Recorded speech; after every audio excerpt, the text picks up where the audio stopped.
Paris. City of love, romance, and dreams. So they say. I used to say it too. But ever since that day, the day of the murder, I've always associated my beloved Paris with death.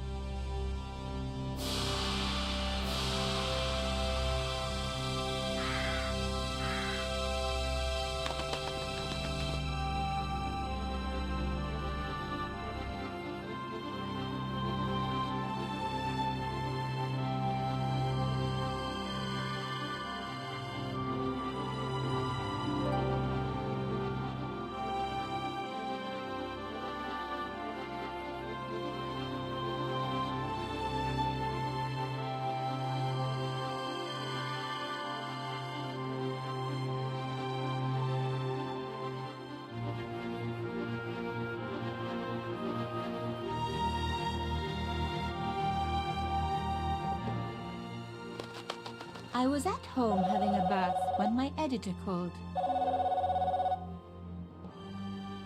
Collard, get your ass over to the Palais Royal now. You got an interview. With Pierre Carchon. Yes, the Pierre Carchon. No photos, so leave your gear at home. He asked for you personally. Don't ask me why. Anyhow, this could be big, so if he makes a pass, don't forget. Just smile, say yes, and keep taking notes. So charming and so very apt. Pierre Carchon was a media king, a national hero, and one of the most infamous adulterers in Europe.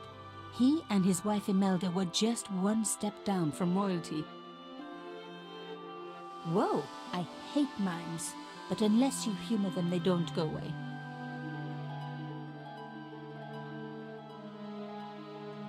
Here I was, the palace of the Media King and the Ice Queen. I pressed the doorbell and set in motion a chain of events which would change my life forever. Yes? What is it? Madame, my name is Nico Collard. I'm here to see Monsieur Carchon. Come up, we're on the first floor.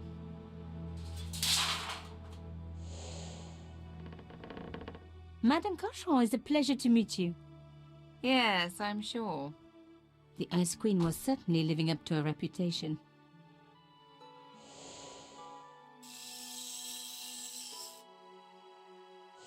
Will you be staying for the interview? Mademoiselle, I know little of my husband's business affairs, and I care even less. I certainly have no intention of watching him pore over yet another pretty little journalist. Pretty? You're too kind, madame.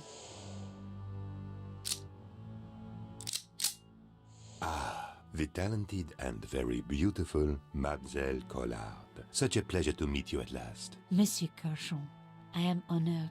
Oh, I'm sure you are. Call me Pierre, please. But I do not flatter you idly. I was a friend of your father. He was a great man. My father, he never mentioned. He and I were very close. And then his death. So tragic. I must... Imelda, your damned cat's in my study again. Another Ming vase, I suppose. Excuse me for one moment, my dear girl. You journalists are getting younger each year. Perhaps it's the rest of the world getting older, madame. That was no cat. My God, what? Monsieur Carchon!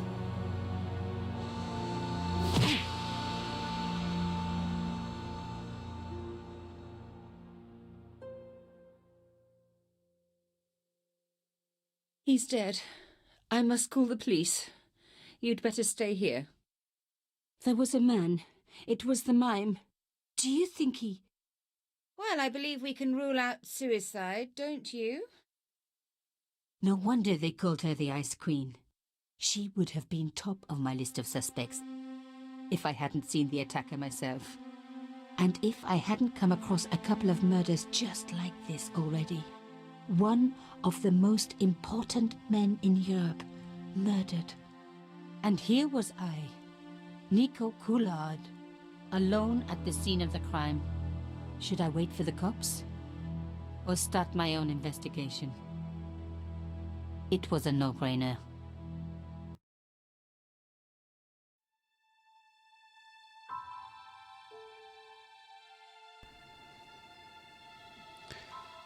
Hello and welcome back in another retro playthrough. This time I got for you Broken Sword, The Shadow of the Templars, the Director's Cut version. So this is a Director's Cut of the 1996 classic, one of the best, even the best, point and click adventure game. If you ever read the books by Dan Brown, you'll be at home. There are Templars here, there are lots of puzzles, there is lots of mystification.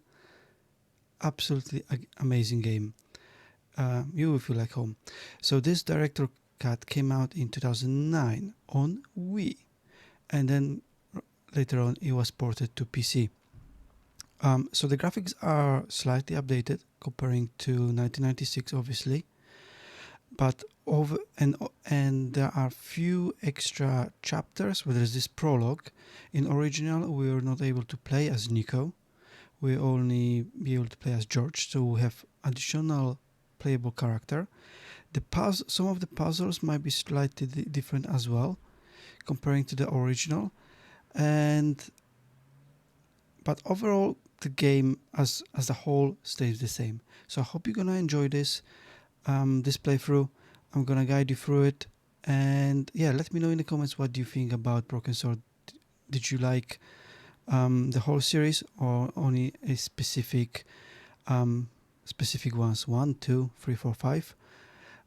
There's also another version of Broken Sword, The Shadow of the Templars, called Reforged, which is a direct remake or remastered of the 1996 version, and maybe in the future I will feature it on the channel. That version is full 4K graphics with enhanced audio, but it doesn't feature the prologue with Nico, so that's why I decided to actually play this version first, and then in the future I might play the Reforged one. So buckle up and enjoy. I will disappear from the screen so you can enjoy the full game as it happens. Alright, so first of all, this is a classic point and click game, and here is a little bit of information. You have a briefcase icon to open your inventory, diary icon to access the diary, question mark to get puzzle hints, which can help you solve some of the puzzles if you get stuck, and spanner icon to save and restore a game and adjust settings. You can die in this game, so bear that in mind. There's also a lot of action that you don't need to do. You can do it as optional because you can then find out more background story. So let's start. First, let's inspect the corpse. So you can inspect the corpse by left clicking on it. Mimes and guns don't usually go together, but I had an idea that this was no ordinary mime. I'd come across this murderer before and written about him. The costume killer, at least that's what I'd called him. So obviously we play as a Nico Coulard. She's a newspaper reporter. There is slight hints here what we can actually press, what we can actually pick up. So we can pick up this hair clip. It was one of my hair clips. Right now. My favorite, in fact. It must have fallen when I was knocked down. And we can open his jacket as well. Some people hate searching corpses for clues. Me, I'm okay with it. Reminds me of an old boyfriend. Let's pick up this In his ticket. pocket, I found a ticket stamped Bateau de la Conciergerie. Taking the ticket meant I tampered with the evidence. There was no going back now. I played through these games before, 1 and 2. I haven't played Reforged, so the proper 4K remaster. Carchon had been shot. I haven't played Broken Sword 3 and 4, but it played fifth. The fifth one was going back to the roots of 1 and 2. The 3 and 4 had mixed reviews because of the introduction to 3D graphics. I didn't like the look of them, so I never actually played them. In here, there's not much else to do. You can look at the books and look at The bookcase was all the filled stuff. with obscure first editions. But there's nothing else for us to do. You could, but let's go outside to the The hallway. police could turn up at any minute. Somewhere there were clues to the murder, and I needed to find them.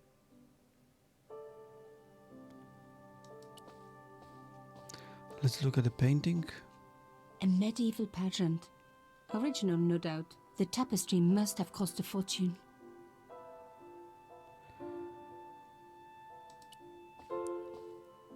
Imelda had talent, but I certainly wasn't going to tell her that. You can pick this up. This thing that is underneath the painting. It was a tube of acrylic paint. French ultramarine. Ultramarine Just paint. the color I was after for my bathroom. I'm sorry, I have to go. Someone is... And let's speak to his wife. Young lady, what are you doing? Oh, this paint.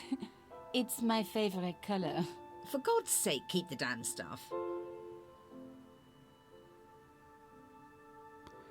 We can speak to her or look at her. So if I click the right button, this will trigger the look action. Imelda looked shocked, but still every bit as hostile. But if you click right, it will Excuse me, madame. speak to her. Yes? And you can ask her questions about different characters that we already seen and about different items, or you can give her different items. So let's I am speak so about sorry for your husband loss, first. madame. No, you're not. You're a journalist. Journalists don't feel sorry. Not true. We shall see. Why did your husband send for me? What did he want to discuss? I have no idea. His business was his business. He never told you anything. No, and frankly, I preferred it that way. How did your husband know my father? Exhaust have all no the idea. all You the didn't know options him? because that will Thierry trigger Poulard. another. Pierre knew a lot of people Conversation. I didn't know, most of them women. Why would a mime want to kill your husband? Pierre had plenty of enemies. Half the husbands in Paris for a start. This is quite a scoop for you. I suppose you're already inventing the headlines. Just because I am a journalist. Don't patronize me. You're all cut from the same cloth. Do you have any moral sense at all? Yes, that's why I do this job. You do it to see your name in print. As if my editor gets the byline, I just do the work. Well, don't expect my sympathy. The police will be here soon, madame. Is there anybody you would like me to contact? Family, friends? No, I have no family. Pierre and I were... He was all I had, really. Not much, was it? The dutiful wife. That was my role.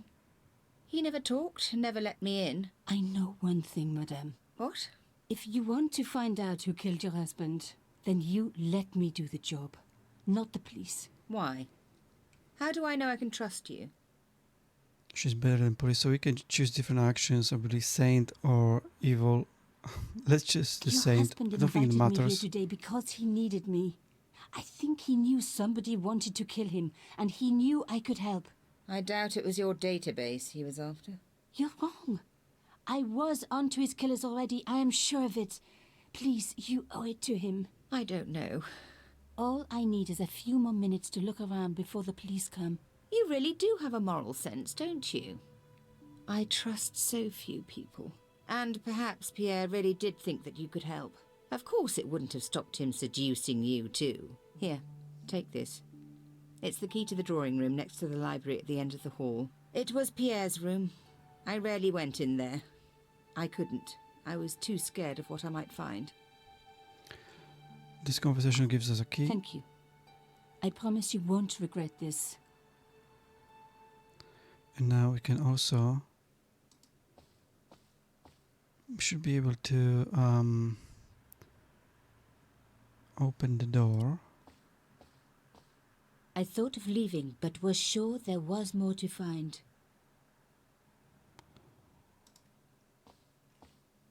Oh, I Is there anything else here we can take?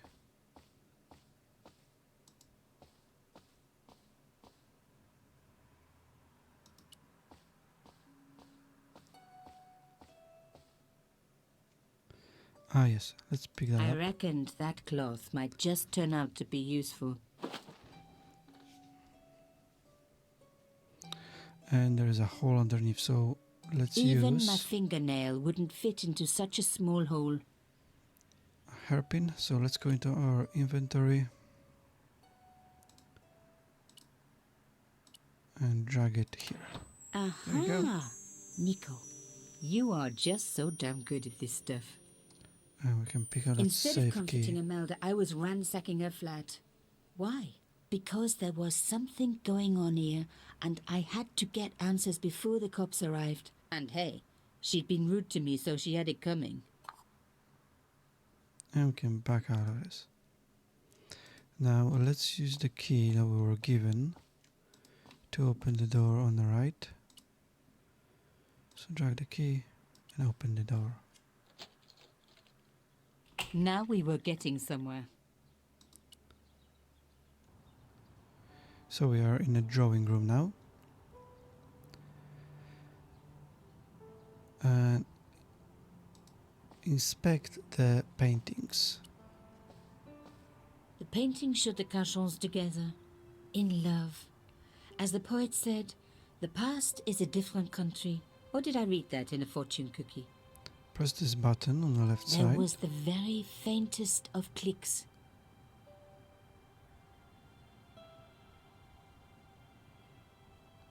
And if you inspect it again, Behind the picture was a safe. and we can use the safe key on this hole. That should open this. And now we can pick this up. In the safe was some kind of artifact. There were strange symbols on its surface. It looked like the printer's blocks I'd made at art school. If there was one thing I'd learned about symbols, they are always important. But these symbols scratched into stone were impossible to read. I needed to find a way of printing them. At least the stone was round. But what could I use for ink?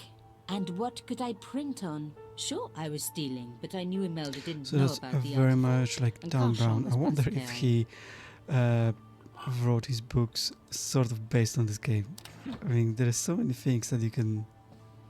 I know this kind of artifacts with carvings on them, and the carvings then reveals the message when it's painted. It's quite common in artifacts world, I guess, in the mystery world. But yeah, still. Okay, just inspect this table as well. As expected, the desk was yet another priceless antique. Yawn. The blotter and in tray had clearly been placed with mathematical precision. Let's pick up My the heart elephant. skipped a beat. It was a carved elephant. But not just any carved elephant. It had been made by my father. I knew for certain because in my apartment I had its exact twin, carved into a box he had made. So Cauchon had known my father. They really must have been friends. I decided to take the carved elephant. It clearly meant nothing to Imelda. Another thing I absolutely love with this game is the soundtrack, and the voiceover is just perfect. Okay, we can look at this. It was a sheet of blotting paper in a leather holder. Its cracked surface looked ancient, reminded me of its owner. I didn't need a don't sheet even of pick it blotting up. paper. But- Not while it was blank. Let's combine two things. We combine the aquamarine with a cloth. I smeared the paint all over the cloth. When I do messy, I really like to put my heart into And it. now- I hoped this was going to help. They don't make lace like that anymore. Combine the cloth with the artifact. I wiped the paint-covered cloth over the surface of the stone cylinder. It took me right back to art class at school. And Maurice, such a shame they had to fire him. Ah well, concentrate, Nick. We can combine this artifact with this paper. Genius! The roller and the paint worked just as I planned. But what did it say? Let's pick this up. It was some kind of coded message. It read, "Sub judice." I may not have learned a lot as a journalist, but that was a term I knew well. It means a legal case that is before the courts. Below it was a sequence of letters that made no sense. I suddenly realized there was a connection between the boat ticket and the coded message. The boat ticket was stamped Bateau de la Conciergerie. The conciergerie on the Ile de la Cité, by the river, housed the ancient law courts. So, sub judice could in this case mean literally under the law courts, below the conciergerie. I was pretty sure I'd found all I could here. And besides, all this opulence was making me pine for my regular life of poverty. This was a huge story. It was also one heck of a puzzle with a lot of pieces missing. But I was going to crack it. And if I could just remember the name of that fancy prize you get for being an ace journalist, I was definitely going to win it this time. Okay, there's nothing else we can do in here, so let's go out on this room and let's speak to the lady.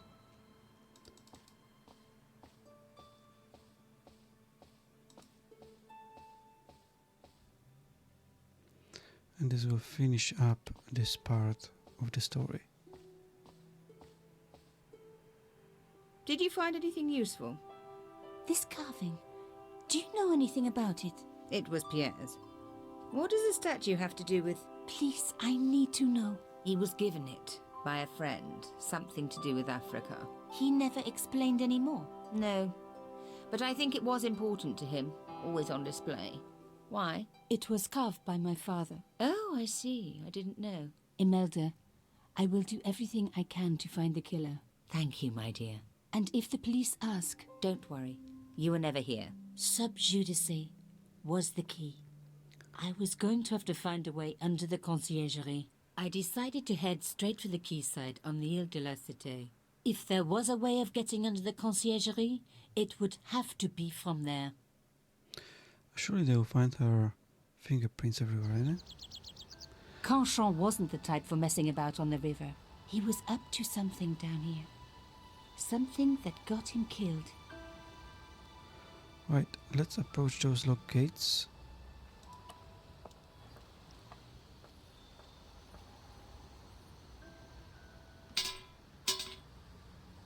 The fence wouldn't move.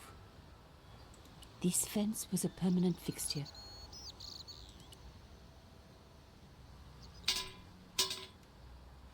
The fence wouldn't move. It was the old boathouse for the conciergerie. If I was right about the meaning of sub judice, then the answer had to lie somewhere here on the quayside. Do we have a key?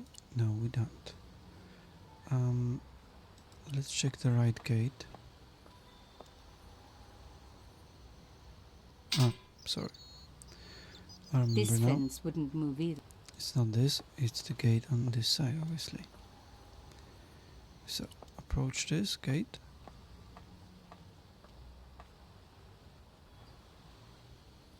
It's still closed. I tried pushing the fence, but it wouldn't move. There are two puzzles A we have strange pair of locks stopped the latches from releasing the gate. to solve. So, this is the first one. So we have to move this into position.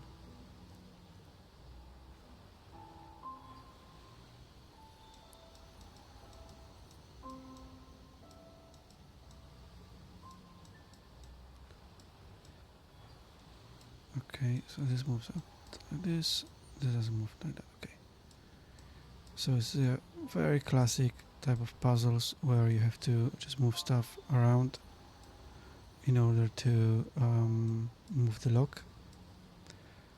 I'm gonna speed this up a bit, hopefully.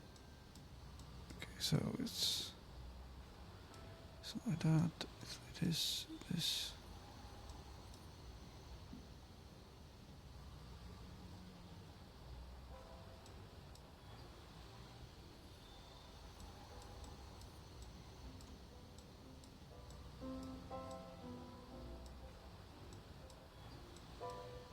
don't actually know which way it's supposed to be.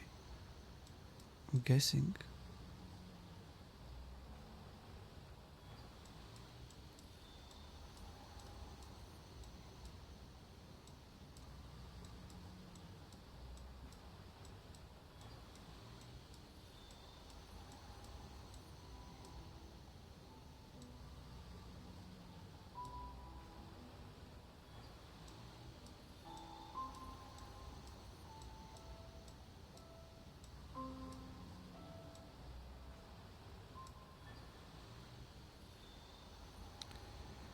There's always a way to those puzzles, we just need to figure it out.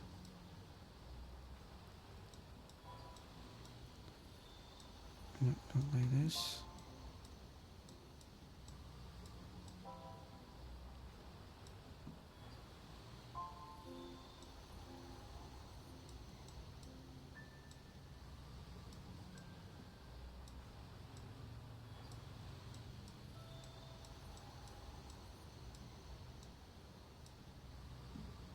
Go. Yes. One So down. that's the left one one, to go. and one more to go. On the right side, there we go. So we need to move this towards the right. Okay.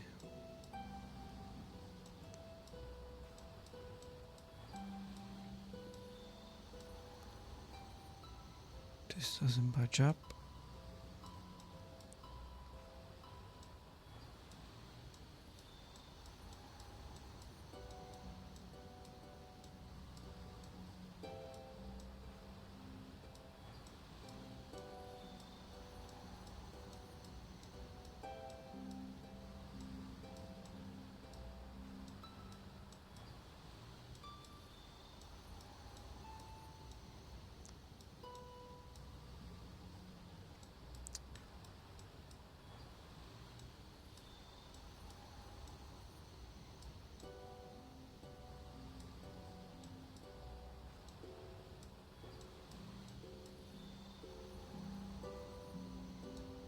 No.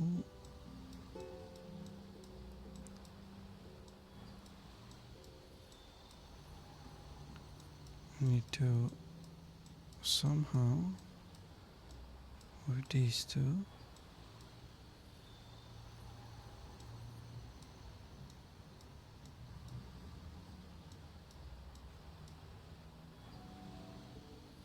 No, they just blocked us even more.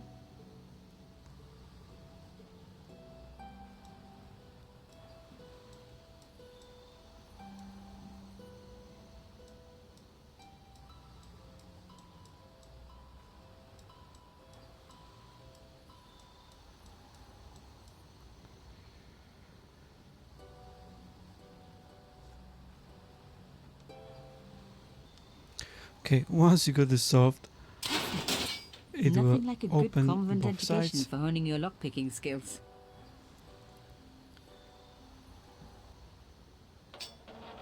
You can also look at this emblem. The cross looked familiar.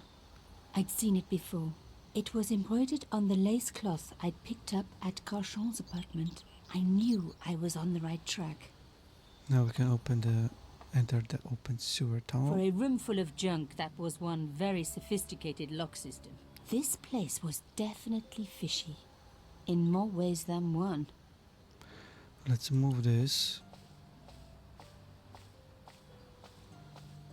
Old boat, old skiff. Oops. We can pick up this shell. An old shell case. I wondered what that was doing there. Now we can put our artifact that we still have into this hole on the right side.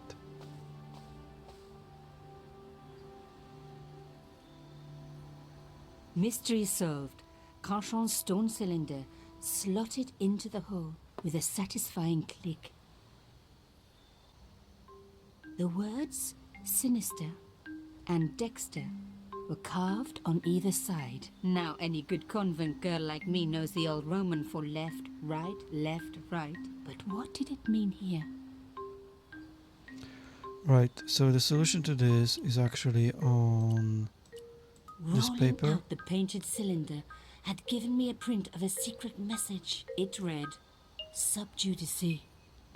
Below it was a sequence of So the rolling sequence of out the letters painted S, D, cylinder S, S, had D, given S, me a S print of a... It read, Sub Judice. actually means Sinister and Dexter. So we need to press the Sinister button once. A satisfying click told me I turned it to the right position. It felt like tumbler. Now Dexter button Another once. click. Another step closer. Sinister buttons twice.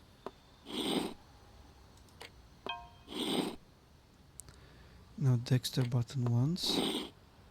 And again Sinister twice.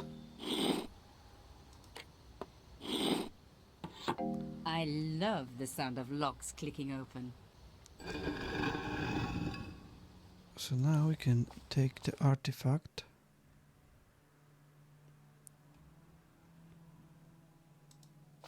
We should find the artifact down here now. Oh no, sorry. I forgot about something. So take the artifact from the slot first. So we're gonna need that at some point. I removed the stone cylinder. So let's go back into the room.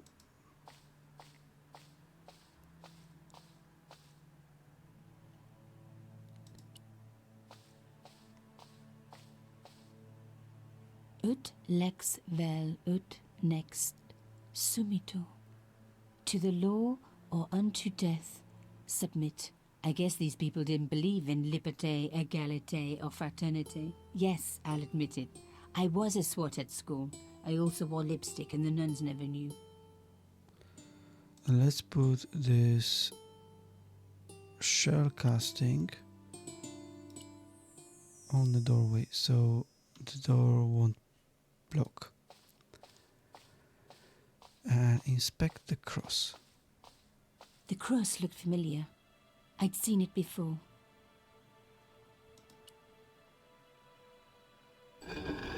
Oh my god! With nothing to hold it up, the cross dropped back down again. Now I can pick up this shell casting. The stone slab had flattened one end of the shell case. And operate the cross again.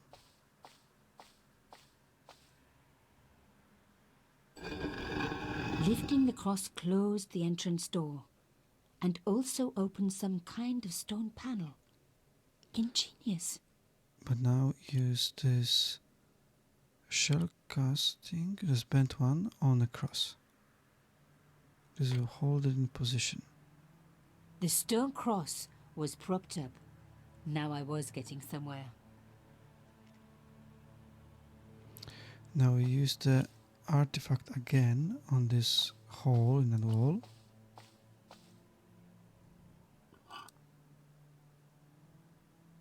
The artifact slotted into the hole perfectly. Behind the And- old walls, I could hear some kind of mechanism groaning into life, but whatever had been triggered had now jammed. Let's take the shell casting again. I removed the shell case. The cross didn't drop back down. Some kind of mechanism was holding it up.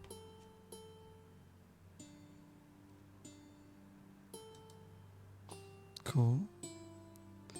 And now we can open this door, and you can see here on the left side. A hidden door. This was getting interesting. Shame the mechanism jammed. I was going to have to find a way to prise it open. You can use the shell casting again, which is pretty useful little thing.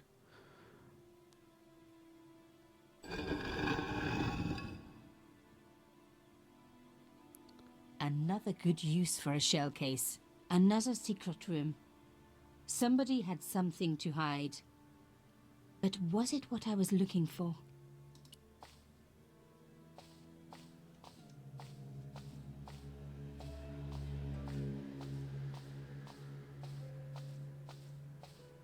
Wow. Through the darkness, I could see that this was a stateroom. But for what purpose? And how did it tie in with Carchon? Right, it's quite dark here.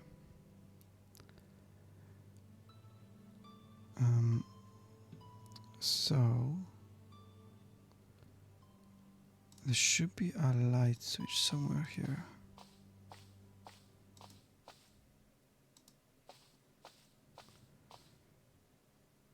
Fix this one. Amazing. There you go. The thing still worked. The room lit up bright as day.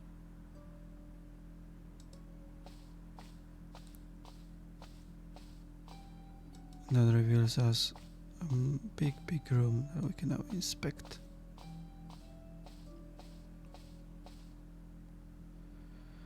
Let's inspect this drawer on the left. And we should get a coded message. Inside the drawer, I found a note written in some kind of code. And we can inspect it again.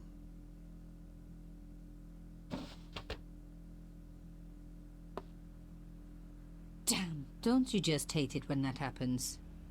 And now we should be able to pick up another thing from it. A photo, long lost, had fallen down the back of the drawer. It was very old, but there was no mistaking the guy in the foreground. Carchon. Behind him were soldiers, a burning village and a corpse. The photograph was cropped on the right-hand side. Somebody else in the picture obviously didn't want to be in it anymore. I wasn't surprised. This was Africa in the 60s. An uprising was being brutally suppressed.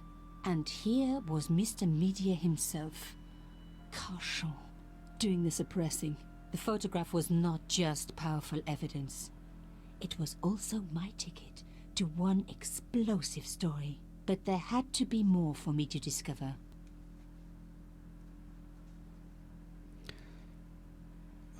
Now we can inspect. There's a coffee cup here. We should be able to inspect, It was pretty clear and from the the lack of clippings as dust well.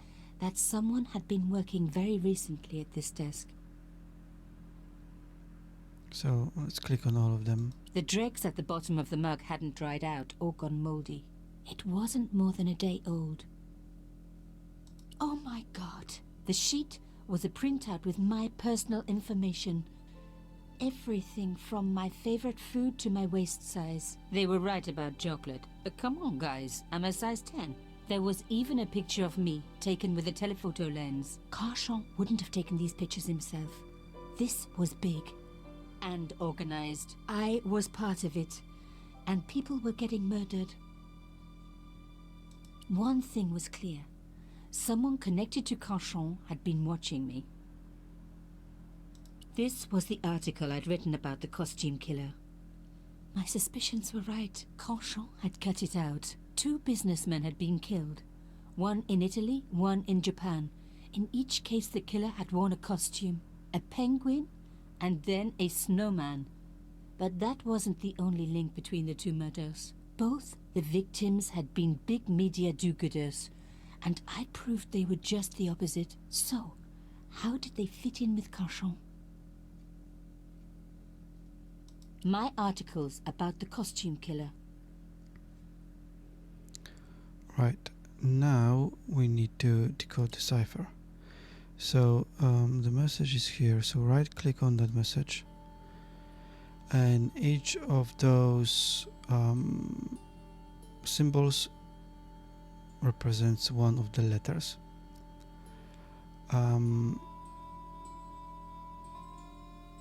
So the note has been written using a substitution cipher. This means that a different symbol has been used to represent each letter of the alphabet.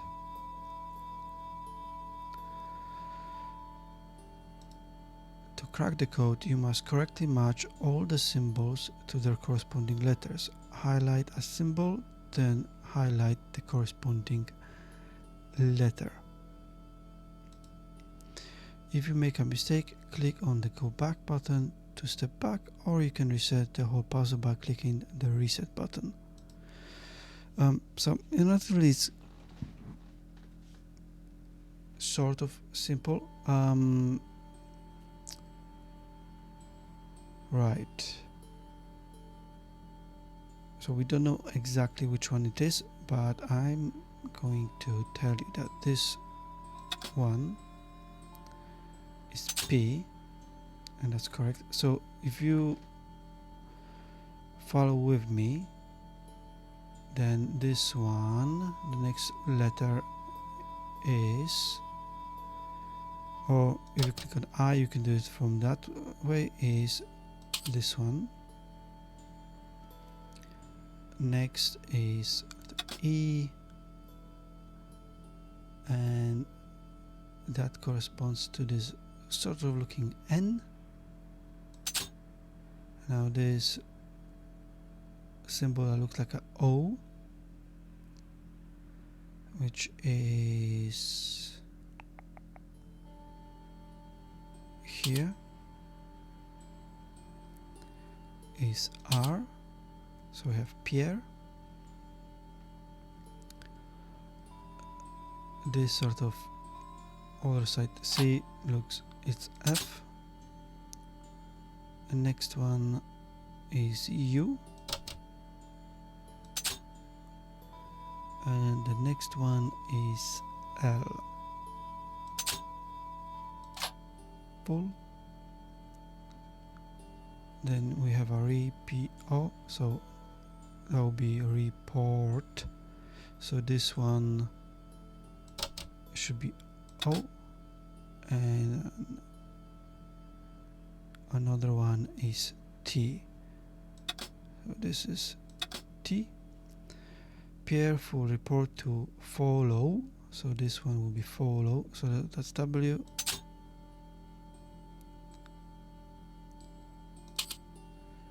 And this one will be bat,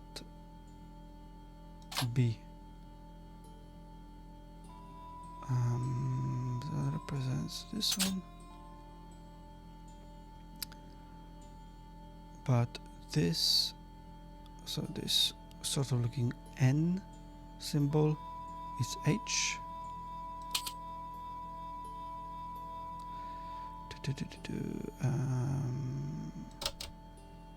And this one is S. Almost there.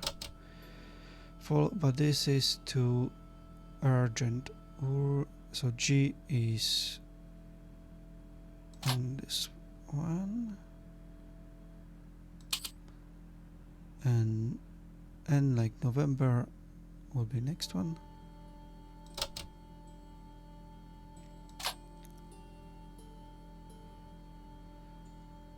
And A will be this sort of a symbol that looks a little bit like a R. Wait, urgent to wait. R now end. So D will be this U shape.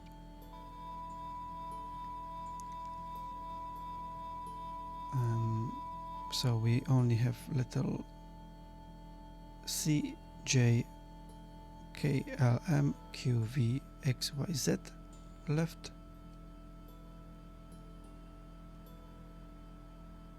And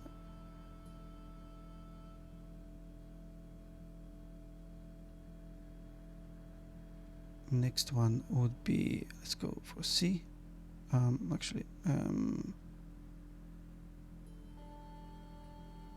Yeah.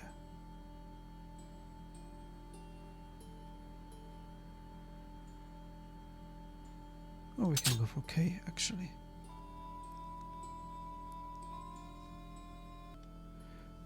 Actually, no. Change my mind. We go for Y. So this symbol here will be Y because this is Yamada. So this one will be M. Both def. This is not a coincidence. So this weird shape is coincidence.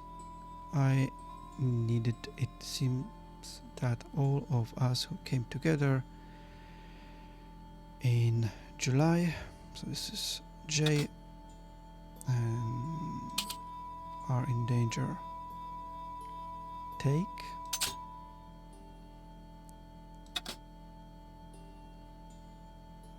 great care.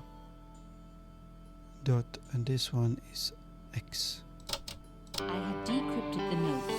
It read, Pierre, full report to follow. But this is too urgent to wait. Arno and Yamada both dead. This is not a coincidence. Indeed, it seems that all of us who came together in July are in danger. Take great care. X. I wasn't the only one to make the connection between the costume killer murders. I'd been right all along. That was why he had asked to meet me. But what did I know that he didn't? I had enough for a story. An amazing story that was going to make my reputation and blow Conscience to pieces. I needed to get home fast and start typing.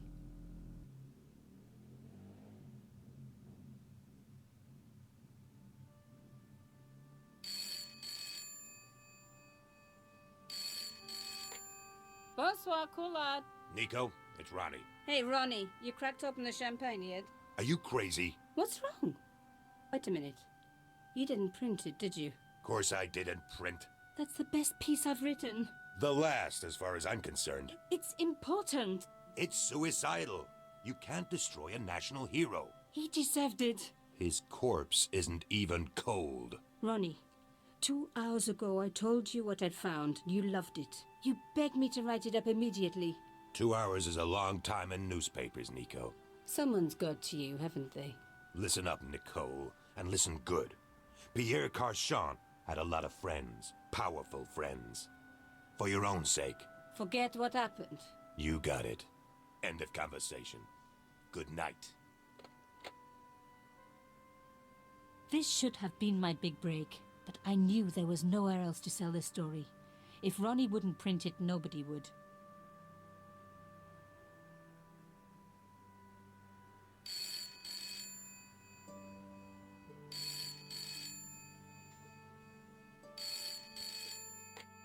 Bonsoir, Collard. Mademoiselle Collard, my name is Plantard. I need to talk to you about your story. Your Pierre Carchon story. How did you know about that? There are people out there, madame, who will be very upset by this story. Oh, really? Well, it's their lucky day. It's been spiked. Yes, I know. We must meet. We must? I have information relating to your costume killer stories. Tomorrow morning, 8 a.m., Café de la Chandelle Verte, Rue Alain Court. I shall be wearing a grey overcoat. You must talk to no one about this. You can't tell me what to... Tomorrow at 8. I'll be waiting. People complain about newspaper articles all the time, but not usually before they're printed. I was beginning to feel scared.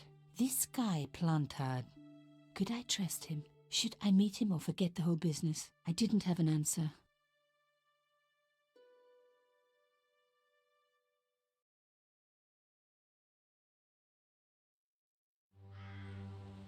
I'd only been in Paris for a week, but already I'd fallen in love with the city.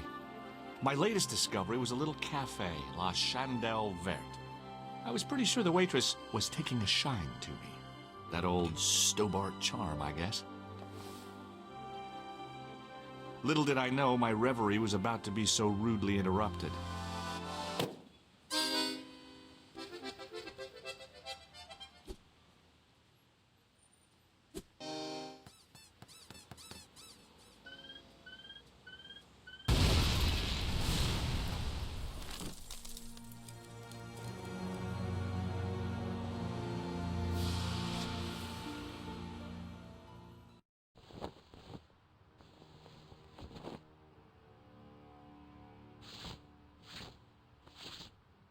As I picked myself up, I was really angry. 1 minute, I'm on vacation. The next minute, some clown's blown me up. I knew right away what I was going to do. I was going to find that clown and bring him to justice. Because justice matters. Justice is up there with liberty. And equality. And, fraternity. After all, that's why I'd studied law, wasn't it? Well, that, money, of course.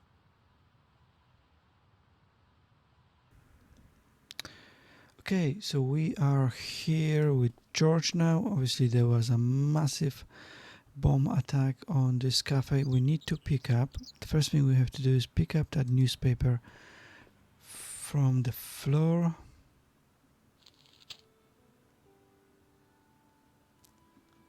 And we can just read some of the The articles. leading article referred to the visit of a Nobel Prize winner from some unpronounceable Eastern European state. The leading article referred to the... The big story was about the brutal murder of a French media magnate, shot down in cold blood. The guy oozed confidence, like a regular French statesman. This is not necessary, but at least give us some background. Right, let's click somewhere else. I noticed it read Salah ad-Din, 1345. Yeah, this is the part of the story you kind of need. Salah ad-Din, 1345. That's gonna be important a bit later. Okay, let's go back out of it and let's go inside the cafe. Okay, so we got a dead man here. We can look at him. The sight of the dead guy's staring eyes turned my knees to jelly. I tried not to meet his stare as I searched the dead man's pockets. No wallet, no papers, no credit cards.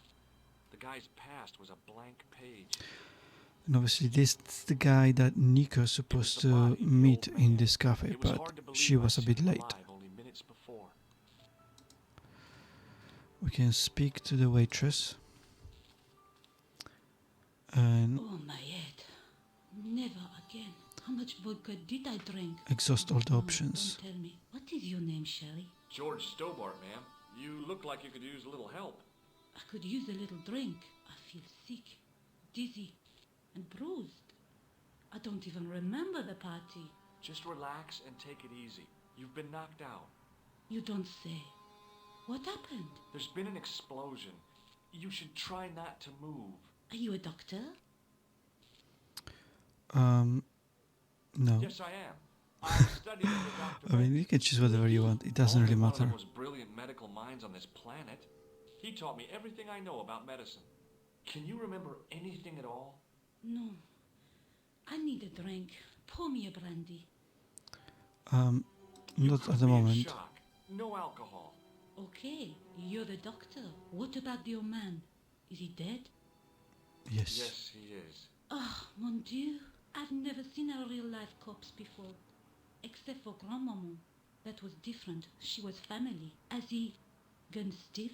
I shouldn't think so. He's only been dead a few minutes. Let's exhaust all the options. So, first, let's Do you talk remember about what happened when clown. the clown entered? I remember that horrible tune he played all right. It was like a funeral dirge. I'd never liked accordion music either. Did you know the old man? No, monsieur.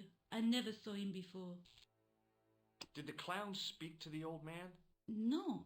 He just laughed at him. Then he grabbed the old man's briefcase and ran out of the door. Did you see what the old man had in his briefcase? No, he didn't open it. Did the old man try to stop the clown? Oh, he didn't have a chance. The clown dropped his accordion and ran out of the door. That's it. That's all I can remember. How did the old man behave? Well, agitated. He kept looking about him at the door, at his watch. As if he was waiting for someone? Yes, I suppose so. He was worried about something, that's for sure. If you ask me, he was having an affair. He had that look about him, like a guilty husband. What did the old man do when the clown snatched his briefcase? Nothing. He just sat there like he was frozen. Okay, we don't need to ask about the newspaper. Stay here, mademoiselle. I'm going to look around for evidence. There's nothing much here we can actually do. I needed a stiff drink. We could but pick I this needed up the taste of brandy. before and give it to her, but we don't have that option anymore. So let's just go out. And we actually have to go up the street to move it forward.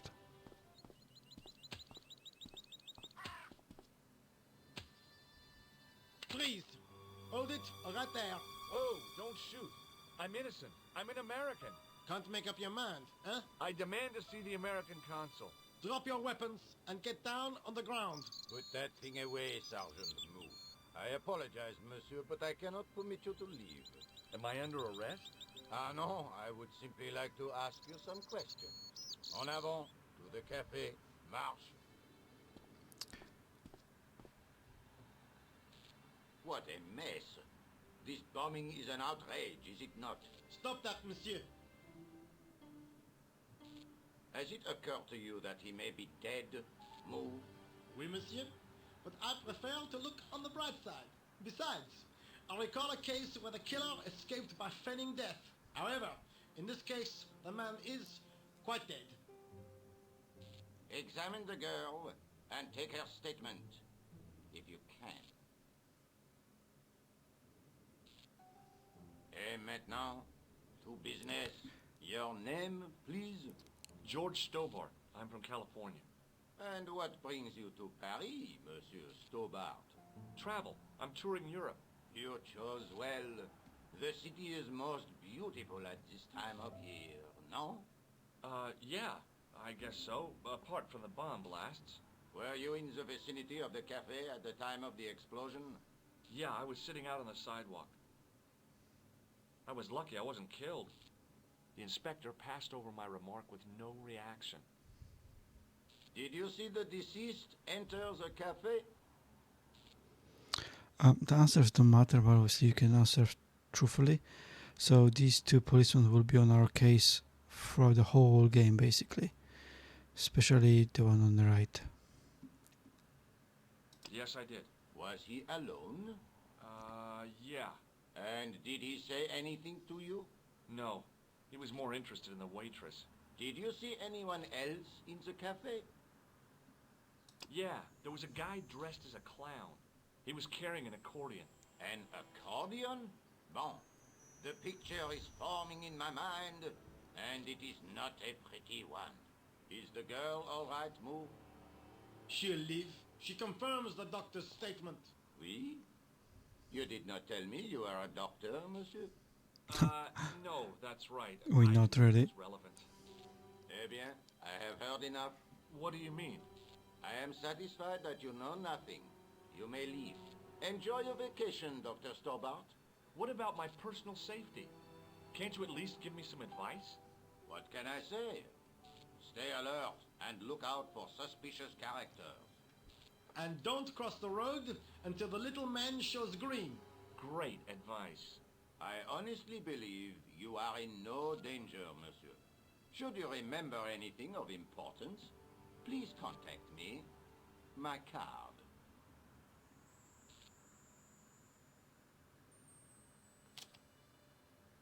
Thanks. That is all. You may go. There's not much to go on, monsieur. On the surface, no. But what lurks inside the subconscious? If the door can only be opened. Are you serious, monsieur?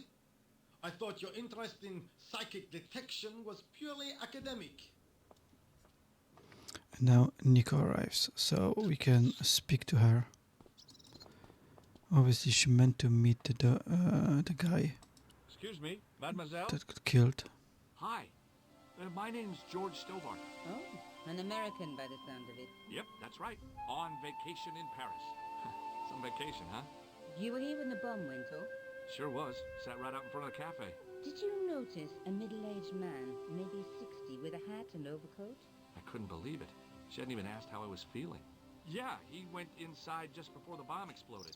You weren't related to him, were you? Oh, no, nothing like that. I'm Nicole Collard from La Liberté. What is that, some kind of nightclub? Oh, no, it's a newspaper. You're a reporter? I'm a freelance photojournalist. Say, you could interview me about the bombing. An eyewitness account, minutes after the outrage that shook the whole of Paris. You know, real-life drama, human interest, that kind of stuff. I'll just stick to the facts, thank you. Did you see who planted the bomb? I know it sounds crazy, but he was dressed like a clown. A clown? It's him again.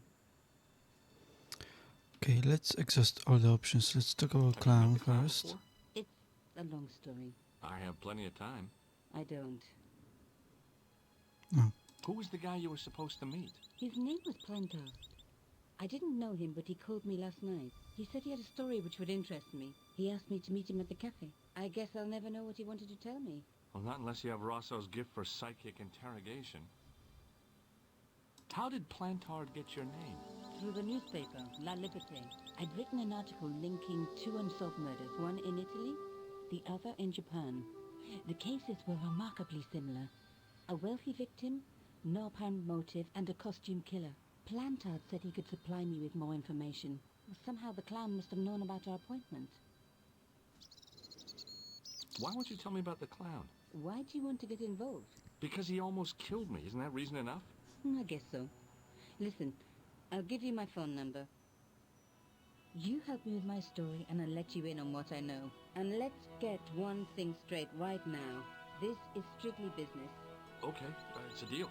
I have to go develop these pictures. I'll be on some, monsieur. Fine. I'll see you soon. Right, she leaves and now we can explore a little bit more. So, let's go where she's going. We can't really leave yet because we're gonna get stopped. You can It was a battered metal toolbox. inspect that toolbox. Hey, stop that! Get away from there! What do you think you're doing? I was... Oh, wait? Had a good look. I'm warning you, if you... Okay, I get... Okay, let's give him the newspaper. Hey, you! I thought you'd been arrested. No, it was a misunderstanding. When he pulled that gun, gah! I thought that was it.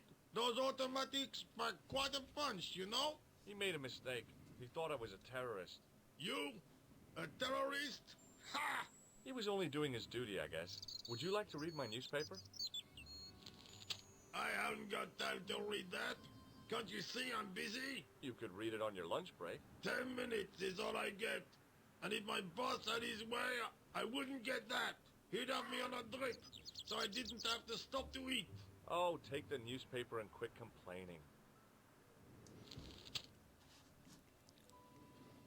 Bah! Look at this. Damn bleeding heart liberals. Cha! Save the dolphins.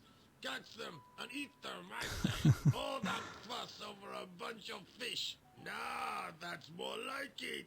Look at the size of those. Like champagne bottle corks, no? Ah, what's this? Saladin running in the Prix de l'Arc de Triomphe. It's a racehorse? A horse? A legend.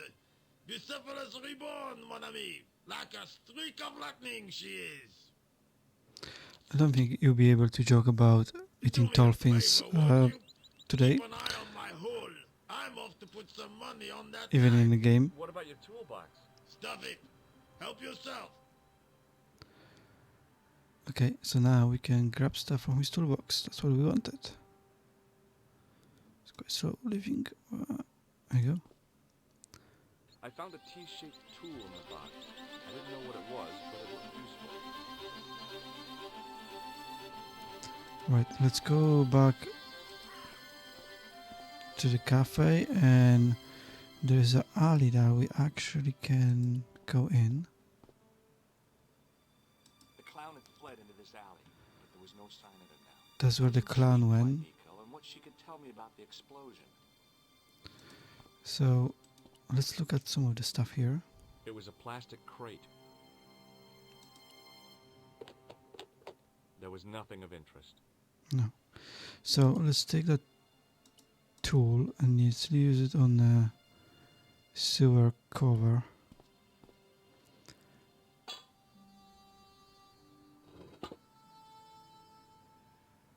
I lifted the cover to reveal what smelt like the entrance to a sewer. Let's go down.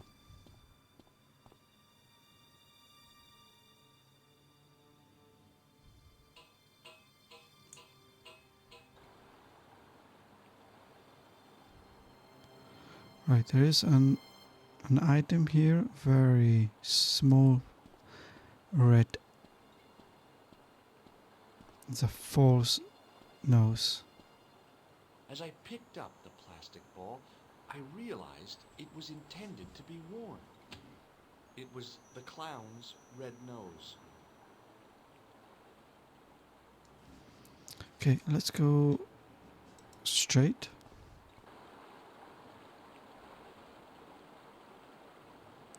And now we can pick up this. This will be a tissue. I scooped up the sodden tissue. It was cold and greasy, like breakfast leftovers. Now let's inspect this item here on those spikes. I took hold of the scrap of material and unsnagged it from the spike.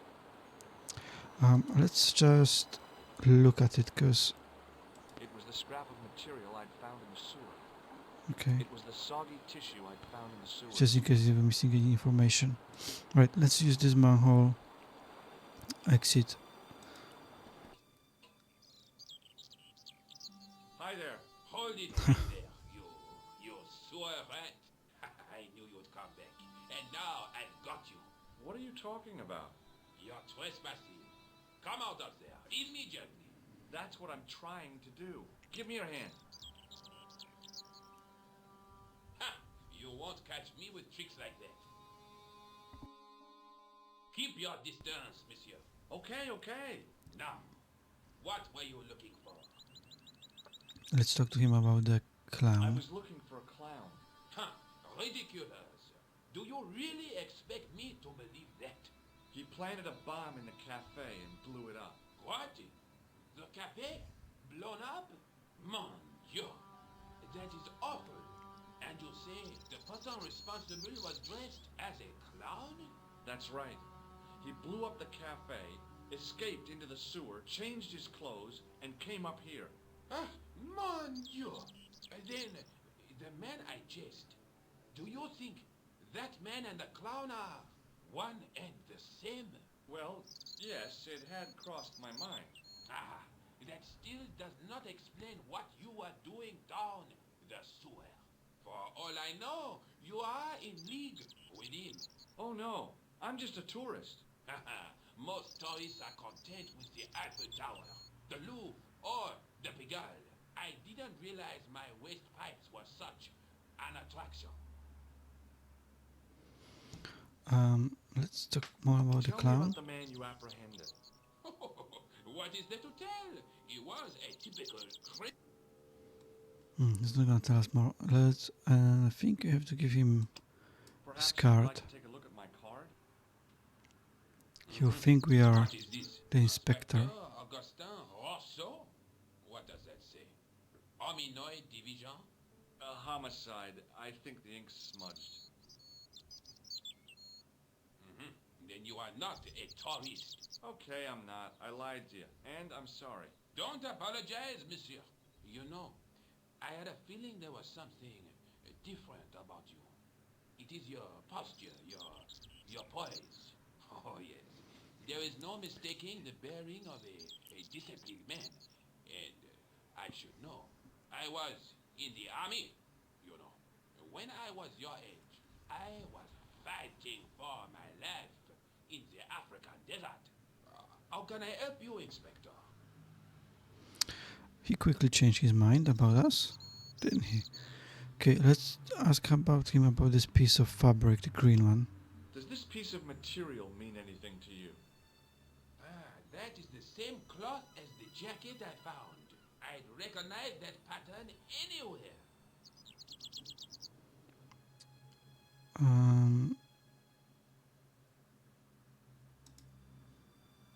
And more about Tell the me clown, about the man you apprehended. maybe? He was a mean one, monsieur. He grabbed me in an armlock. His face suddenly next to mine. His grip was like iron. But he did not know what he was up against. Oh no. He made a big mistake when he took on one of the desert hyenas. Yes, I get the picture. We got information about the green jacket. Yeah. Now, about the jacket you found. Do you have it here? No, monsieur. One of the sleeves was badly torn, so I sent it for repair. A pity, because otherwise it was a fine piece of quality tailoring. It had the tailor's name inside on the label. And again, Where did you send the jacket? I gave it to an itinerant Romani seamstress. Just my luck. Was there anything in the jacket pockets? Not a sou. You know what I think? Do tell me. He changed out of the clown suit and cunningly disguised himself as an ordinary person. Looks like I'm up against a mastermind. What was the name on the label? Ah, it was a foreign name. Todrick, I think. Did you get the address? There wasn't one, monsieur. Only a telephone number. Well, I don't expect you to remember a phone number you've only seen once. 74 98 08 59. You're kidding. That's his phone number? Yes, that's it. A little trick with numbers that I learned in the desert. I was taught the technique by a Tuareg shaman. That's incredible. It comes in handy at the supermarket checkout. Do I get a reward? Honesty, monsieur, is its own reward. Then I'm glad I do not rely on honesty to pay the bills. Okay. We can ask him about other questions, but he's not going to have much information about it. Does the name Plantar... No. Do you know the waitress at the cafe? You can't suspect. Just answer the... Yes. She came to work at the cafe. I look forward all week to... Really? Mais oui. Right. I have to be going. Let's Thanks go to your help. and get out from Citizens this of Paris can sleep a little easier tonight. little Vraiment? I was only doing my duty, monsieur. place. Good luck, Inspector. I hope you catch that killer soon.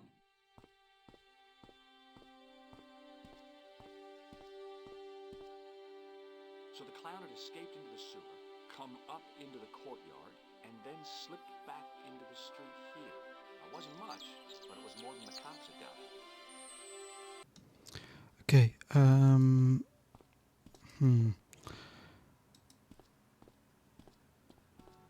Let's go to the right. Oh, can actually go anywhere except of the police station. We don't actually want to do that. Let's go to the left. There should be a telephone booth if I do remember correctly. At the week I can call someone.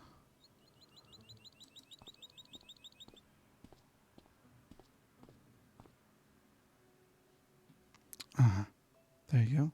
So if you click on this toolbox, oh, that's a telephone, it just doesn't look like a telephone.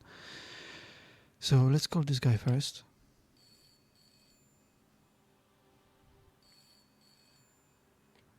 Hello? Who is this? Hi. My name's George Stobart. You don't know me. Correct, Mr. Stobart. I don't. What can I do for you?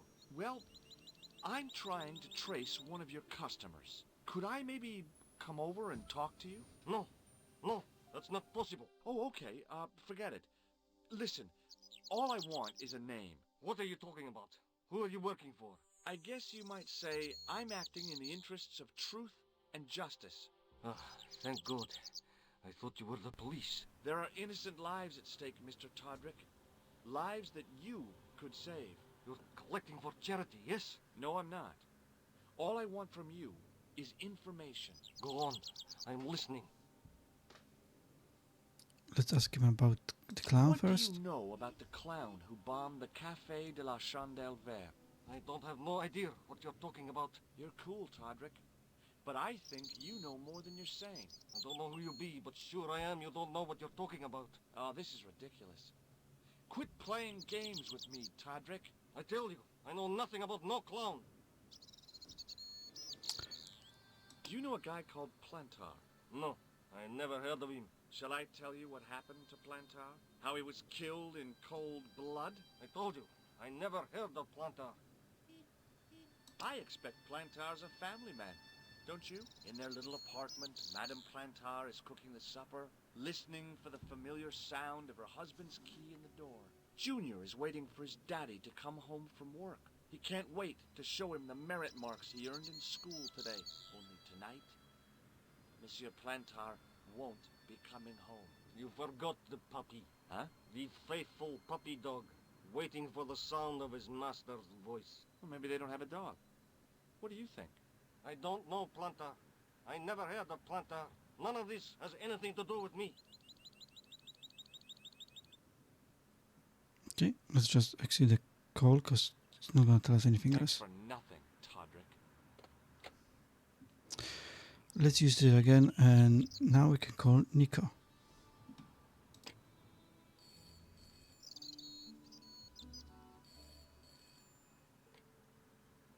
Hello, Nico Collard. Hello? It's George. Ah, oui. You said to call if I could help. Have you any news for me? You bet. I met a witness who spoke to the clown. And I know where the killer gets his suits. No kidding. Hey, I'm impressed. You are? Well, it wasn't easy. Look, why don't you come here to my apartment later this afternoon? Fine. Where do you live? 361 Rue Jarry. Okay, I'll come over. That was a quick invitation. Also, I never I was wondered used to about it. working alone, but I had to admit it felt good with George on the case too. But there were some things I was going to have to do alone, and fast. I needed the answers to some questions. Who was the costume killer? And why did he murder Carchon? Why did Carchon ask for me to interview him? How did he know my father? And why was my editor so scared? There was some kind of secret war going on out there. But who was on which side? One thing I did know. I wasn't going to get the answers sitting at my desk.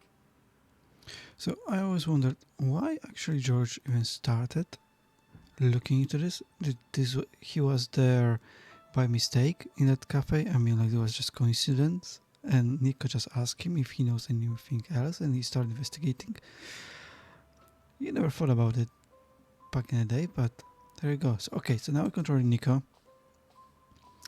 There isn't much here we can do. You can click on many things if you want, look at many things, but you need to exit the apartment. It was a photograph of my father, the first one I ever took, with the first camera he ever bought me.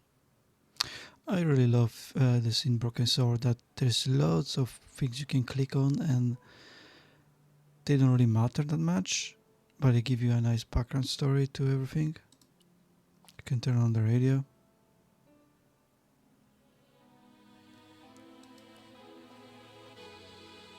You have no messages. No, I'm not giving up. Let's switch that off just in case it's a copyright.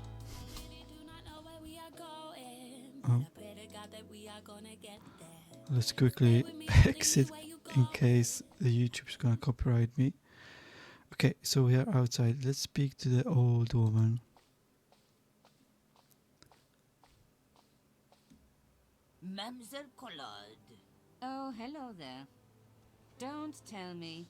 I'm going to meet a tall, dark man. No, I don't think so. Why would you say that? Oh, just a wild guess. Anyway, your cousin's female and very pretty. What? Your cousin from Marseille. How could you forget her so soon? She was only in your apartment yesterday. Ah, really? Such a charming young girl. Isn't she? And in my apartment, you say? She let herself in, of course. She's got a key. Suddenly, everything made sense. My apartment had been bugged.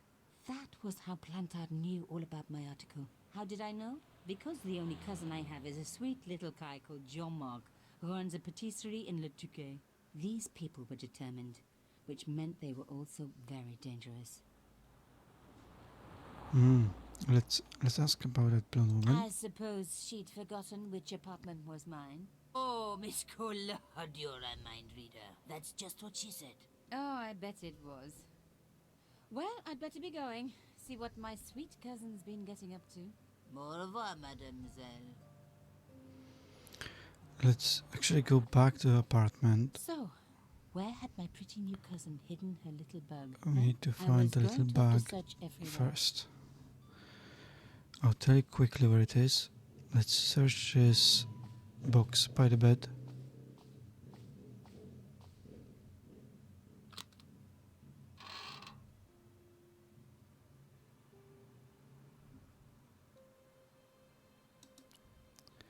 And now that box, inspected. The box was carved by my father.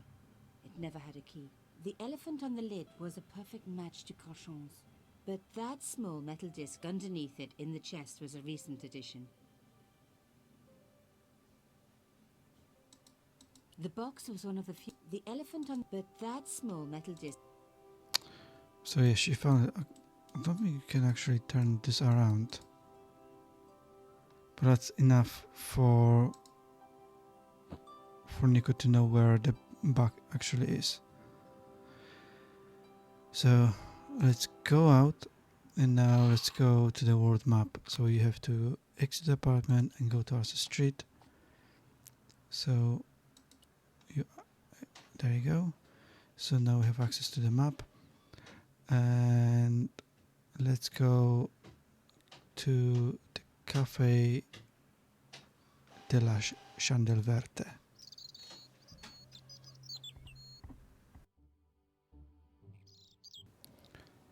Okay,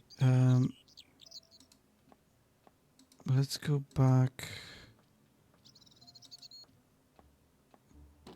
to the cafe and let's speak. They did that really quickly, didn't they? They got the guy to put this up.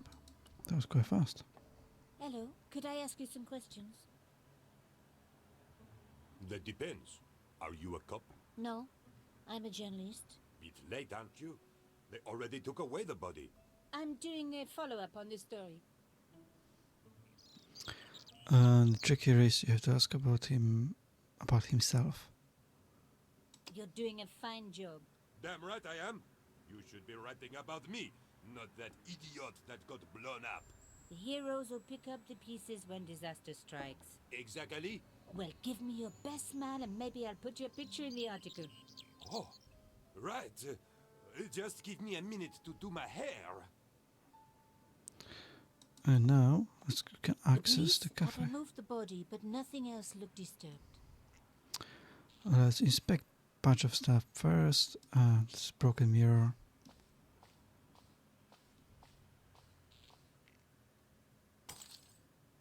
Oop. Twice.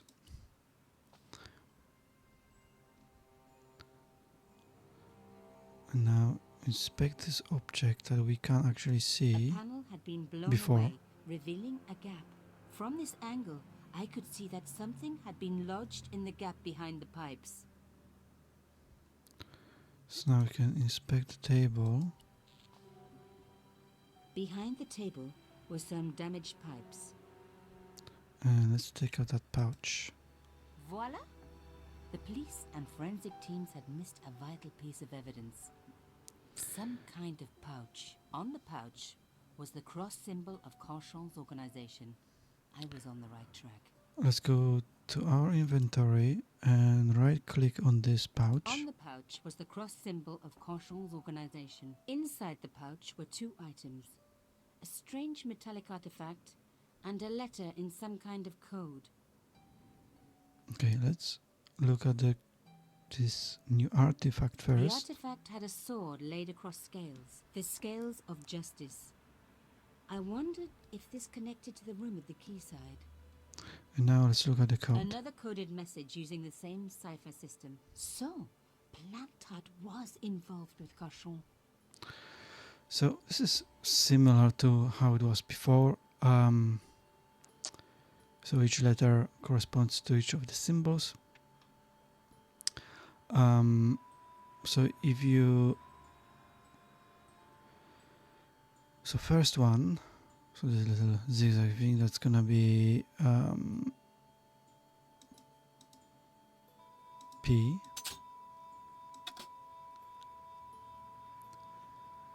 Now let's look for L. I'll put it on the screen what the full message actually says, so it's easier for you to do it. I'm just gonna click on them, on the symbols and the letters.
Plantard. Pierre killed. Murderer must have followed trail from Arnaud and Yamada. He will come for us now. We must be vigilant. Thierry's girl broke into Pierre's safe. She worries me. Imelda. So much for Imelda's innocence. Plantard was working for her, and for Canchon. But why did Plantard want to meet? Was it a trap? Or maybe he was in too deep and needed me to tell a story, whatever the story was. One thing was clear. It was a story worth killing for. Okay, so we got that. So that was, I'll put that again on the screen, so it's easier for you to follow up. Right, let's exit this location. Hey, what about my photos? Oh, of course. How could I forget? Well, I'm waiting. Get your camera out. Camera. Oh, I forgot. It broke. Alors, they should never send a woman to do a man's job. Well, this woman had fooled him easily enough. And found the evidence the police had missed. Very sexist. And we can leave this area,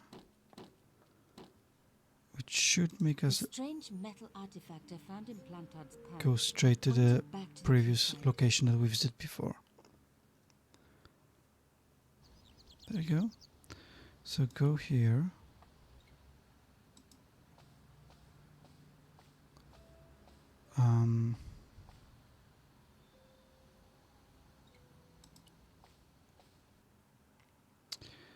And again you have to do the same thing we did before. So that was a shell. Put a shell here. No, wasn't that? Let's lift up the cross.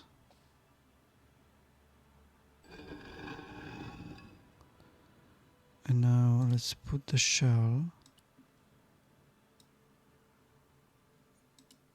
Let's put the shell there, so it's locked. And now we can use a key. Which key was it? Was it this one? No. Was it this one?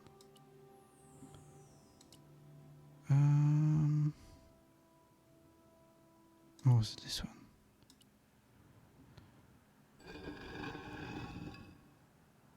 Okay.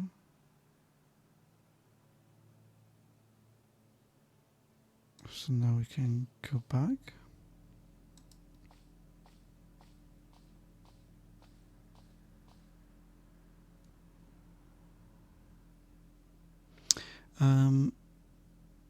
Was there something that we can... Should we take back the key? Can't remember now. I think we do. I think we have to take that back. We have that to take back that key. Because we're gonna need that. Turning the lights off wasn't good. Turn them back on. Go back here. I think if we pick up the cross. I removed the shell. The cross didn't drop. Take this off. Okay, so alright, forget about that. I thought we can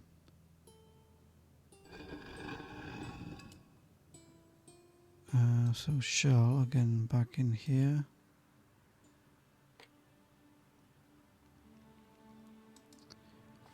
And now we can put this in.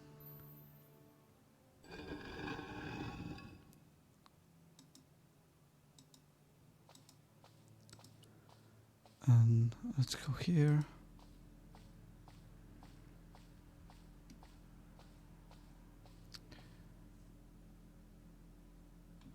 So I think we can use the new Lady artifact Justice stared out from a stone door on this which was hole. locked and reinforced with steel bands.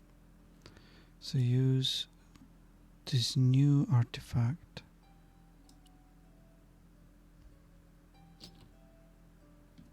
Plantard's key fitted the lock, so he must have used this place too. And let's inspect The folders were empty. folders. Someone had removed anything that they thought could be incriminating. And a ripped The photo. photograph had been torn up. If I could just arrange the pieces. Okay, this is quite not just normal jigsaw, so let's just start from the corners.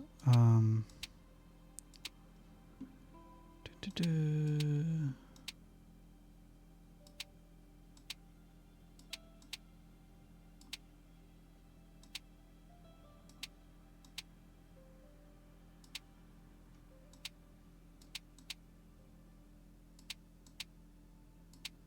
Should be fairly simple.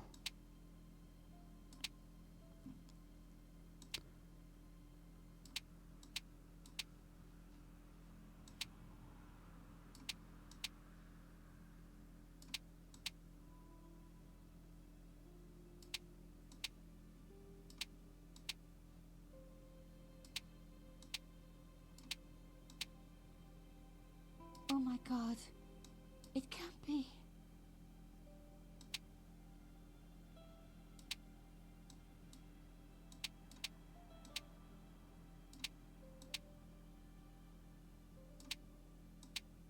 There you go. There was no doubt about it. It was a picture of my father.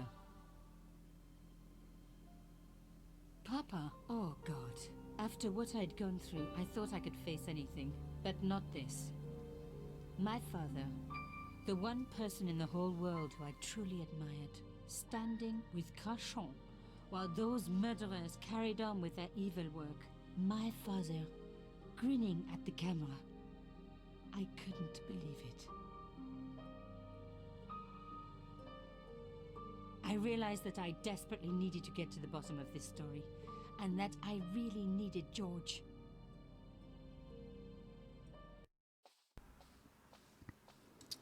Okay, we're back at Nico's street apartment.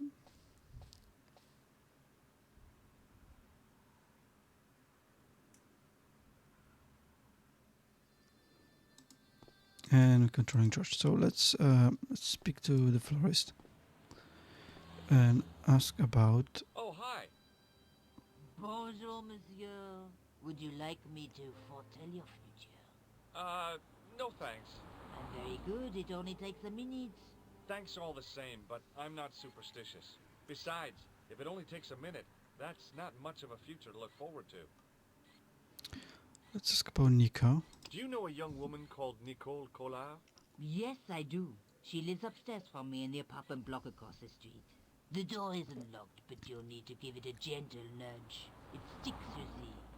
Because of the dam. The landlord said he'd fix it before winter sets in. He's been saying that for 3 years. Can I ask more question about her? Collard lived here? A few months. She's in for a shock when the cold weather comes. Drafty windows, insufficient heating. It's a struggle to keep warm. The only reason I stay is because the rent is cheap. Your young lady, she deserves better. Right, let's See you later. not waste much time with her, and we can go to Nico's apartment now. Remembering the flower seller's advice, I pushed the door gently just above the lock. Hi. Bonjour. I'm glad you could make it, monsieur. Please, call me George. Fine. I'm Nicole. Take a seat, George.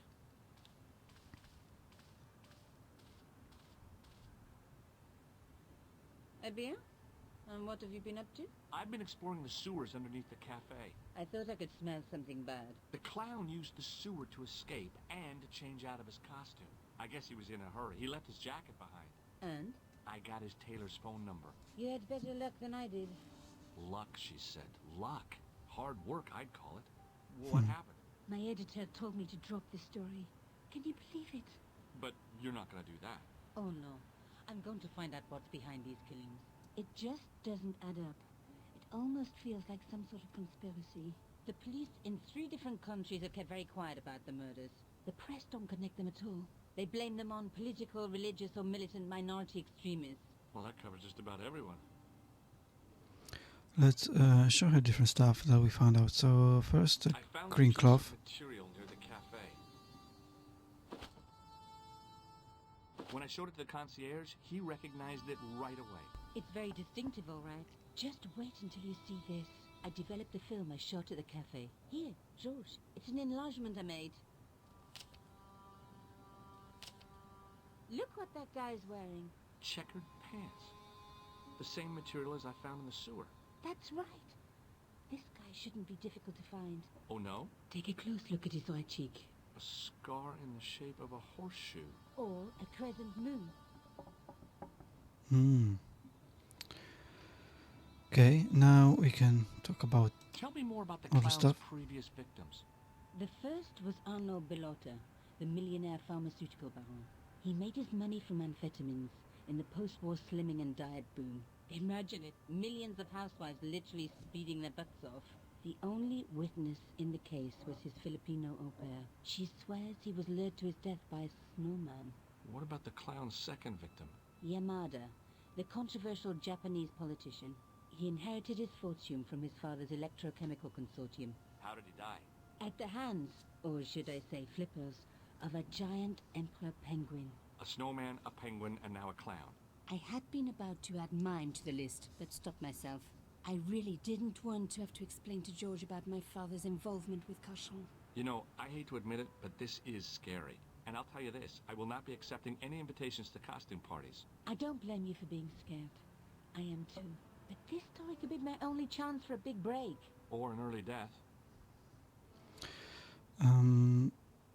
Let's show her the nose. I found this false nose in the sewer. Hey, what's this inside it? The contents of someone's nose? Don't be cross, George. It says La Risée du Monde. Masks and costumes. It's a costume shop near the Gare Saint-Lazare. I'll check it out. Maybe the owner And now we have an remembers address the clown to the costume shop.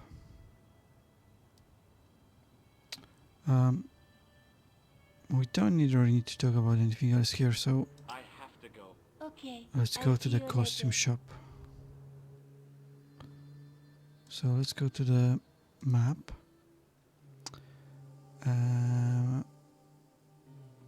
Should be about La Risée du Monde. There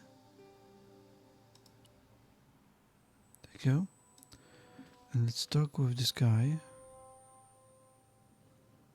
We can just show him the tissue straight away. Excuse me. Bonjour, monsieur. Please, come in. Welcome. Leave the mundane world behind. For in these 4 walls, fantasy is king. I don't want a costume. Didn't you ever dress up when you were a child? Not that I remember. Incredible. You'll be telling me next that you never shared your elder sister's lingerie. I don't have a sister, and I think I'd look pretty silly in a brassiere. I just need some information. Of course. How can I help you? Does this dirty tissue mean anything to you? Let me smell that.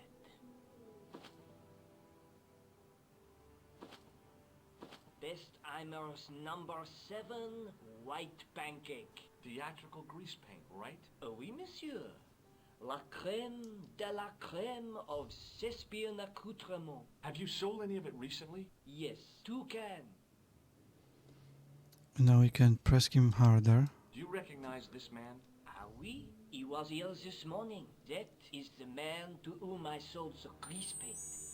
I remember the scar on his face. He chose 2 costumes.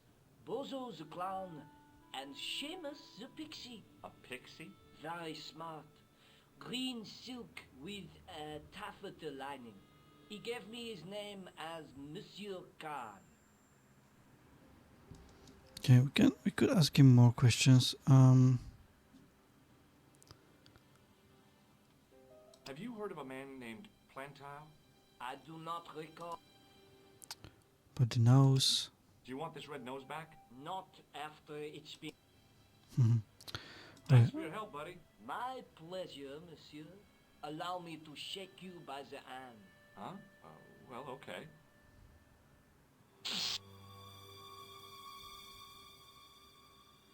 What are you trying to do, kill me?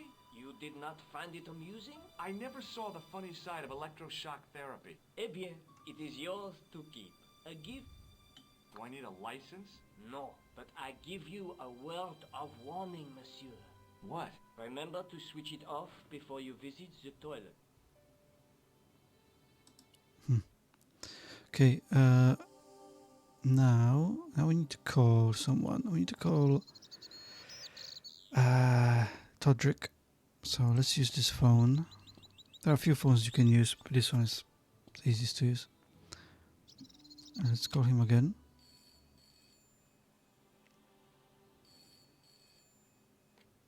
Hello? Who is this? Mr. Todrick? Oh, it's you again. What now? The man I'm looking for is called Khan. He bought a suit from you, remember? Mr. Khan. Yes, I remember him. Yes, I delivered the suit to his hotel. The Hotel Ubu. I don't remember the room number. It was upstairs. The second room on the right-hand side of the corridor. Thanks, Todrick. That's all I wanted to know. Now I've got you, Mr. Clown. Surely he should just tell police what he knows, and then police can do that instead of doing it by himself. But okay, we have a new location, Hotel Ubu. So let's go there.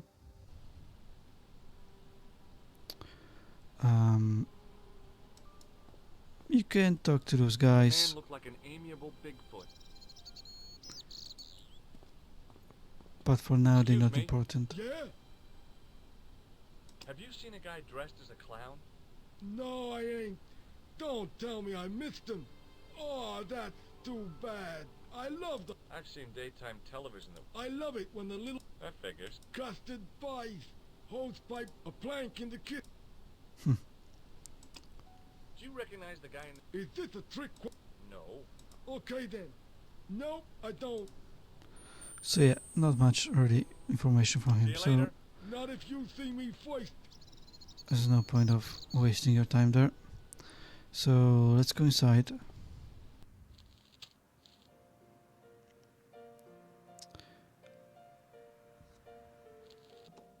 Now let's talk with the pianist. Start talking to her. Hi there, ma'am. Well, hello. What can I do for you? I'm looking for a man. You disappoint me, my dear. For one foolish moment, aren't you going to tell me? George. How sweet! I once had a stable boy called George. I am Lady Piermont. A real lady? I mean, you're an honest-to-God aristocrat? Oh, I don't know about that. Few of my ancestors are honest, not even to God. I can trace my family back to the Normans, but don't let that intimidate you, George.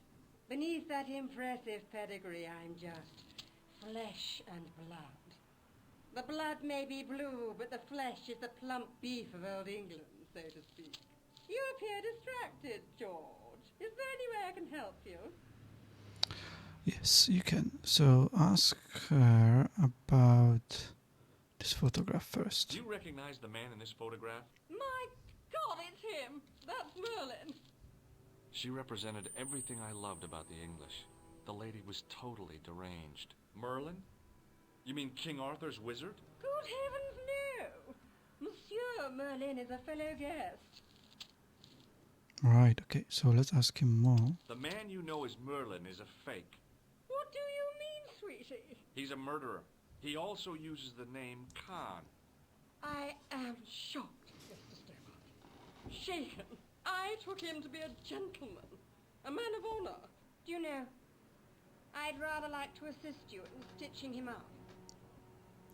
When did you last see Merlin? It was no more than an hour ago. He came downstairs and spoke to that clerk chappie. Something passed hands. I couldn't see what exactly. A briefcase? No, smaller than that. A bundle of papers, perhaps.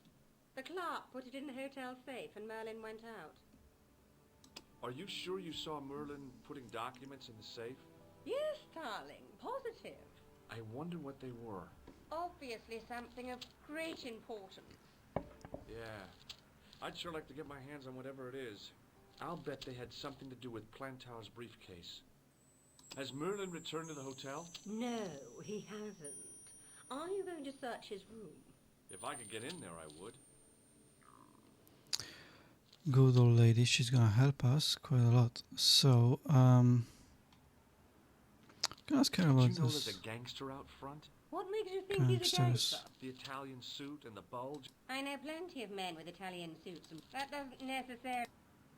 Right, let's go out.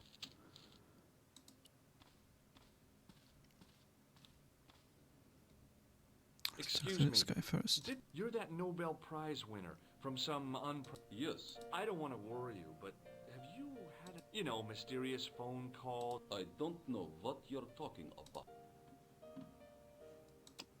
Do you recognize? He calls him. Yes. Why do you... I'm a private detective. What's your interest in? He is an enemy of my people. You know he's a killer. Of course. Amongst other things. Right. Would you help me investigate Khan? That is not possible. My instructions are to observe. I cannot jeopardize my position as an honored guest of this country's government. So he's not gonna help us. So let's go upstairs. Goodbye. Let's go upstairs.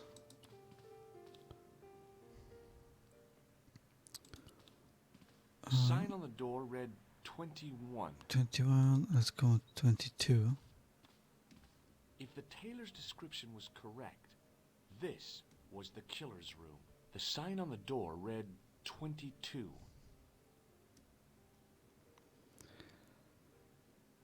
So now we have to. Well, we can't get in really. The sign on the door. The door was locked. So we need a key. So let's go down.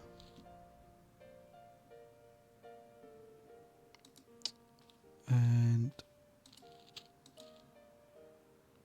try grabbing those keys. Excusez-moi, monsieur. What? You are trying to steal that key, no? No way.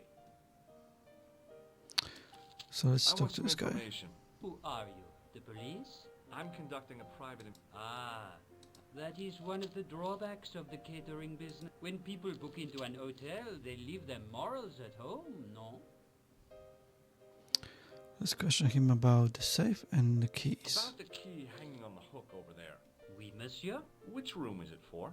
Number 21. Is that room taken? No. The guests checked out this morning. I'd like to retrieve something from your safe. Ah, oui, monsieur. May I see some form of identification? Like what? A driving license, perhaps? I don't drive. Your passport? I don't have it with me. I could show you my operation scar. I'm sorry, monsieur. I must have some form of unique ID. You won't find a more unique ID than my scar. I'm sorry. I must insist on a more traditional identification. Rats. I'd like to check into room 21. That is not possible. How come? You said it was vacant. It is reserved for another guest. Rats. No, monsieur. Dutch. Okay, so in order to get the key, we need to go to this old lady, Piermont, and ask her for her help. She's very helpful. Hi, ma'am. Hello, George. What can I do for you now? Would you distract the clerk while I borrow a key? Are you asking me to aid you in a criminal act, darling? Oh, no. It's the key to an empty room. And why, may I ask, do you wish to gain access to an empty room? Do you plan to squat? No, ma'am. Scouts honor? I was never in the Boy Scouts, ma'am. Oh, you should have been. What were your parents thinking of? It's a fine way for a boy to get licked into shape. Now tell me, why do you want to get into that room? It's next to the room the killer is using. Ah, so you plan to eavesdrop on Merlin? I was hoping there might be a connecting door. Well, how can I refuse? I shouldn't think my feminine charms would be much use in this case, but a good dose of English arrogance might do the trick.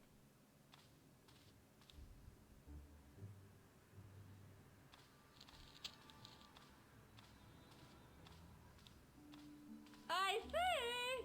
You there? Flunky! Oui, madame. Listen carefully. You do understand English, don't you? But of course, madame. Good. I wish to deposit some jewelry for safekeeping.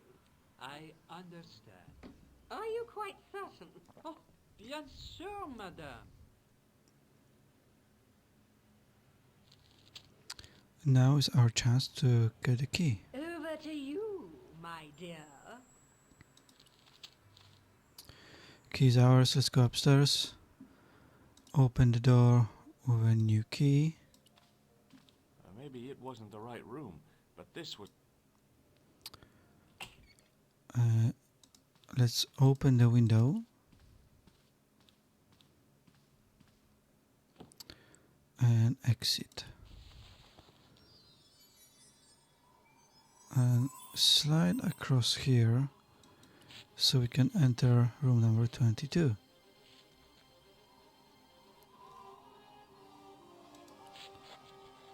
I think you need to click it twice.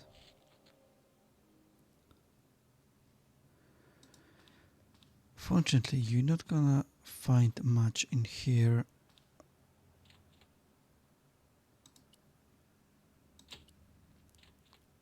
The closet was a solid impress.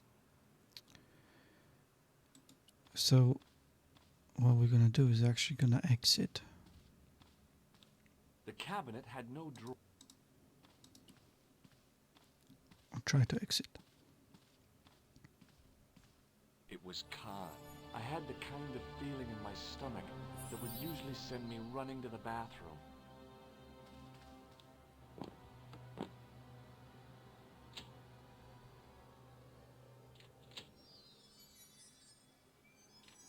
As Khan opened the wardrobe, I was sure I was dead. But he grabbed his pants quickly and didn't even see me. I didn't usually spy on men getting changed. But this guy was a killer, and I didn't want any surprises. He left his checkered pants on the bed.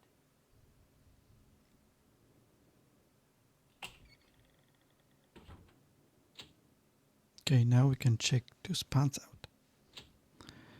So check them out. I had that kind of feeling you only get from searching. There was nothing in the pocket. Nothing in the front ones. Should be able to flick them all around. There you go. I flipped the pants over. I found an ordinary matchbook. No matches, There's a no matchbook. clues. But as I pulled it from the pocket, a strong thread came with it. A thread with a metal tag on the end. And now pull on that tag. I pulled on the metal tag and the thread came out of the pants. It was like pulling out a ripcord. Now flip them again. I turned the pants over again. There's a secret compartment. I searched the pocket gingerly and found a pass card. It read Thomas Merlin, Gruber Electronics Corporation.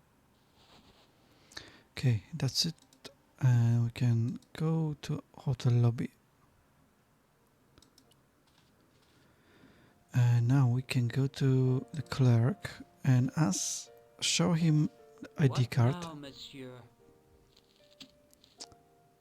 This electrician card. Does this pass mean anything to you? That is Monsieur Merlin's property. That's right. Merlin the murderer. I want to see what he's left in your safe. Impossible. I cannot betray his confidence, no matter what you say he's done. You're making a big mistake. Maybe. I can live with that. A murderer? Are you sure? Positive. Right. Let's go to Lady Piermont again and show her the card straight away. Hi, ma'am. What can I do for you now? I found this pass in Merlin's room. So, that deceitful little man is passing himself off as an electrician, is he? Uh-huh. This guy probably has a million faces. I showed the pass to the clerk, hoping he'd give me Merlin's papers, but he wouldn't buy it. He's too scared. I'll give him something to be scared of. Follow me, George!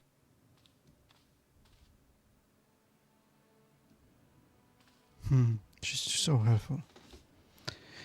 We would be nowhere without Did you her. place a package from Merlin in the hotel safe? I did, madame. And did my friend here show you Merlin's identification? Indeed he did, but What's the problem? he isn't Merlin. A mere academic detail. Give him the package. But that is against the law. I happen to be a justice of the peace, you silly man. I am the law. If he tries anything, shoot him, George. My pleasure, Lady Piermont. One moment, please. You know, I haven't enjoyed myself this much since Greenham Common. I don't know what I would have done without you, Lady Piermont. Voilà, monsieur. Le manuscrit de Monsieur Merlin. Thanks. How satisfying. An Anglo-American alliance that actually worked. The clerk had given me a tightly rolled sheet of parchment. I decided not to unroll it until I was safely back in Nico's apartment. Yes, okay, so what we have to do now is go up and go back to apartment 21. Go out the window.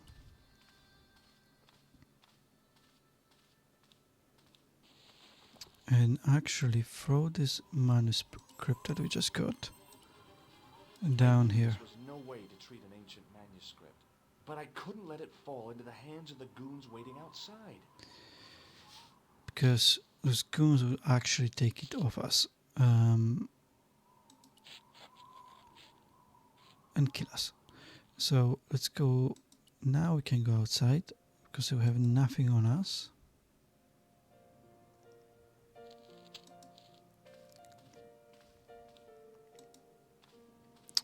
We can exit now. Just a minute, monsieur. What's your problem? No problem. If you cooperate. What do you want? Just a routine security check. Nothing to worry yourself about. Oh, well, all right. Search him, Flap. You bet. Hey, knock it off. Get off, you big ape. Nothing, Guido. Zilch. Our apologies, monsieur. What? I had to report you to the authorities. Round here, we are the authorities. You want I should break his arms? No. Let him go, Flap. See, that's why we had to drop the manuscript. So now we can enter the alley and just pick it up. If the manuscript was what Flap and Guido were after, they were going to be disappointed. I couldn't wait to get back to Nico's apartment and check it out. Hi, how are you? Oh, hi. Come in, George.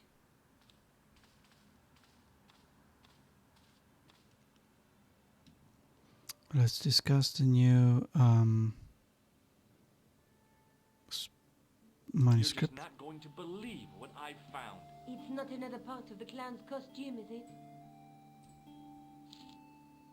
It's a medieval manuscript. Khan left it in the safe at the Ubu. It's incredible. Is this what he took from Plantar? It could be, which means it's worth enough to kill for. Look there, two guys on the same horse. Oh, yeah. Maybe they couldn't afford one each. What of it? Have you ever heard of the Knights Templar? Their official seal was an image of two knights sharing a horse. Whatever this manuscript means, it's connected with the Templars. How come you know about these knights? I learned about them while writing an article on the Crusades.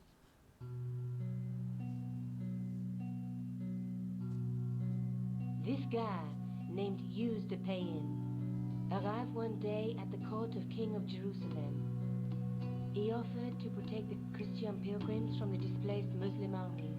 The king would be able to guarantee safe transit to Christians in the Holy Land, safer journeys, meant more pilgrims, and pilgrims meant trade and wealth.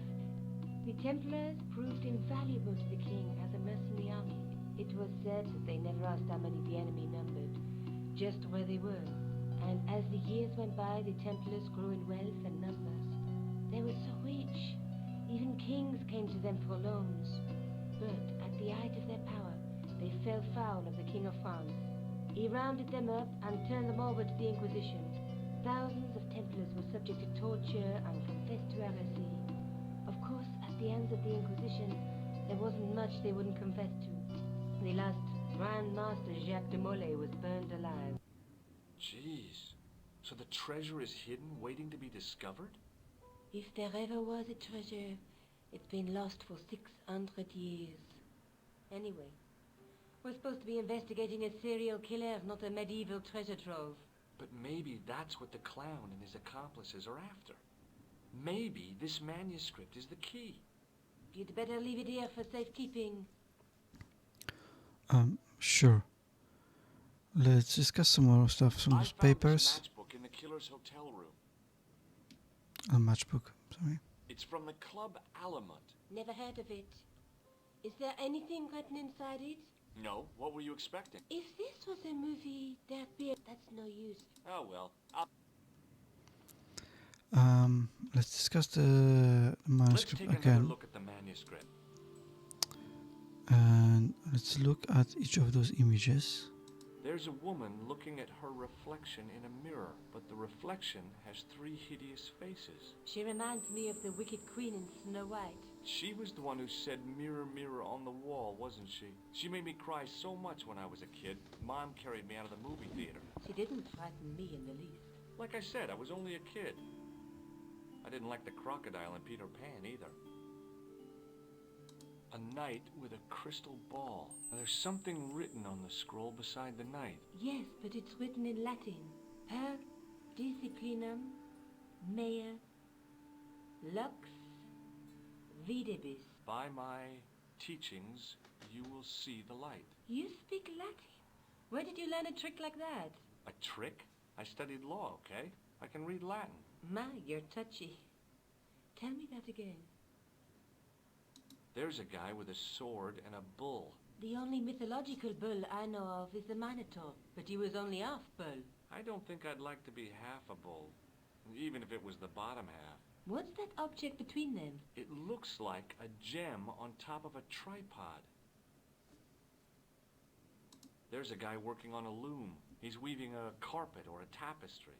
Or a duvet cover. It's a clue to a place, I reckon. Somewhere famed for weaving and ships. Where folk live in barrels? It beats copper boxes. Is there anything else? Just the middle one? Look there, 2 guys on the same. Let's face it, we need help, George. Someone who knows about these things.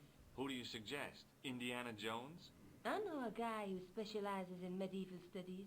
His name is Lobino. Huh.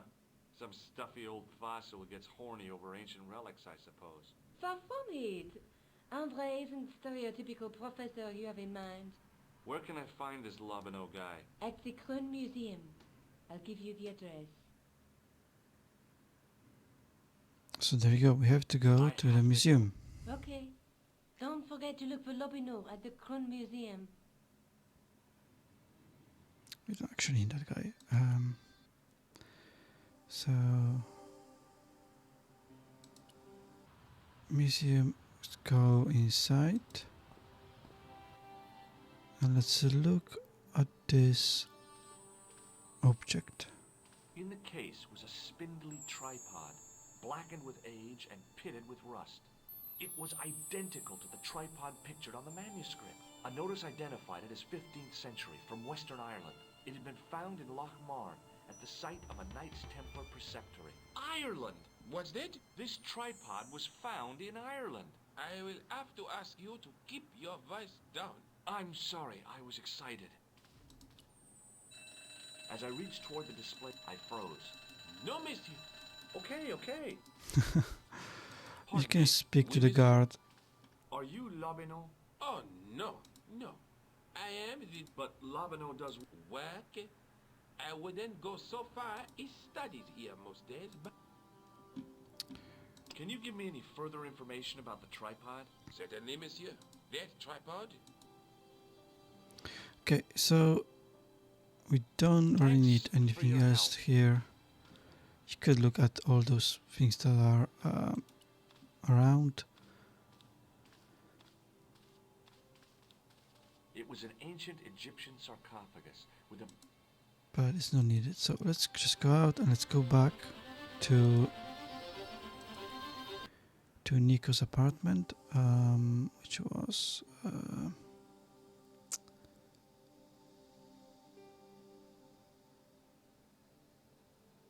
Rue Jarry, I think, back in Nico's apartment. And we need to talk about the tripod. Did you... No.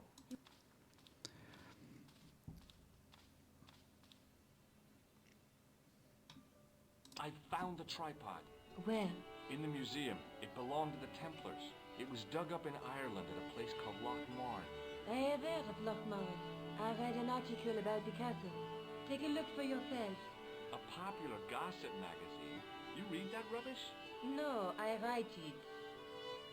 Professor Nigel Pegram, excavating the medieval castle at Loch Marn. That's strange. What? He resigned his chair at Durham University in order to devote his time to the excavation. Not only that, but he canceled the filming of a 4th series of his popular television program. This site at Loch Marn must be awful important to him. He's a professor of history. They're all cuckoo. All the same, I'd like to talk to this Professor Pegram. How do you feel about a trip to Ireland? Disappointed. Huh? That I won't be going. I want to follow up the Bellotta case. If you really think Picram's dam is important, why don't you visit Loch Marn? On my own? I'm not so sure about that. Where is Ireland exactly? In Europe. Do you have a boyfriend? Not anymore. There was someone. A guy in my final year, but it didn't work. Neither did my degree. I'm sorry. I'm not. Right, let's go out from here. Okay. And we can go to Ireland.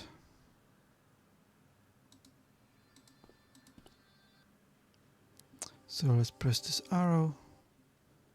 And that takes us to Ireland. I passed the castle on the way into Loch Marn. The castle where Pegram's excavation was located.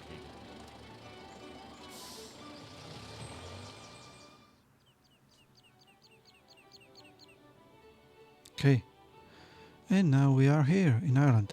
It's quite crazy how he went from Paris, holiday in Paris, to investigating a murder case. Now he's in Ireland, isn't it? So, this is David's pub. Let's just enter the pub and see what's there.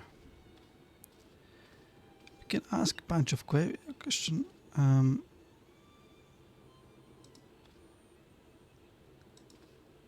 To different people. I absolutely love the details. This actually looks like a proper British pub. Actually, sorry, Irish pub. We are in Ireland, not Northern Ireland. Let's not forget that. Okay, let's steal this stuff, this towel from the counter. It was a beer-stained piece of toweling. Gonna need that later.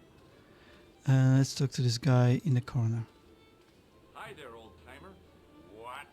Nasty cold you've got there. As soon as the words left my lips, I regretted them. Is there such a thing as a cold which isn't nasty? I put the question to Father Mahoney. Father, says I, why were we born to suffer snot? What did he say? He said, it's my reward for being out all night like a sinner. Pious prig. Anyway, this is no ordinary cold. It's the hay fever. Pollinosis? Thank you. You're not a policeman, are you? Excuse me? Police? No. I'd know it if you were. Right. We can ask him a bunch of questions if you want. Tell me how to get into the castle? Don't even think about it, me bucko. Loch Marn Castle is haunted. Ghosts don't bother me. I still want to visit that castle. You can't. It's not open to the public. There's no one around to stop me, is there? That's right. Nothing human, anyhow. Okay. Let's ask him about this stuff wire. What's that you're making? It's a necklace. Necklace. Oh, sure. Made out of steel wire? That's right. A necklace for my pretty one. When my little lover feels it round her slender neck, she'll be mine. All mine. Okay. We're gonna need to steal that necklace wire from him. Do you know Pegram, the archaeologist? That's the scrawny fellow who was poking around at the castle, isn't it? No, I don't know him. Can I buy you a beer? Very kind, I'm sure. But I don't drink the stuff Leary sells. What's wrong with it? I've seen what it can do. Okay. Can backtrack from this. See you later. We need to steal it. When he puts down that on the table, there you go. As soon as the old guy looked away, I grabbed this piece of wire. Now let's talk to this guy at the very end. Hello there. My name's George Stobart. Pleased to meet you, I'm sure. I'm O'Brien. Can I help you? Ask him about Templars. Ever heard of the Knights Templar? I most certainly have. A remarkable institution. Did you know? They were the originators of our system of credit. Their financial empire stretched from the Atlantic to the Caspian Sea. With bases in so many countries, they had to establish new methods of fiscal transfer. So, the Knights Templar were nothing but a bunch of bankers. I don't get it. Are you saying these Templar guys invented bank charges? In a manner of speaking, I suppose they did. What a dirty trick. Didn't anyone try to stop them?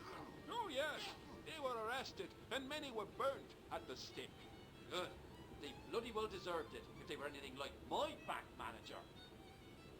Okay, let's ask him about the castle. What can you tell me about the castle, Mr. O'Brien? It's a fine sight now, isn't it? Dates back to the 10th century, you know.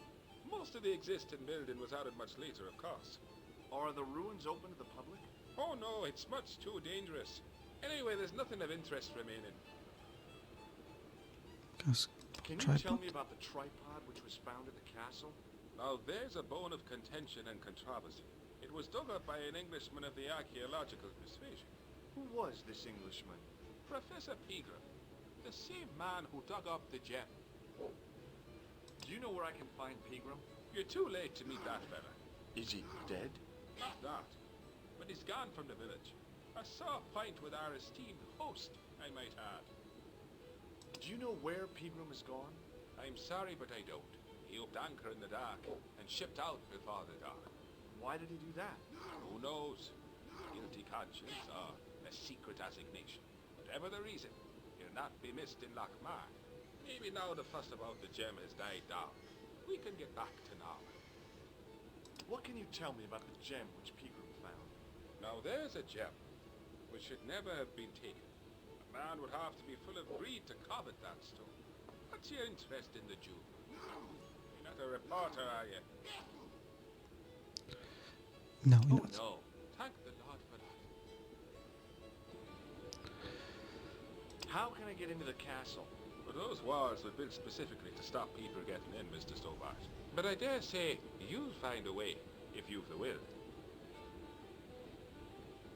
Why is Pegram's departure upset the landlord? He's lost a paying guest, that's why. More than that, there's the question of an unsettled bill. Poor Michael's seen red over the business, and I don't blame him. Okay, that's enough Goodbye for now. for asking him. Ask this guy. His My name's name's George. Pleased to meet you, Mr. Sean? My name's Fitzgerald. Maybe. What can you tell me about the castle? There's nothing there. Just an old ruin. How old? I really couldn't tell you. Do you know Professor Pegram? He's the archaeologist, isn't he? That's right. Did you work at Professor Pegram's dig? What gave you that idea? Have you ever explored the castle yourself? I used to play there sometimes, when I was a kid. Then one of the little ones fell off the wall, broke his head and died. We didn't go there anymore. You haven't been up there recently? No. Can I get you another drink? Oh, no, thank you. I shouldn't be drinking at all. I'm on tablets for my nerves. More than a pint and I'll pass out. Okay. See you later. Let's talk to the barman. Can't remember. You have talked to him or not? Do you have Top to? of the morning to you. I beg your pardon. Oh, That's what God. you Irish say, isn't it? Do you want something? Or are you just flaunting your xenophobia? Well, I was trying to be sociable. Is it a room you're after? No, thank you. I don't plan to stay too long. Who does? Most folk take one look at Lochmarden and jump back on the bus. Do you know a man called Pegram? Indeed I do. Are you a friend of his, by any chance? Oh, no. I'm just trying to track him down. Me too. That son of a bitch should be locked away. Did Pegram stay here? Yes, he did. 6 nights plus breakfast. I'll try a glass of beer, please. Is this your first pint of real ale? Well, I guess so. What's real ale, anyhow? Beer that's brewed from natural ingredients to traditional methods. It shouldn't be kept under pressure or refrigerated. And finally, it should have a good body and distinctive character. In other words, it's flat and worn with bits in, and it makes you fall over.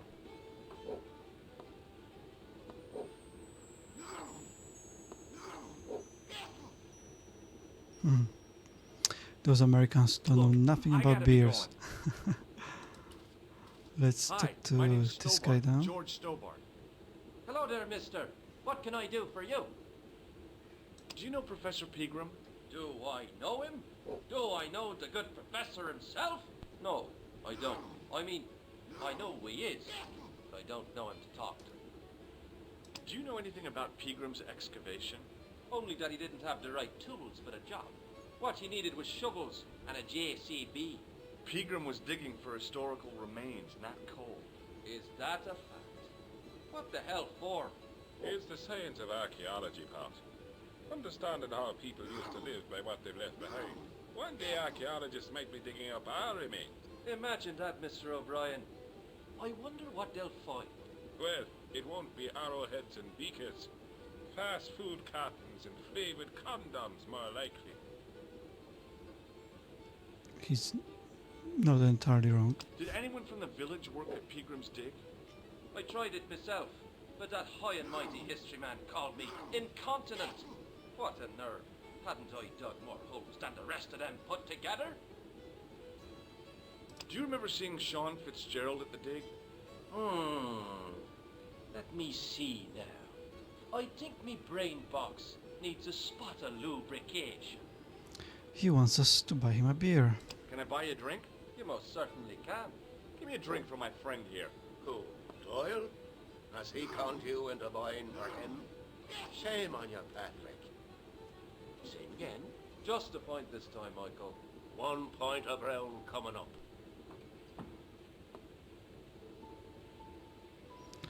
And ask him again about Sean. Do you remember Sean Fitzgerald now? I can picture the scene as if it was only last week. Come to think of it, it was only last week. Fitzgerald was there all right. Him and a bunch of students. He was speaking with the boss man. Can you tell me anything about the castle and... Oh, I don't know. You should ask Mr. O'Brien. Would you be one of them history... Oh no, What's that? A vacation, Pat. It's what the Americans call a holiday. Oh, right. In Lochmarn? You come to Lochmarn for a holiday?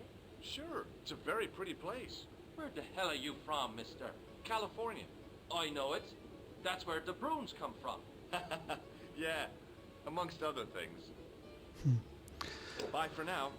Now we have more information about Sean. We can ask him more questions. Mr. Fitzgerald? Doyle told me you definitely worked at the dig. He's seen you there. You might as well admit it. I knew this would happen. I knew I'd get caught. I need to talk to Professor Pegram, if he's still alive. What do you mean? Is he in danger? Yeah, you too, if I'm right. You're not from the Social Security. Hell no. What makes you think that? Well, I was claiming benefit at the same time I was working for Pegram. I'm not in a position to make judgments, Sean. That's between you and your conscience. All I want is to talk to Pegram about the gem. But he's not here. I know that. But he left that package with you, didn't he? So where did Pegram go? I don't know. I swear it. He came to see me early this morning. Said he was leaving. He asked me to give this package to a guy called Marquet.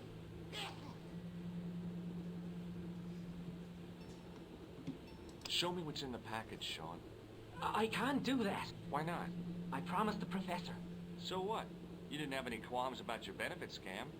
So where's the harm in taking a peek inside Pegram's package? You don't know these people. I can't. I don't dare. Let's keep pressuring him. This is your last chance to show me the package, Fitzgerald. I've been patient with you, but now it's time to kick ass. But he'll kill me. Who will? The man from Paris. Jack Marquet. Pegram told me if I gave him the package unopened, I'd hear no more about it. But if I double-crossed Marquet, I'd be dead. I'll deal with Jacques Marquet. Give the package to me. No. Why should I trust you? I don't know who to trust anymore. I wish I'd never even heard of the Lochmarn gem.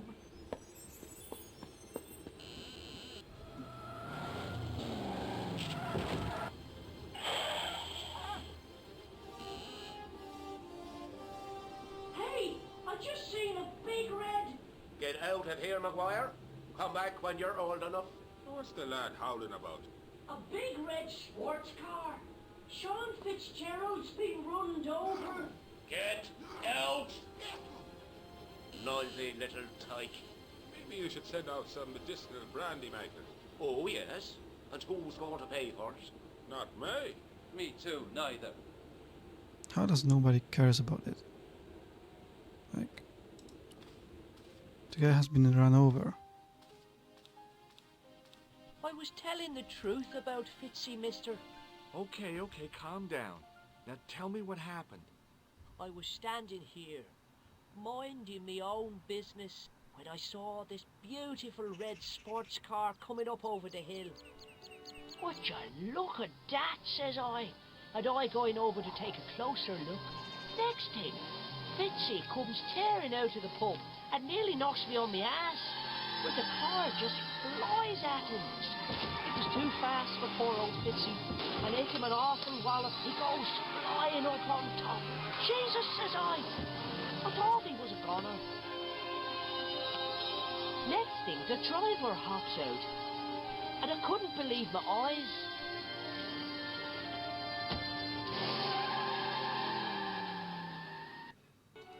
He was dressed like a bloody pixie.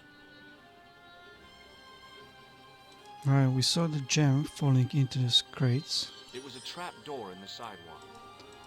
I want to open that now. I tugged at the trap door, but it was locked from the inside. Press the button on I the pushed switch. the switch down, but in doing so it snapped off in my hand. Let's go and talk to barkeeper. Excuse me. Yes, sir? May I have another beer, please? Certainly, sir. Same again? Yeah, please. How is this stuff made? That's the secret of the master. Each barrel is lovingly suspended on skill, lowered into the cellar like manna. I'm sorry, but the pump appears to be broken. I could fix it for you. I don't think so. This is a job for a professional electrician. Oh well, at least the glass washer is still working. It's not my dear, is it? Aha, but we got electrician It just card. so happens I'm an electrician. Check out my credentials. Well, no. Isn't that marvellous? Here's a house bedeviled with faulty wiring of a wayward nature. Here's you, an electric man, with a little plastic card to prove it. I still want to see what you can do before I let you touch me beer pumps. You can make a start on the glass washer. That's why we need And when you finish that, the wire. will you take a look at the pumps?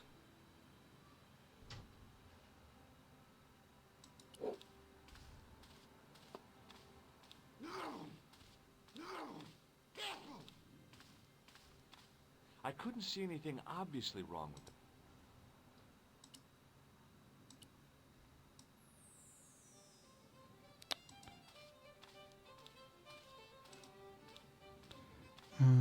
I think I have to use it on this wiring here.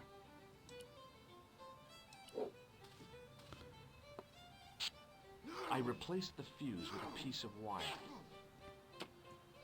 I knew it was dangerous, but I was desperate enough to disregard everything I knew about standard safety precautions.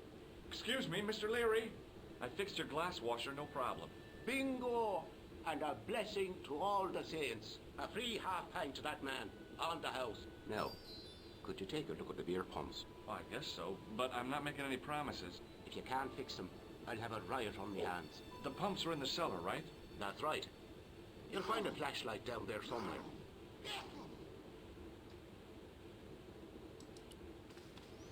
Let's enter the cellar and pull that lever. Because I can't see anything at the moment. I pushed the lever and heard the grating of metal, but nothing appeared to happen.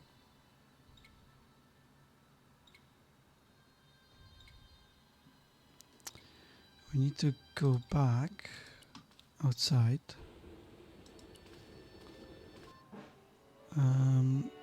And now let's pull that crate.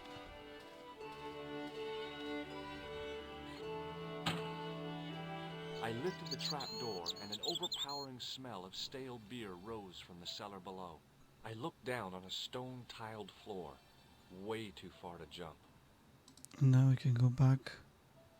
Excuse me. There was a nasty feeling in my guts I usually associated with light opera. It was Khan. What's the problem? Did you see what happened here a few minutes ago? What was that? A man was involved in an unfortunate accident. I didn't see anything. What about the boy? He doesn't know anything either. The kid, well, you know how it is in these rural communities. Not enough genes to go round. I prayed McGuire had the sense to keep his mouth shut. Was the guy hurt bad? He's been taken care of, but he thinks he dropped a small parcel. You didn't happen to find it, did you? If I had, I would have taken it to the police. Of course. Thank you.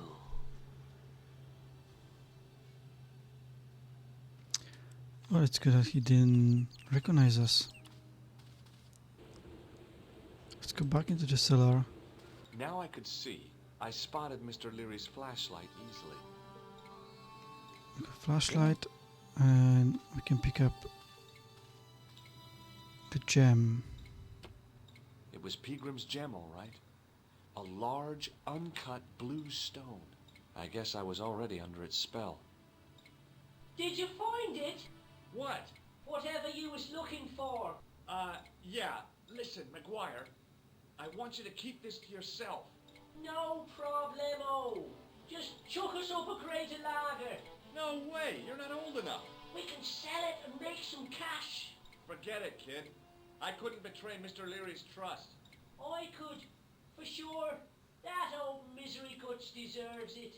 If you want to do me a favor, keep a lookout for that guy in the suit. Okay. But it'll cost you a packet of chips. Oh, and shout if you see that Ferrari. Let's open the tap. The faucet creaked, coughed, and spewed out a stream of rusty-colored water. Now let's use that towel.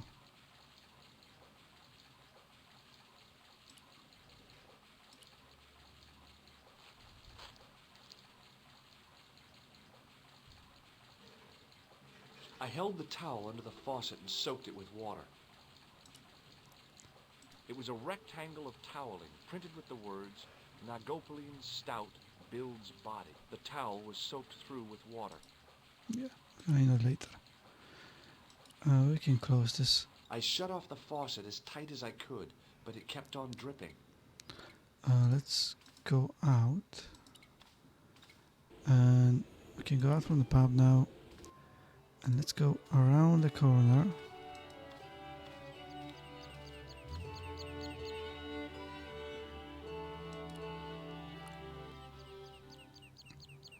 Let's talk to the farmer first. Hi, do you speak English? Well, no. What if I was to say no? An implication of cognizance shrouded in denial. A pretty poser of a paradox indeed. I gave him the look I'd perfected when I was 12 and was going to be the greatest hypnotist of all time. It was a killer. Are you attempting to hypnotize me, or is it the constipation you're suffering? I was a little out of practice. Ask him about the sports Did car you happen first. to see a red sports car down on the road? I caught a glimpse of a flash of red on the hill and heard the racket. Sure, it was an awful noise. A sports car, you say? A Ferrari, to be exact. A racing car? And what was it doing here? The poor fella must have been lost. The driver of the Ferrari was involved in an accident. Is that so? Yeah. He knocked somebody down outside the bar. What an idiot! How could a thing like that happen? He was traveling too fast. So fast, he ran right under the car? I mean, the car was traveling too fast. But you'd have thought the idiot could have heard it coming. Maybe you know the guy who was hit by the Ferrari. His name is Sean Fitzgerald. Oh, I know him all right. That's me nephew. The idiot responsible for the stacking of my hay cart. Was he killed by the car? Oh, no. But he has been abducted. Well, that's a relief now. Aren't you going to look for your nephew? What for? From what you say, it's too late. Well, you could report the matter to the police. Better not.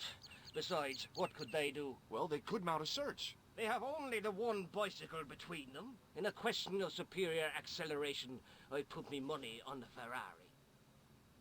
I think you ought to know exactly what Sean has gotten himself into. I'm not sure I want to know. But you're his uncle. His own flesh and blood. You're right, but what can I do? If I'm not here to guard it, some idiot might try to climb the haystack. What a moral dilemma. Stay here and guard this potentially lethal agricultural construction, or to go off in search of the prodigal nephew, the very man responsible for said hazard? It'll need some thinking about. Why, there's no problem. You're right. Why didn't I think of it before? We'll demolish the haystack. You don't have to demolish the haystack to go look for Sean. I'll stay here in your place and warn anyone who's silly enough to climb it. Marvelous! I think I should start me inquiries in the bar. What a funny character. He strode off in the This direction farmer. of McDevitt's bar, leaving me to contemplate the stack of hay. Now we can climb the haystack to The stack of access hay stopped, short castle. at the top of the wall. Even if I stretched as far as I could, the wall was out of reach. What I needed was a slice or two of Alice's Wonderland. Or you need this handy tool we have here. I inserted the end of the lifting key in the mortarless crack and gave it a firm shove. It remained lodged in the wall, jutting out to form a step.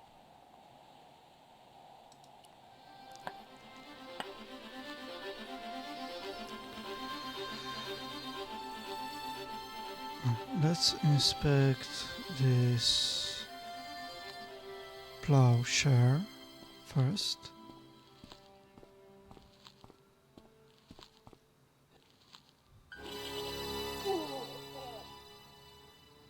The rope by which the goat was tethered had become tangled on the old plowshare. So now we can hopefully enter this pit.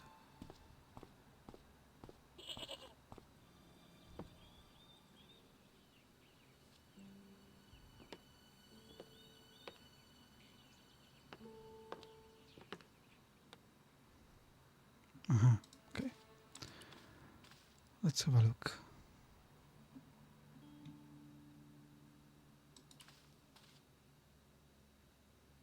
The statue was too heavy to lift. It overbalanced into the sand.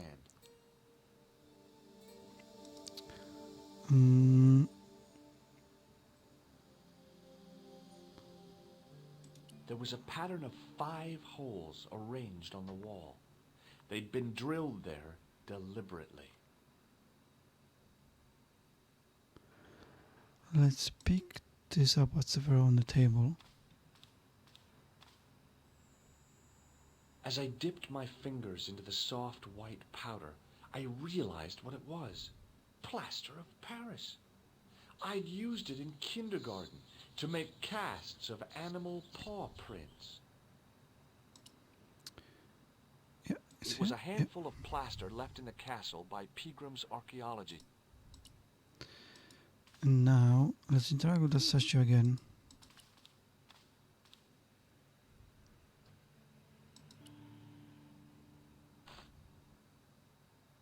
As I swung the stone upright, I noticed it had left a pattern of holes in the sand. So now we can use this plaster on those holes. And then use the towel, which is wet. I sprinkled the plaster on the sand until the holes were filled. On this, so we can get a mold. Plaster mold. The trickle of water was quickly absorbed by the plaster. Pick it up. I eased the solid piece of plaster from the sand. Underneath, it had formed a perfect copy of the statue. And now, this mold can be used on here, on those holes. The hardened plaster cast fitted snugly into the 5 matching sockets. There was a soft thud, then silence. Open sesame. Let's go inside.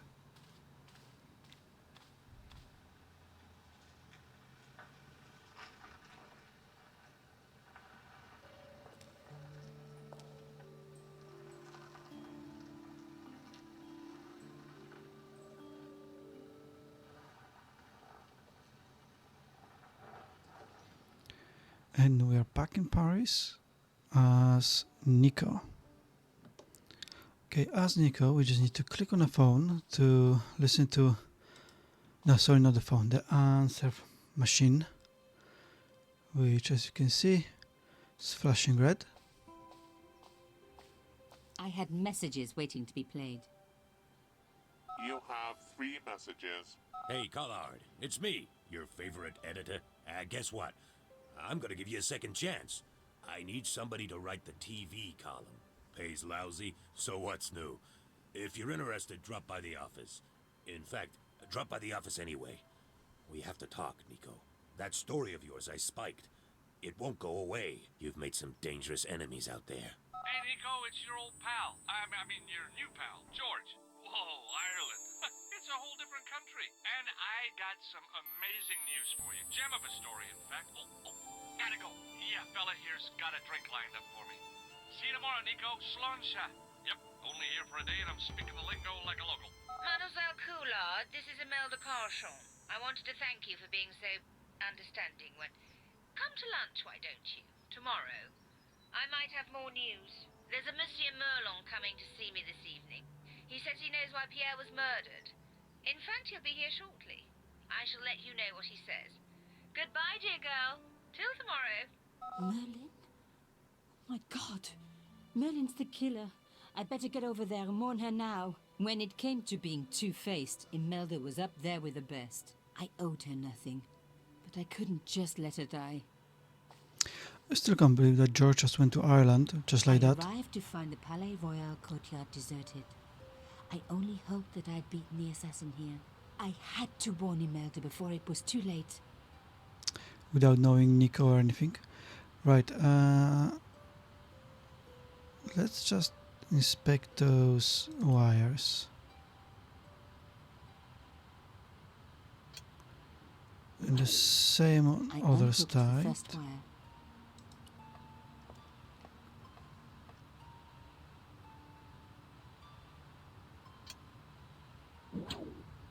I released the second wire. Even with both wires removed, the statue remained upright. Okay, we need to move it. towards the window. If I could deconstruct this, I could deconstruct anything. Let's go up. Use this as a ladder.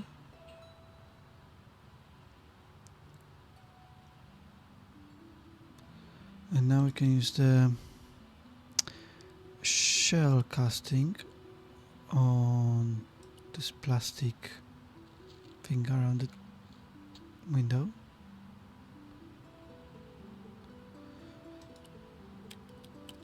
And let's just enter the study. Nico is a proper little thief. Well. Okay, let's go back out. Let's go to the drawing room on the right. My God, I'm too late.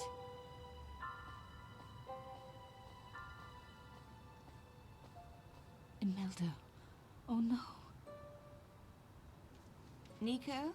Don't worry, you're going to be alright. You know that isn't true. It was Merlin, wasn't it? Dressed as a cavalier. Absurd. You came to warn me, didn't you? I must be crazy. Let me see you, Nico. All this time you were just using me. Which one is the real Imelda? You are an extraordinary girl. Thierry would have been so proud of you. You didn't know my father. So like him.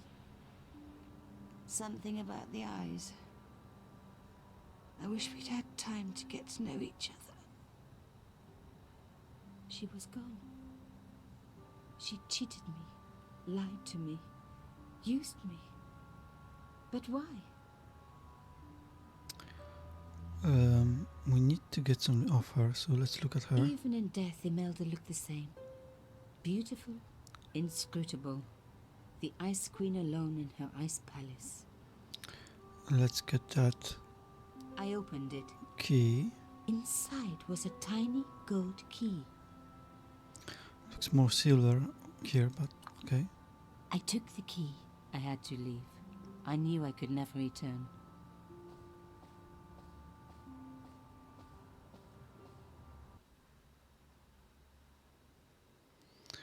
Open this chest. We're back in our apartment.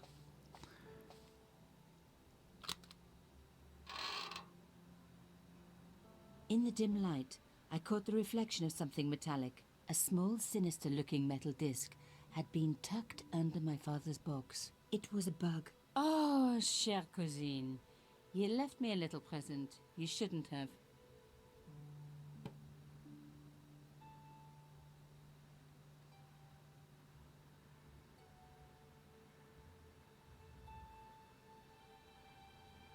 You don't scare me. Espèce de... Feisty one.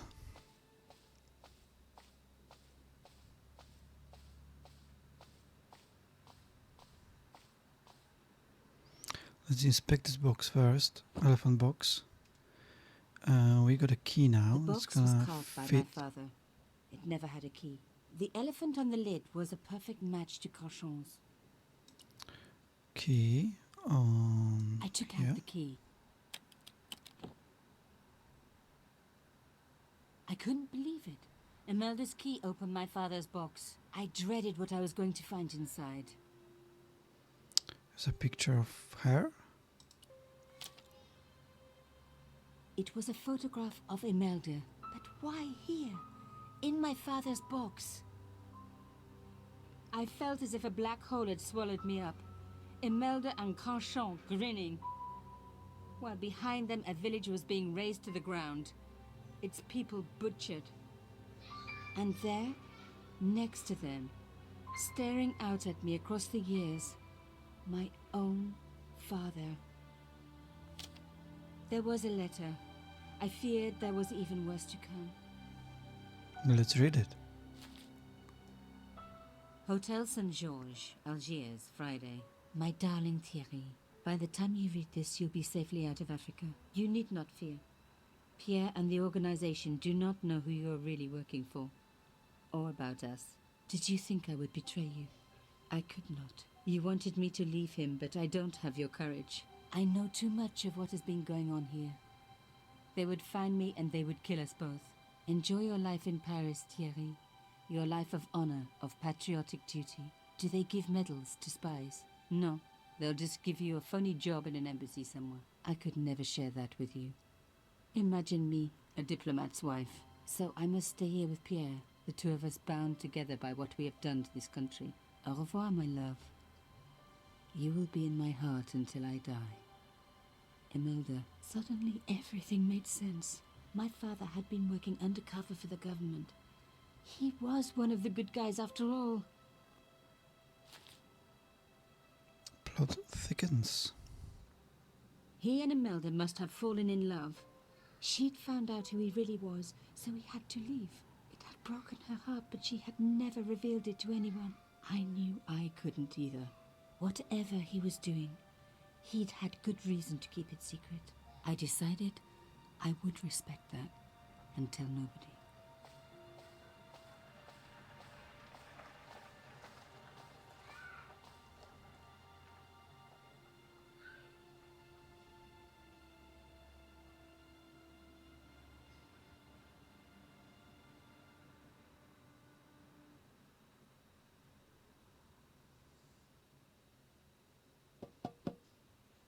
I knew it was George. For a moment I was tempted to pretend that I was out, or ask him to go away and come back later. But then... Come in. Hello, George.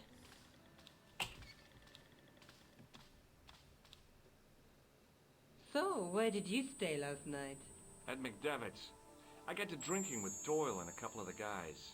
That explains why you look so ill today. Did you get any sleep at all? Not much. I had to share the room with another guy. Did he snore? Hardly. He was dead. And you say Pigram has disappeared? Without a trace. But my visit wasn't a complete waste of time.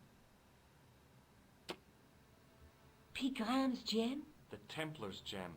Whoever Jacques Marquet is, he's in for a disappointment. Jacques Marquet? He's the guy who should have collected the gem from Fitzgerald. What are your plans? I want to find out who, what, or where Montfaucon was. All I've got to go by is the name and a picture of a hanged man. Let's take another look at the manuscript. A knight with a crystal ball. The Night Scroll. Through my teachings. Right. There isn't much to talk about in here. We can There's look a after. woman looking at but the reflect. Look there, two. There's a guy with a sword between. We just need to look There's a guy working at the corners again. I want to find out who, what, or where Montfaucon was. All I've got to go by is the name and a picture of a hanged man. Okay. I can't sit here all day, much as I'd like to. Okay. Don't forget to look for Lobinot at the Kron Museum. And why don't you see if Rosso has heard anything? Okay. Anything else I can do for you while I'm out? Shopping, a trip to the laundromat? Just take care of yourself. It's funny how he listened to her to go to all the way to Ireland, and now he doesn't want to go somewhere else for her. I so much wanted to talk to George about everything that had happened, but I knew I never could. My father's connection to Africa would have to remain a secret forever. His bravery would be known only to the government and to me. Revealing it would just damage his memory. People would take the story and twist it. Before long, he would be the villain and Carchon would be the hero. I know how they do that. I'm a journalist. Surprised she didn't even offer him a coffee. Okay, so we are back on a map. Alright, so let us move few questions. Sergeant Moo? Yes. I was one of the last people to see the victim alive, Sergeant. Does that worry you? Yes, it does. I feel I owe it to him to find his killer. That is best left to the authorities, monsieur. Did he speak to you? Tell you anything? No, he just grinned and nodded. Don't let it trouble you, monsieur. Go home and try to forget. Let's just keep asking him questions about these Do you know a characters. man named Khan? He's a shifty-looking guy with a scar on his left cheek. No, monsieur. He also calls himself Thomas Merlin. I'm sorry, Monsieur Stobart. I don't know him. Has this man any connection with the bombing of the cafe? Yes. I believe Khan was the name he used when he hired the clown costume. Have you heard of a man called Marquet? Yes. He used to be known as the Mole of Montmartre. I heard he's been hospitalized, probably by one of his rivals. There you go. He's in hospital. Let's ask about him again. Which hospital was Marquet taken to? The Hagenmeyer Clinic in the Avenue des Hérissons.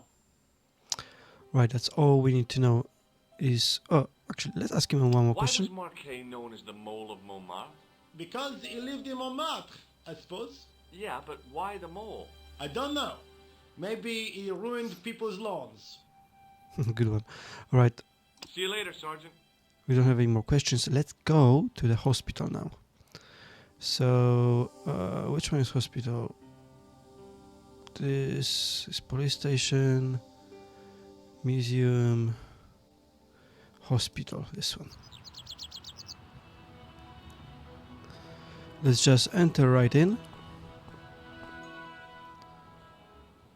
And talk to the receptionist. Excuse me. Yes, sir? Is this the Hagenmeyer Clinic? That's correct. I thought I was in a garden center. Oh, the plants. They were my idea. A little greenery to evoke the spirit of nature. How may I help you? That's very nice hospital. Completely different to the ones I'm used to.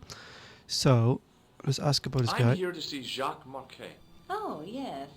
Are you related to our client, sir? Yeah, I'm his long-lost brother. A brother half his age with a different name and an American accent. Yeah, people always say that. I blame Mom. We were separated at an early age. After a mix-up in the nursery at the Oakland shopping mall. I've never heard anything so ridiculous in all my life. I guess not. Obviously, she didn't believe us. Alright, let's show her our trusty electrician card. Look at this ID pass. So you're Merlin. Marquet's been asking for you. For me? Yes. He was shouting your name when they brought him in here. Now, let me see. He was on Ward B12, as I recall. Oh, he's being transferred to... Oh, dear. He's on Ward J2. That's Nurse Grendel's ward. What about her? What's so bad about Nurse Grendel? She runs that ward like a South American prison. Keeping a well-disciplined ward isn't a crime, is it? Well disciplined. In the discipline and punishment stakes, she'd whip the butt off the Marquis de Sade. Everything, I mean everything, is done to a strict routine. 6 o'clock alarm call, 6:10 bowel movements, and woe betide anyone who doesn't have a result. Those patients of hers are like Pavlova's dogs. She sounds like a real nightmare. And then some. If Nurse Grendel is that bad, how come the authorities tolerate her? She's like part of the furniture. I was beginning to get the picture. This woman was jealous, with a big green capital J. Okay, let's ask another question. How do I find Nurse Grendel's ward? Down the corridor on the left, turn right at the senior consultant's washroom. Right again at the executive coffee lounge. Bear left past the administrator's sauna. And turn left at the end. That's J2. And good luck. Thank you. We don't have any more questions. Thanks for your help, ma'am. You're welcome.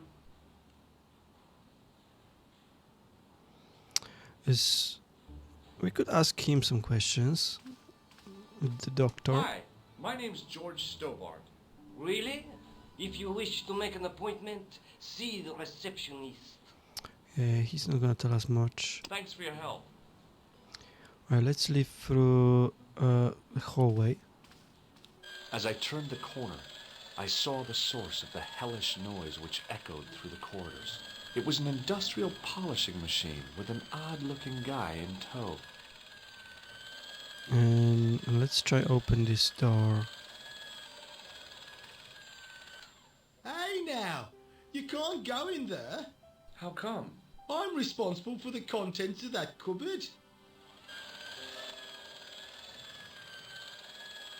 Right, let's unplug him. As I tugged the plug out of the socket, the polishing machine coughed, spluttered, and died. That's because we need something from that closet. Mr. Shiny, what's wrong, pal?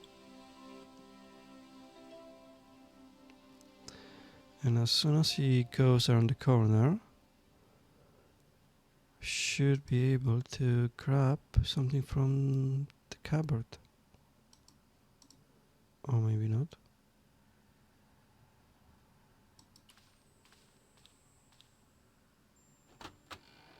There you go.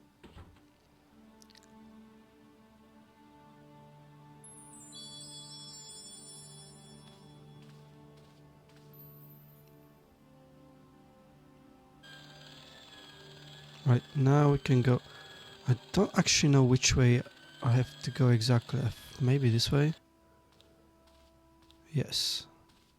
Good afternoon, Doctor. Oh, hi. Is this Ward J2? Yes, sir. The patients are ready for your inspection, Doctor. Thank you, nurse. You'll need this, Doctor.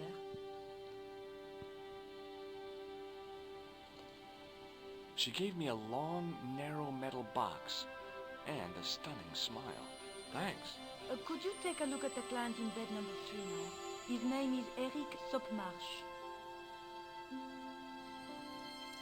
Sure. We need Marquette. Do you have a patient named Marquet on this ward? Oui, monsieur. He is in the private room at the end of the ward. He has been placed in strict isolation. Why is Marquet in quarantine? If you wish to know more, you'll have to speak to Herr Hagenmeyer. All I know is that Marquet's room is strictly out of bounds. Do you know who paid for Marquet's room? No, of course I don't. Preferential treatment like that must cost an arm and a leg. That's not my concern, monsieur. Thank you, nurse. Au revoir, monsieur. We have to go back to the lobby and find the doctor.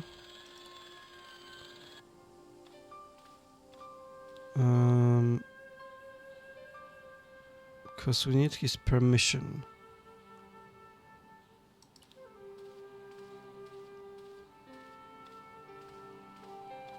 Excuse me, sir. Aha! Just the man. You must be the new boy. Yeah, I must be. Well, stop wandering about and make yourself useful. Bernie, come here, boy. This is Benoit, my nephew. Can I trust you to look after him? Sure. He is fresh out of medical school. It will open his eyes to see a real doctor on the job. I'll bet. Show him around. Let him see some real suffering. We can give him pressure gouge. Stay. Where's he going? Let's talk to him. Hi, my name's George Stobart. Yes, sir? So what's your name, kid? Benoit. They call me Bunny. Bunny? Jeez, and you don't mind? Oh, I've gotten used to it. Okay, Benoit, you're gonna help me. Anything you say, sir. Do you know anything about a patient named Marquet? No, sir, I don't know much about any of the patients. I've never met a doctor who admits that he's only human. I'm only a trainee, sir. I'm sure I'll get the hang of things. Right, let's give him the Take this pressure gouge. gauge. Thank you, sir. What do you want me to do with it? Well, keep it safe until I think of something. Right, we're gonna use Follow him. me, Benoit. I'm right behind you, sir. Let's go back to the J ward. Let's try to enter the private suite. Oh, doctor. You haven't taken my blood pressure.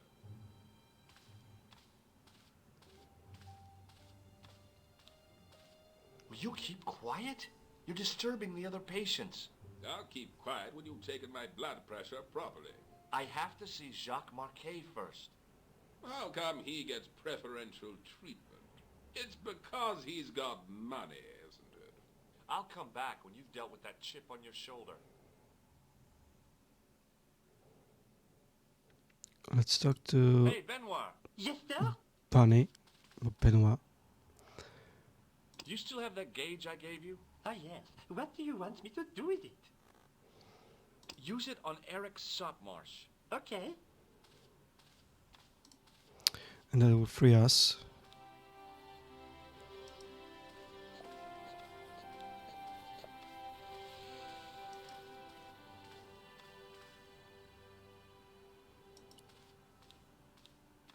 Rather you than me, pal. I'm Dr. Stobart. Bonjour, doctor. Have you heard of a guy called Marquet? He's in quarantine, doc. Right behind this here door. Marquet is just the man I wanted to see. I wouldn't go in there if I was you. He has anthrax. I have to visit my patient. What for? Routine. I have to check he's still breathing. What if he's not? I'll sign the certificate and register his bed as vacant. That's a cold and distant attitude to death. Well, I've been institutionalized to the point of godlike aloofness. The white coat suits you. Thanks. That was a good one. Catch you later, officer. Au revoir, doc. I must say, George is very handy. First he passes as an electrician, now as a doctor. He could be a spy. Marquet? Yes. I am Marquet. I've been expecting you. You have? Well, what are you waiting for? Get it over with. I just want to know what I should do with the gem. The Lachmar gem. Yeah, right here in my pocket. I thought you were one of the assassins. Not me. I never inhaled. So, you were sent in my place? Yeah. You could hardly make the trip to Ireland in your condition. What should I do with the gem? Deliver it to the Grandmaster. Quickly tell him that I have found the tripod. Right here in Paris. You have it? Not yet, but it's being taken care of. I hired a couple of stooges with a flair for petty crime. Would that be Flap and Guido by any chance? You know them as for Klausner. He has gone off to Syria on a wild goose chase. They have geese in Syria? He has a theory about the location of the...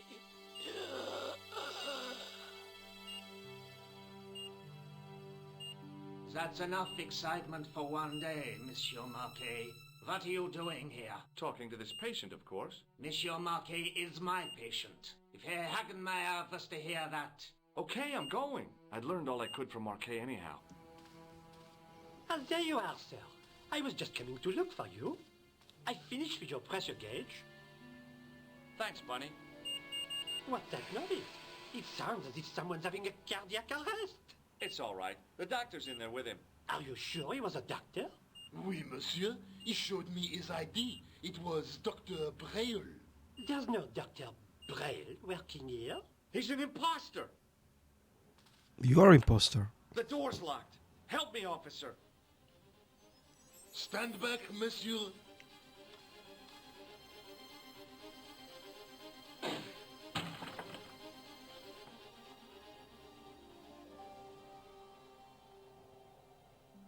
Oh no.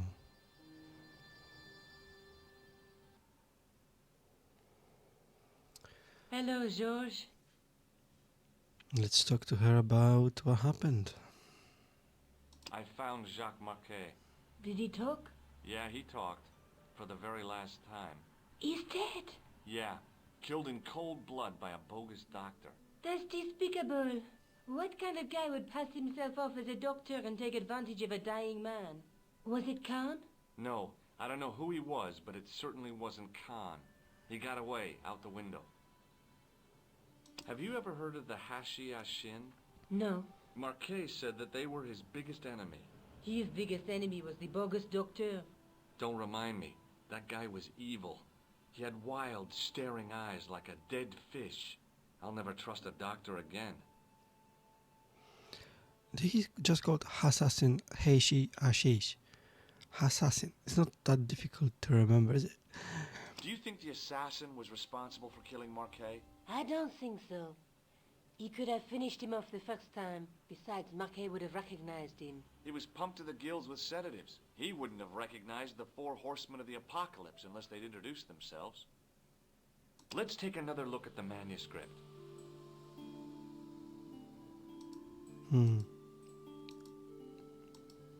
Look there, 2 guys on the same...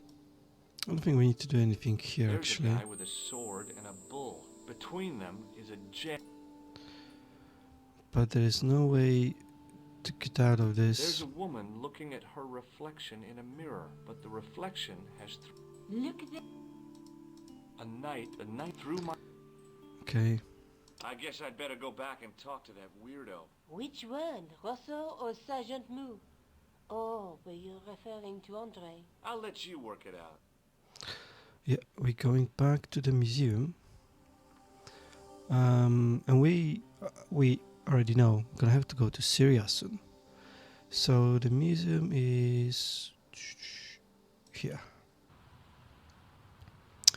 Let's enter the museum.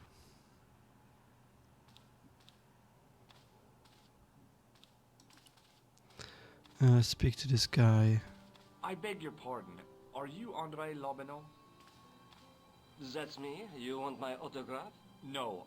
I was told you may be able to help me. Help? My name is George Stobart. I'd like your professional opinion. Well, okay. Shoot. And let's talk Does the about... name Montfaucon mean anything to you? Sure. It was the most grisly spectacle in Paris until the Revolution. A public toilet? Montfaucon was the place of execution for many thousands.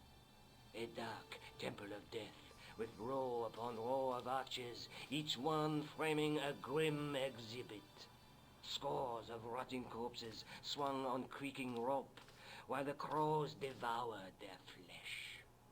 That explains the image of the hanged man. I found a reference to Montfaucon in Ireland, in a village called Lochmarn. Lochmarn? That's where Pegram was digging. That's right. He'd left the excavation before I arrived. let's talk about that Where again. was the site of Montfaucon? To the northeast, near the Canal Saint-Martin, but there's nothing there now. The old gibbet was torn down during the Revolution. I think you ought to know that the tripod is going to be stolen. The Lochmarn tripod? No. It's true. I can give you a description of the thieves. Before the supposed event has taken place? I heard them planning the raid. They're wasting their time. The tripod is protected by a state-of-the-art alarm system. Well, don't say I didn't warn you. Have you ever heard of the Hashashin? Why, yes. It was a radical Muslim sect whose name became synonymous with murder. It was formed in 11th century Persia, shortly before the Crusades. At roughly the same time as the Templars. Yes. They gave a new word to our language. Assassini. The assassins. But assassins are the good guys, aren't they? That's what Assassin's Creed told me, at least. Thanks for your help, Andre. You're welcome. Okay. Let's try to open the window while the guard doesn't look.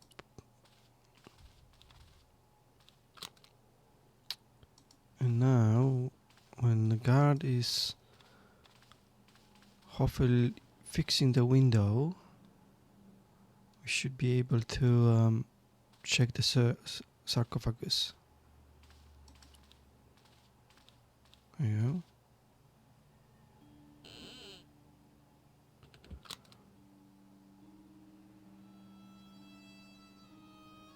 It is closing time, Monsieur Lobineau. Already, there just aren't enough hours in the day. More than enough for me. I can't wait to get home and put my feet up. Eh bien, see you tomorrow. Good night, Monsieur.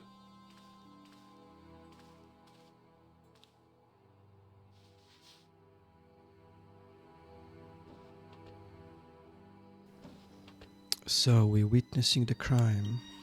Quit fooling around, you moron.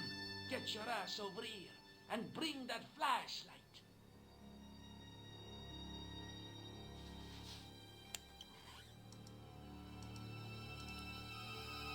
Let's hide behind the totem quickly. What the? Who's there? Let's get out of here!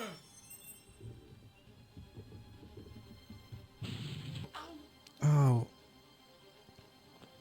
Oh no.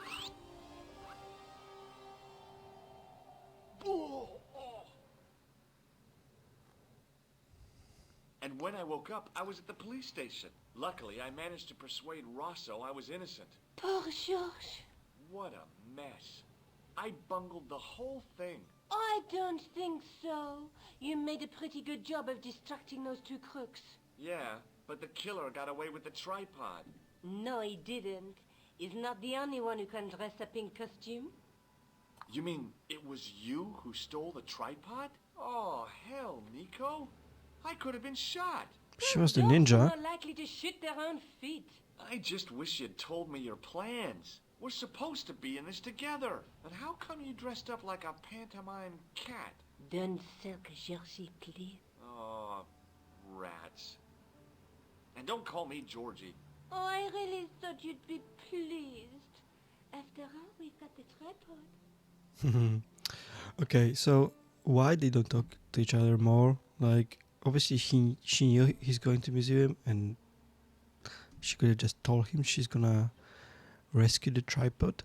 Okay, we don't really have much to talk about because the manuscript gonna just take us to the same page as always. So let's go back of it, Back to the quest. and let's just take that tripod with us. Okay, right. We have to go to the new location called Montfaucon. That's how you pronounce it. Okay. Let's talk first to the juggler.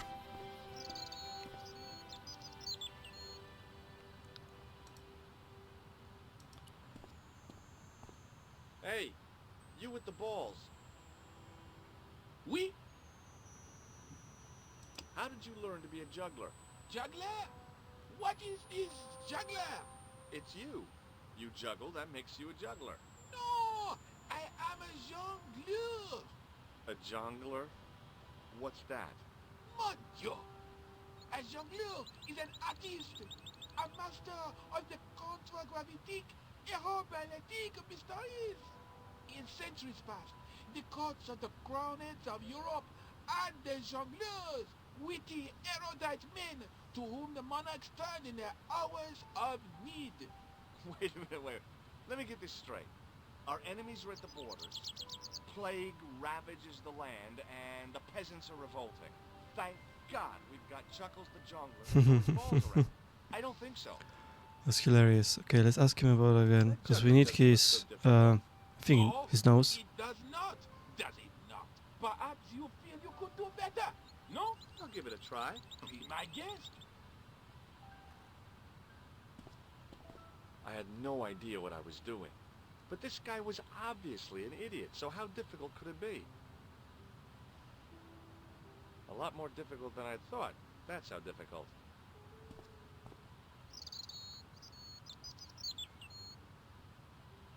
Still, it was my big chance to be derided by complete strangers. Not so easy after all, is it? No, I guess not. No, it's not.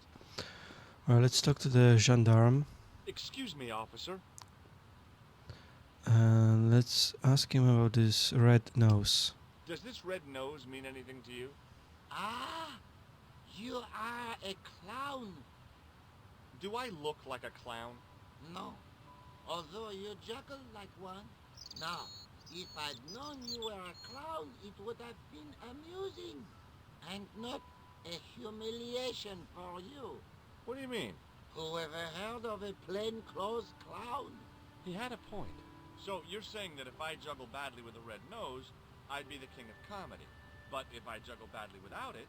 You look like a pathetic loon. Oui, monsieur, you have it. Shouldn't you be off directing traffic or something? You have seen the Parisian... Yeah, so? I could direct the traffic, the most dangerous, or I can sit here and enjoy the sun, the architecture, and the Sauvignon. Which would you choose? Yeah, but I'm not a policeman. An excellent question. He looks quite old to be a I'll policeman. see you around.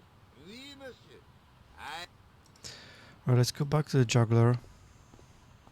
Hi again. Oui? I'd like to have another try at juggling, please. You have gone on a crash course? No. I just had an insight into prison. Huh? Allow me to demonstrate. The balls, please.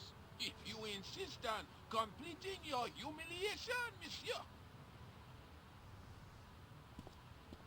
Okay, now for my secret weapon.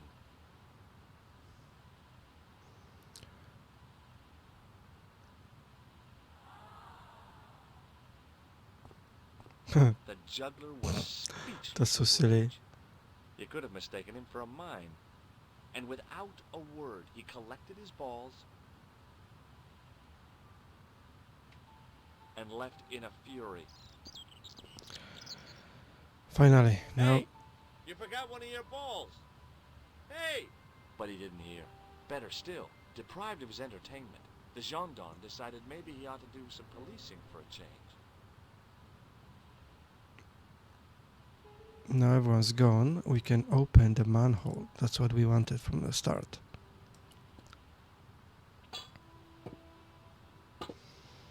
And let's descend into sewers once again. Okay.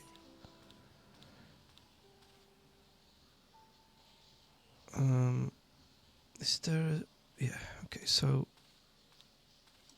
Use this tool, T-shaped tool, on this wall. No?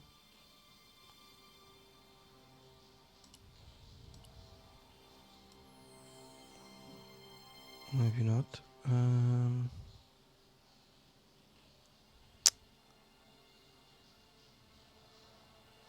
Oh. Sorry.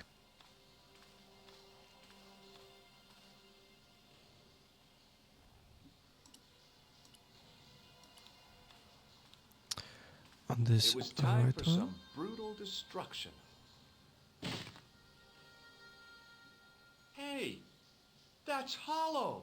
I'd poked a hole in an historical site. If any archaeologists came by, they'd lynch me for this.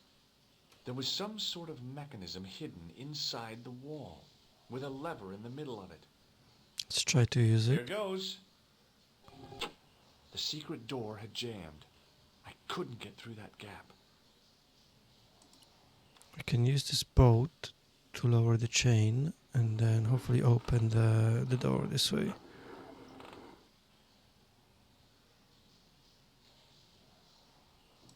Pick up the chain, which George then attaches to the door.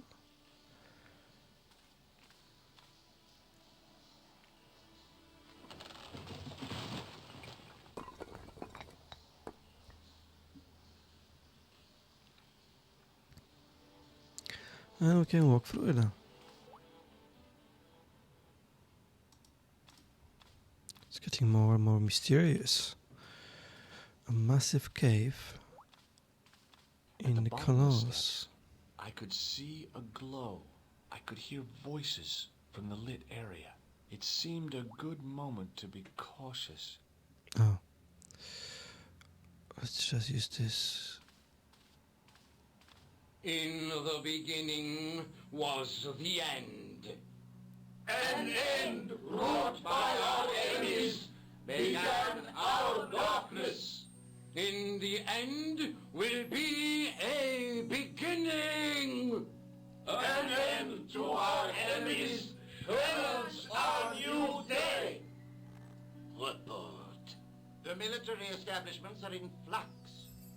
The end of the Cold War has left them with no clear goal and as obvious targets for budgetary cuts. We have successfully promoted a sense of betrayal in the upper echelons. They feel that the politicians have cast them adrift. The pattern is emerging. Our time is now. Good. Mademoiselle? Governments are giving the corporations more respect than their own citizens. A groundswell of dissatisfaction and dissidence is growing. The corporations are becoming too large and complex for their own executives to control them. A blind belief in market forces is accelerating this trend the world over. The pattern is emerging. Our time is now. The global population's belief in those that govern it has never been lower. We have inculcated a sense of immediacy and action over forethought and planning in all the major governments. They are acting on hasty decisions that cannot be completed or revoked without appearing foolish. The pattern is emerging. Our time is now. Excellent. The tired old governments are dying a slow death from their own incompetence and our machinations. Professor, where is the broken sword? As we discussed last time, with the loss of the manuscript, our search is as a corollary hindered. And as discussed last time, you have been furnished with a dramatically increased budget. What have you been doing with our money, Professor? We are working on the principle that the Templars,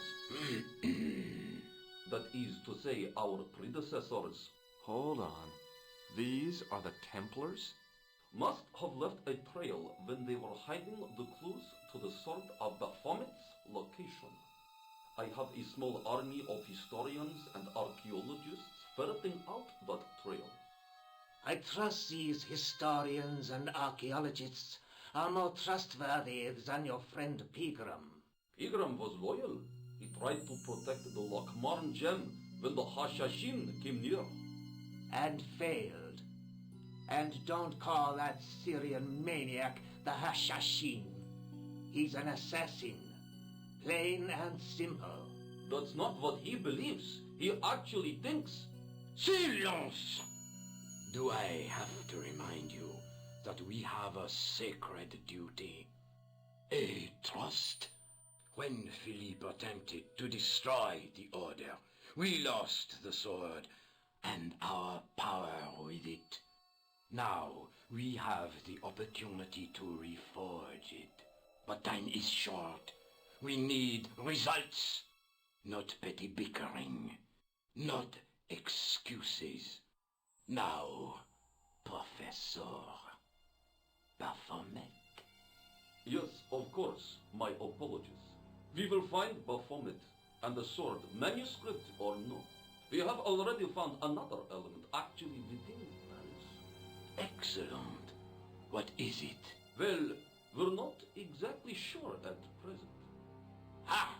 But I have my best people working on it. You would do well not to criticize others, Eklund. At least I have not murdered one of our own. Of course. That guy was the bogus doctor in the hospital. Marquet was a liability. Eklund dealt with him on my orders. I beg your pardon, Grandmaster. I did not mean to. Have you any good news for us, Professor? We already know 3 of the elements. We know that Klausner had obtained the lens before he vanished. Where was he? Syria. We know that he arrived, but after that, nothing. The assassin. I fear so. It's a shame. Klausner was a good operative. This will be our last meeting in person until we locate the sword of Baphomet. I hope that I don't need to emphasize the importance of finding it. Without it, our endeavors come to nothing. With the sword reforged, we will have the power to sweep the stage of all opposition. The next time that we meet, it will be to become the princess of this world. Wow. Yeah, wow.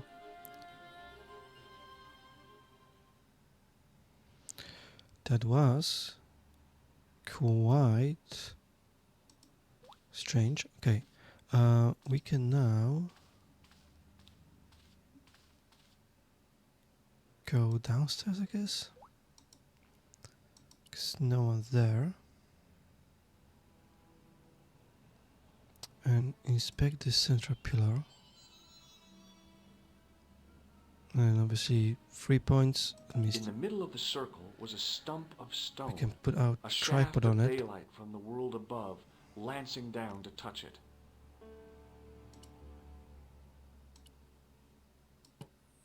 The tripod's feet fitted neatly into the notches on the top of the stump.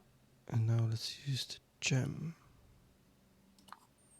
The light, falling from above, struck the gem and scattered in 5 neat rays. And each ray picked out a letter. Starting from the left, I could read M-A-R-I-B. Marib. Now all I had to do was figure out what the heck that meant. Nico, I've seen them. Who? The Templars. I spied on their meeting in the catacombs. And you saw the Knights Templar?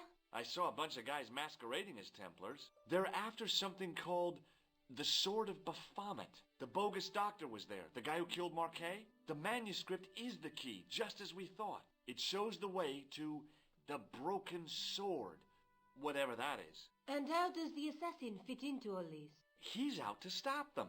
These Neo-Templars, they're men and women in influential positions. Don't you see? Plantar was one of them. The assassin killed him for the manuscript, to stop them finding the sword. But now we have got the manuscript. Yes. Yes, so the assassins are the good ones. I don't know. They said something about a lens and a guy called Klausner who's gone to Syria, but they didn't seem to realize the significance of the very site of their meeting. You see, after they'd gone, I discovered a stone pedestal and a carved inscription. I set up the gem on the tripod, directly below a beam of light. The gem split the beam and lit the letters M-A-R-I-B. Marib is a village in Syria. You're not thinking of going there yourself, are you? Why not? These guys are crazy and dangerous. That reminds me, you should leave the gem here. Okay, what about the tripod? I'll send it back to Andre, anonymously. Alright, so we're going to Syria. Right, so this basically kind of describes the plot of Assassin's Creed 11 years early, Assassins versus Templars. Obviously they thought they did were against each other throughout the history, but it's pretty cool. Like, you have a plot of Templars and Assassins in Broken Sword from 1996, and then in 2007 you have the Assassin's Creed game, which you also play as assassin against the Templars. I like how those kind of things connect. I know these are completely different games and completely different companies that made those games, but I do like this kind of stuff where we thought the assassin was the bad guy, but he's actually a good guy, fighting the Templars in a reason to stop them from controlling the world. That's actually pretty cool. Okay, so we're gonna go to Syria. And let's get Do you think out. I should go to Marib? Syria is a long way, Georges. So let's go to the airport and let's click on Syria.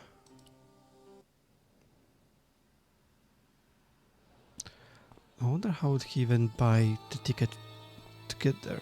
I mean, like, it's not like you have a flight every day to Syria. But never mind.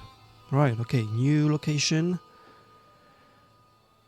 So this guy quite stands out as a tourist, isn't it? His orange socks.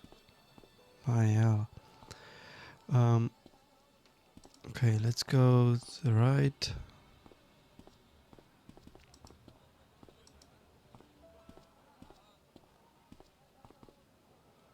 It's a British guy there. And let's go through this door. He looks quite shady, isn't it? His cream on his face. His massive smile. Alright, let's show him a matchbox. Does this matchbook mean anything to you? Ah! Give to me! Give to me! Allah mut!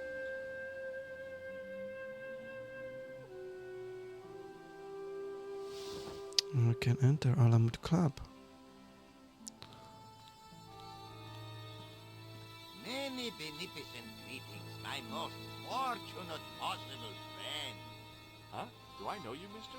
No, no, and again I say, no. But, my friend, do you not see our mutual good fortune in this meeting? How frank do you want me to be? You are a traveler, yes? Boy, you must be the world's greatest detective. No, I am told that is Sherlock Holmes of the big forehead and slipper full of shag. I, as contrast, am world's greatest luxury taxi driver. I can see where this is going. I am Ultar, taxi driver and luxury guide per excellent. Yes. This I had to hear. Where does your heart desire to go? Simply mention the name to your obedient servant and we shall fly there, swift as the eagle. Oh, well, I don't really want to leave Marib yet, but I'm sure that if I do, you'll be the first to know. Is good. You know where you want to go, you come to Ultar. Thanks. See you around, Ultar. Be having a pleasant day, full of shining experiences and happiness, my friend. What a nice bloke. Well, we'll show him a photograph. It was Nico's photograph of the man we suspected of killing Plantar. Yeah, we need to find our assassin. Hello again, Ultar. Praise be to Allah. I am blessed with your bountiful presence once more. Have you seen this man before? Oh, most certainly. Was here only yesterday. Here? Yesterday? My God, he's close. Yes, he was asking a lot of questions, just like you. What did he ask about? He asked about American called Stoby. Stobart? Yes, Stobart. You know him. The killer knew my name. What else did he ask about? He asked about German man called Klobner. I tried to remember the name of the man the conspiracy had lost in Syria. Was his name Klausner? Sure, that is what Ultar said. Klausner. I told this man in the picture, Klausner wanted to go up to Bull's Head. Hold on, he wanted to go where? Bull's Head. Big hill, 10 miles out of town. Maybe 60. When was that? Oh, maybe a week ago. Okay, let's ask him some questions. What can you tell me about this Bull's Head Hill? It's most magnificent. Lovely views. Worth visiting, yes, by indeedity. How do I get there? No. Let me guess. You need fine luxury guide to take you there in air-conditioned taxi. Woe is me. Where can I find such a guide? And Ultar is most luxurious guide for most literally some way, in any direction. Gee willikers, lucky old me. Are you desirous of my pleasant and luxuriant service?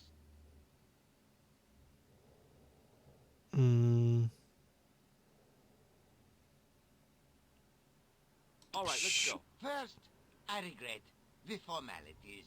A trip to the Bull's Head 50 Yankee dollars, please.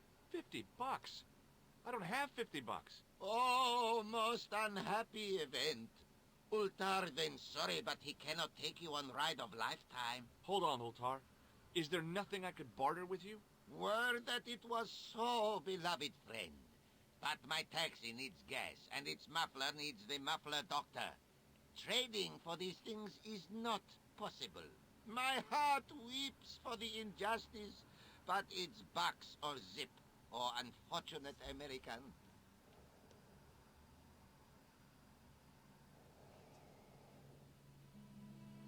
Well, I still don't have any cash on me, American or otherwise. Oh, Okay, we need to get some See you around, cash. Ultar. May good fortune follow you, mister. Let's find some maybe in the bathroom.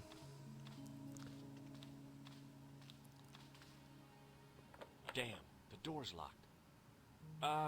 I'm sorry? Did He say you not to go in toilet. Read sign, matey? It lose something in... By staring hard at the notice and squinting, I discovered I could... Let's ask Ultar about the sign. Hello again, Ultar. Praise be... Could you tell me what that sign... It's a door stay shut until brush come back. Signed... Oh, well, what is that? Manager buy lovely new toilet brush. Leaves it by wash basin for 10 minutes. Come back, it been stolen. Not even out of wrapper. He damn cross. Lock up toilet and say, nobody use fine pristine toilet until brush given back. We say, what we do till then, eh? He say, cross legs and use superior willpower. And that's what you've been doing? No. Ultar use bucket. Funny. Right, so we need to get a toilet brush in order to actually access the toilet. See you around, Ultar. May good fortune follow you, mister. Let's go back to the main street.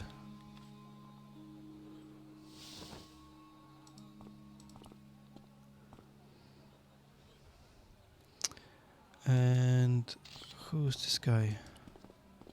The stand had kebabs dangling from the canopy. As a marketing device, it lacked something. And as you can see, he's using a toilet brush to brush his table, clean his table. God. Suddenly, I realized the horrific truth. The guy was basting the kebabs with a toilet Oh brush. my God.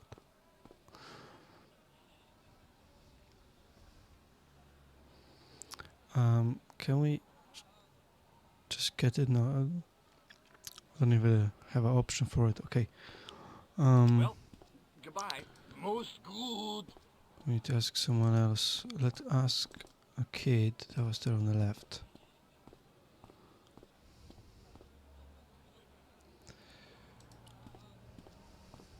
And ask him about the kebab seller.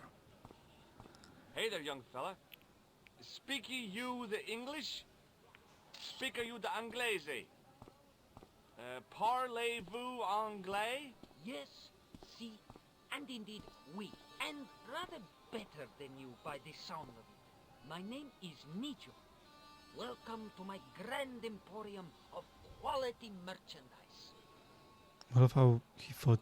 Well, I like how everyone speaks great English in here. Although Syria, I think, historically was ruled by French, so he should be speaking more French than English, but never mind. Who's the guy selling the kebabs? Oh, that's Arto.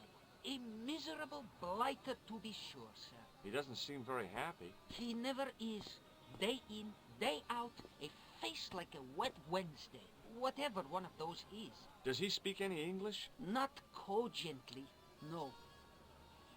Look, this is going to sound a bit strange, but I need Arto's brush. What? The brush he bastes the kebabs with? Yes. Let me find some dirty postcards for you instead. Nijo, this is serious. Arto stole that brush he's using from a friend, and I want to get it. Perhaps I could help you. Maybe what? I do not wish to seem mercenary, sir, but I am a merchant? This isn't Sears and Roebuck here. Well, if you're going to be this... No, you're right. What have you? Let's give him this What do Red you Bull. think of this, eh? Oh, sir, what a splendid plaything. One day, when I am rich, a world Are you serious? in deadly earnest Yes. collection. The Rock of... But answer me, what good is a Picasso, I ask you, if you cannot bounce it off a wall? You may have a point. Sir, for such a marvelous thing, I would gladly help you. I thought merchants were supposed to be wily and never reveal what they really want. Bah! I say to mercantile greed, do you understand? Not really. If I give you the... I've already told you. I'll help you if you give me the ball. What's it to be? All right, here you go. Thank you, sir. People say bad things about Americans. What people? What? Never mind that. Right, yes, the brush. All you have to do with art, it lightens his day. Makes it all worth... How can I be polite to the guy when I can't speak a word of... Arabic. That's what I meant. Simply memorize this phrase. Il ach il kalb. Il akal kalb. Close enough. Now, go over to Arto and deliver those honeyed words even unto his delicate ear. He won't be able to do enough for you. Really? Really. What does that mean? So long, Nijo. Toodle peep. Is that something rude? Let's deliver that quote to Arno. Let's call Arno.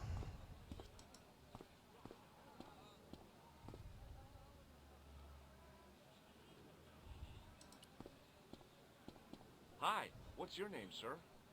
Hello, you buy kebab. Il akul kalb? Filthy, bad. I'll kill you. Whoa, calm down.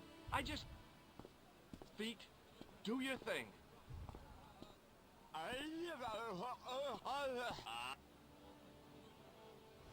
Well, let's go back to the little kid who I think now obtained the brush for us.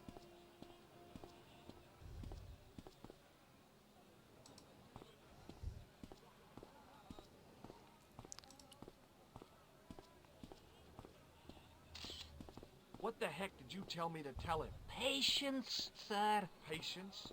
Patience? I've been chased by a homicidal kebab seller, and you expect me to be patient? But consider, sir, while you were running from the irate Arto wasn't using the brush. Hold on. Are you telling me that I've been used as a... Your brush. Great. I can't believe that you put me on that kebab... The ends justified the... Yeah, but I noticed it wasn't your butt that was on the line, though. They also serve who only stand... I would love to know what we actually said in Arabic. Oh, spare me. If anyone in the comments can tell me what it actually was, that would be great. Right, let's... So long, Nijo. Toodle peep, sir. We got our toilet brush, so we can now go back and get a toilet key from the bartender. So let's go for this.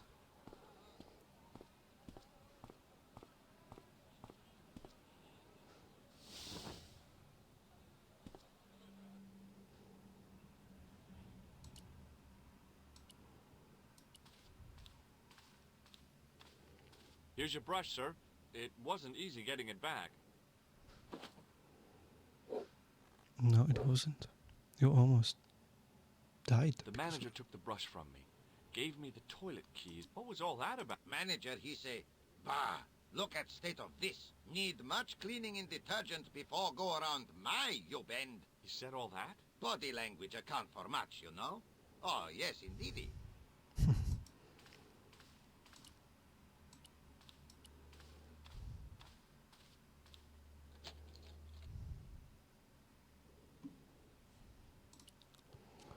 Let's use this key as well on the towel dispenser.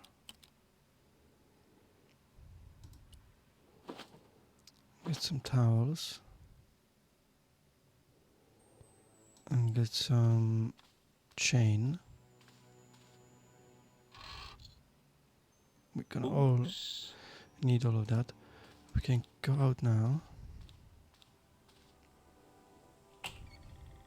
And go to the little kid's stand.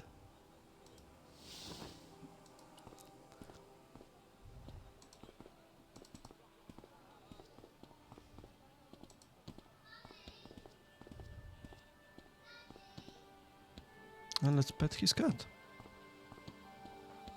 There's reason behind it, trust me.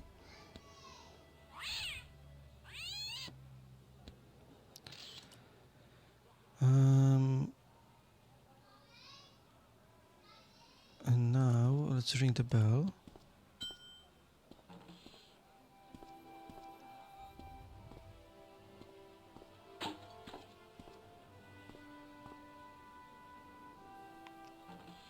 And because of that, we can pick up the statue.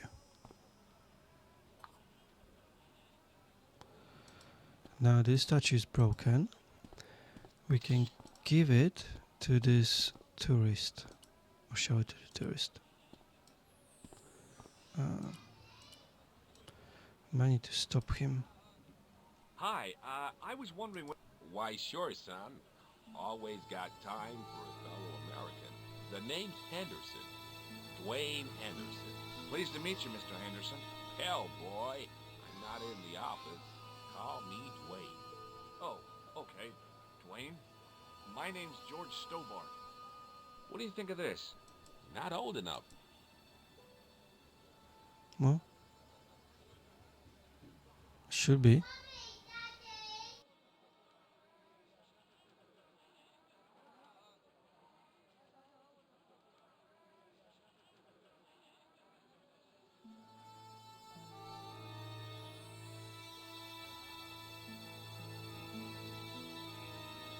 You're a long way from home, Dwayne.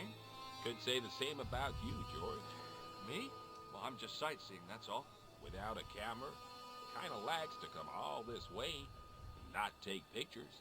Mind if I take a picture of you, George? What? Why? Ow! You could have warned me. You don't mind, do you, George? The folks back home will be real interested. That's slightly strange, isn't it? Right, okay, I'm pretty sure we need to give him the statue, but Okay, there's well, I'll... something we have to do before that, so... Use this... Is that the tissue? It was the soggy tissue I'd found in the sewers. What's this? It was a handful of plaster left in the castle by Peakham's archaeology team. We need... It was a length of coarse grey toweling from the toilet at the Club Alamut. Okay, so let's use the tissue on the statue. The grease paint had worked magic. Now it looked like aged marble instead of cheap plaster. Ah, that's better, okay. Now we can sell it to him. Just stay in place. There you go. Let's talk to him and then... Hi there, Dwayne. Hi. What do you think of this? Good gravy. Looks old. Yeah, I had to turn this town upside down. Boy, your luck's better than ours. Looks Roman. I wouldn't know. What'll they say back home? How much do you want, George? Oh, I couldn't. It's the find of a lifetime. I mean... $50. Take it or leave it. I'll take it. Here you go. And here you go. Thanks for the money, Dwayne. This'll come in real handy. I ought to be thanking you for finding this Roman statuette. Right, we got 50 bucks. Okay, well, now we can go to Bull's Head Hill. We can go to our taxi driver, which is in that hidden club.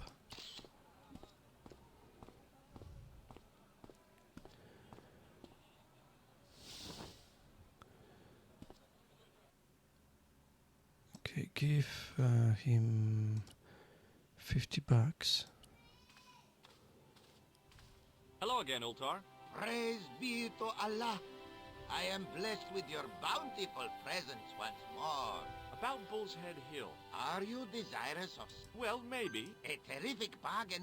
Only 50 of your Yankee bucks. 50, huh?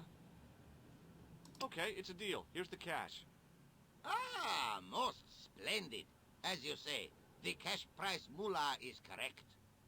Mister, we make with haste. Where exactly is your taxi? Because the only vehicle I can see around here is an aging army surplus truck. Yes? Ah. Okay, I'll be along in a minute.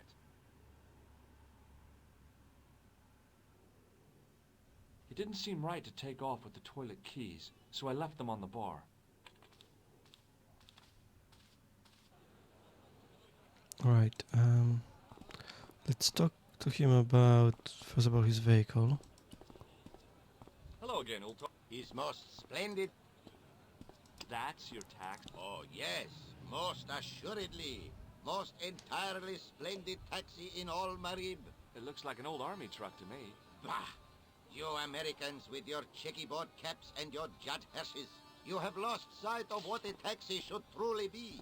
About 4 tons by the look of it. There. You have hit the nail in the nutshell. Okay, already. Let's go. Regrettably not, most esteemed pair. There is a... The fan belt has taken it upon it. So, what are you going to do? What can I do? I must wait for a ride to the garage for a replace. How long is that going to... 1 day. Maybe 6. I can't wait that long. We got to get moving. But how, my friend? I'll think of something. Well, let's give him the towel. That will work. Is this any use to you? My friend, the very thing, yes.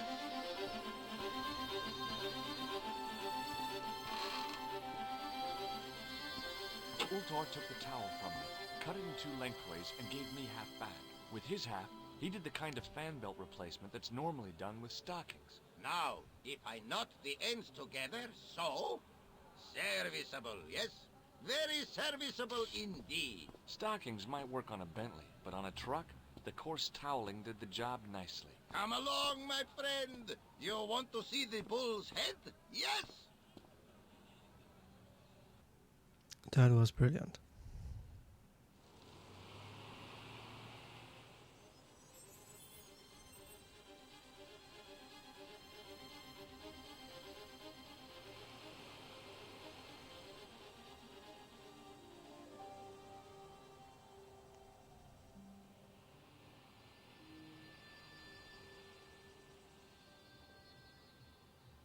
Someone is watching us.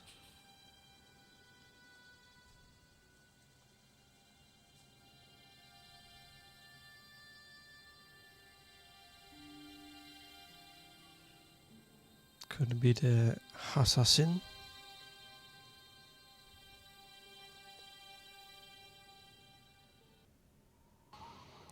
Okay, so we managed to get to Bull's Head Hill. Let's just check this tree out, and we're gonna get this branch.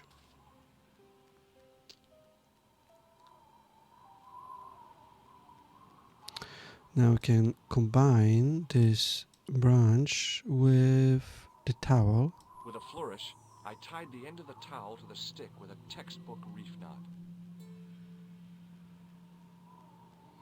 And now we should be able to use this on this hole here in the ground. I could see that crack would make a good anchor point.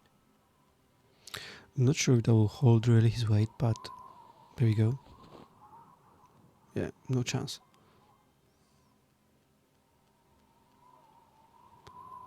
Well, that looked really safe. But I had no choice. Yeah. I hadn't anticipated going mountaineering when I'd come to Syria. It's a bit sarcastic about that, no wonder.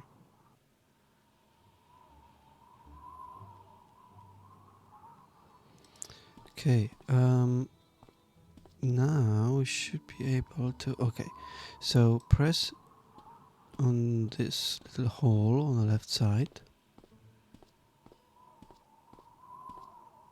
I didn't like the idea of putting my hand in there. But hey, what the heck? I was only risking It's kind of mutilation. like a Indiana No blade, get my hand Jones. off at the wrist. and no scorpion stung me, for which I was very grateful. But there was something in there, a metal ring, as wide as my hand. Oh, we need to do it again. I took a firm hold of the ring, but tried not to think of death traps, and pulled. And Whoa there! and it opened. Great. Okay, so let's go inside.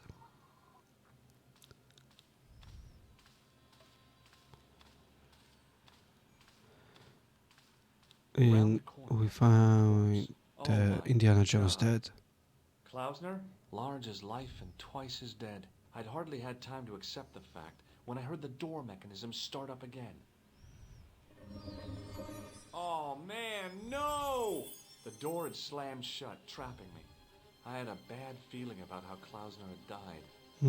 It looks like he dehydrated himself.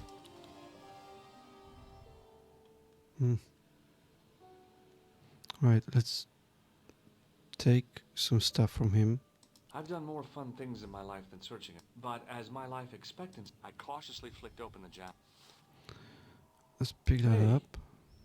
What's this? I'd found some kind of lens. A very old lens made from a very hard glass. That settled it.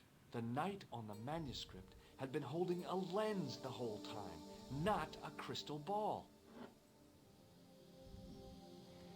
Whatever had been in the bottle had been drunk. Klausner must have died of thirst and dehydration. I don't think we can do much I here. searched the corpse. No portable phone, no demolition charges, no 5-course meal. You'd think international conspirators would go around better equipped. Let's back out and inspect that bell-looking thing here on I the couldn't right. think of anything to do with the statue, apart from scaring small children with it. And then let's have a look at this tablet. That looks like map of England or map of Great Britain. I couldn't take the inscription with me. All I could do was stare at it and try to memorize it. In accidenta sita est in ora mundi. Okay, that would have to do.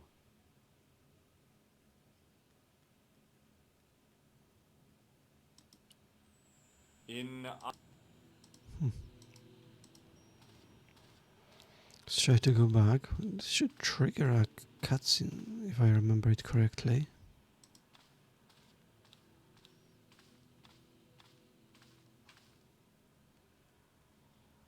I couldn't help faint blood, as if somebody had tried to...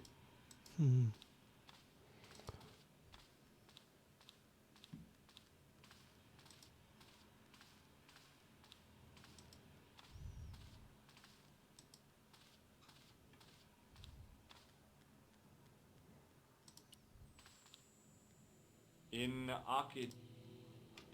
No, there's nothing else to do here. There's still something to do with the bell, maybe. I couldn't think of anything to do with the statue, apart from scaring small... There was nothing else in the pouch. Bullwhips might be handy for exploring ancient ruins, but they're no use when you're trapped in a cave. Klausner clearly fancied himself as a latter-day Indiana Jones. I'd searched Klausner once. Interesting.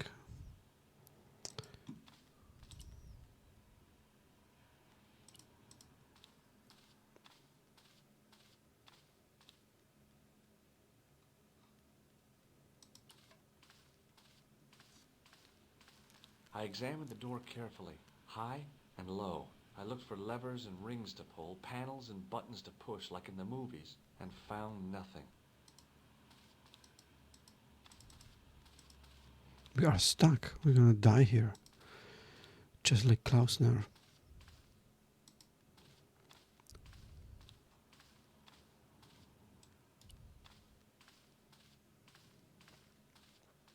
A stone head. It was a strange, redolent with antiquity and ancient mysteries. The mouth's open. It must be Ultar. My God, if he comes in, we'll both be trapped. Ultar! Don't come in! It's a trap! Stay where you are! You! Hello, Mr. Stobart. We meet in the most unusual places. Please, do not make any sudden moves. I have no desire to maim you. Did you say maim? I did. Dead men tell no tales, as you say. And I want to hear everything that you have to tell me. And what if I don't want to talk? Then I shall, most regrettably, have to kill you. Rest assured, however, that I am an excellent shot. You would not suffer. Oh, that's good. Believe me, I'm really assured. It is rather dark in here. I think we should conduct our business outside. Why should I make myself an easier target? If I fire at you, Mr. Stobart, I shall hit you even in here. But, unfortunately, my marksmanship will suffer. It could be the difference between hitting you in the leg or the groin. Boy, it sure is hot in here. No sudden moves, Mr. Stobart. Wasn't this guy on our side? I mean, obviously he wants to prevent anyone to get into the treasure. Now then, where shall we start? How about being bosom buddies and you putting that gun away? Klausner, do you know where he is? Yep, he's dead. Just around the corner of the cave. You want to look? I'll take your word for it. How It doesn't matter which Starvation stuff we or really check. dehydration by the look of it. What answer we take. you were shouting about? Yes, I suspected as much. The Templars were not ones to give away their secrets lightly. Was he carrying anything of importance? Yeah, he was carrying some sort of lens. I've got it with me. Give it to me. I don't think so. Don't be a fool, Mr. Stobart. If I give it to you, what's to stop you killing me? What is to stop me killing you anyway? You might hit the lens. Not if I shoot you in the head. When I fall, the lens might get broken. Yes. You plead convincingly, Mr. Stobart. Perhaps you will live to see another day. Perhaps. Was there anything else? Well, there is something, I guess, but you can't move it. Yes? What is it? It's a treasure map. Your X marks the spot. Come now. Do you expect me to believe that? Yeah, okay. You caught me. But round the corner, there is something in Latin up on the wall. Latin? Do you remember it, Mr. Stobart? In Accidenta Cita Est, in Ora Mundi. Ah, the words of Caesar. Yes, that makes sense. Well, I know that roughly it means to the west, to the edge of the world. But what the heck is that about? It tells me where the sword of Baphomet lies. Mr. Stobart, I am sure that you are just what you appear to be. A gifted amateur. Thanks, I think. But I can no longer tolerate your interference. There is far more at stake than you realize. So what are you gonna do? I regret that we must end this here and now. Your only choice now is whether you die like a man or like a dog. Oh no. Right, let's choose George, not the doggy.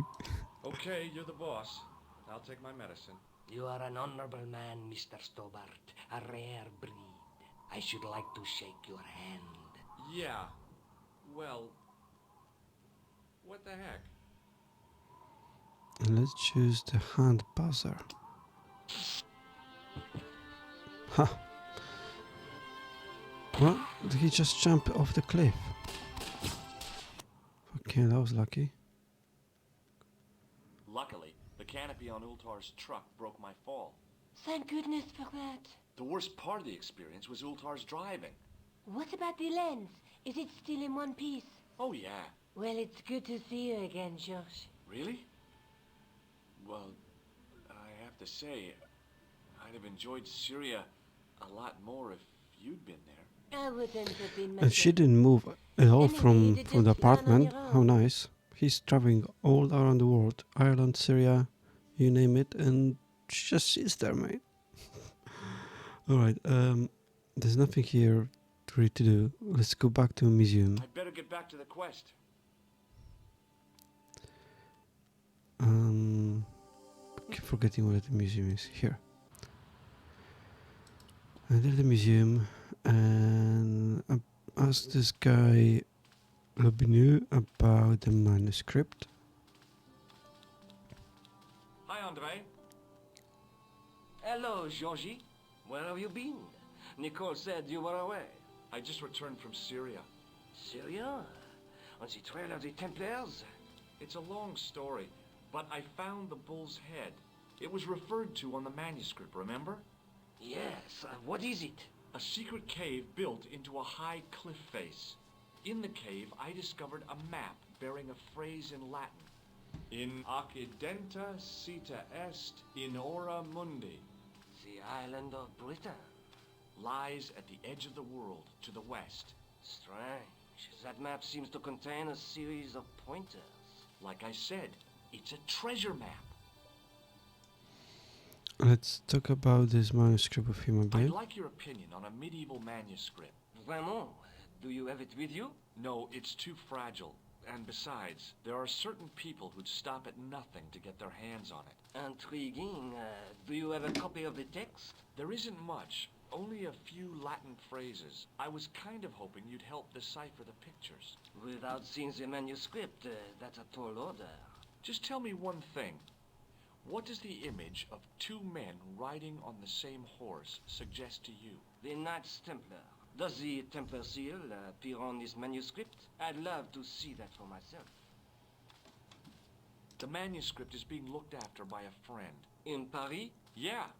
Not far from here, in fact. Well, just give me the address and I'll come round and take a look. I'm not so sure about that. Maybe I should check with her first. A female friend? Yeah, she's a woman. Let's talk about This that. friend who... She lives at 361. I'll drop by. Thanks for your help, on. You're welcome. Let's go back to Nico's apartment.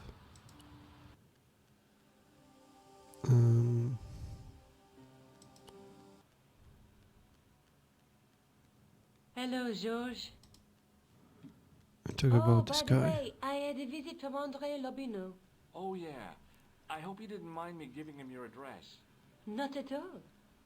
It was lovely to see him again. He was over the moon when I showed him the manuscript. It's not often he gets that. He made a sketch of the knight's crest to take... I believe he's identified the family who bear that crest.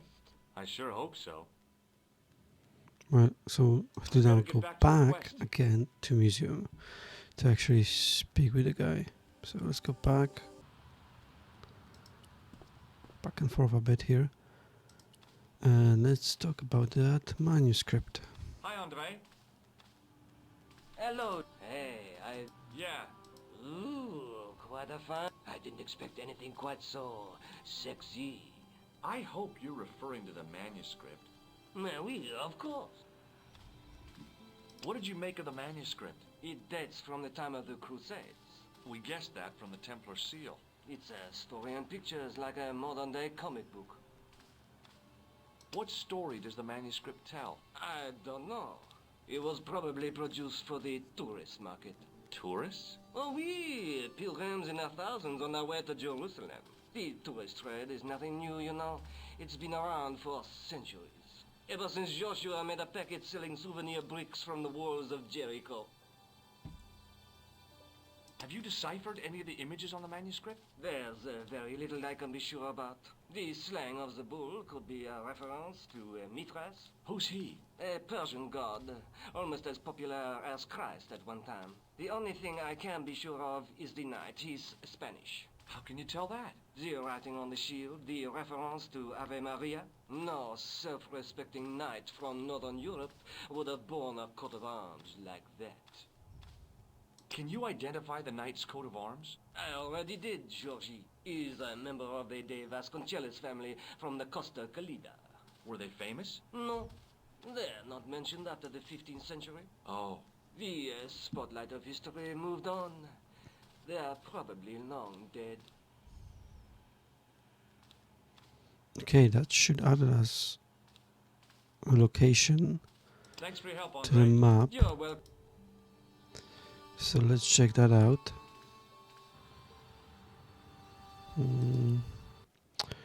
If we go to airport, there you go, Spain. So now we can travel to Spain. So again, George is traveling.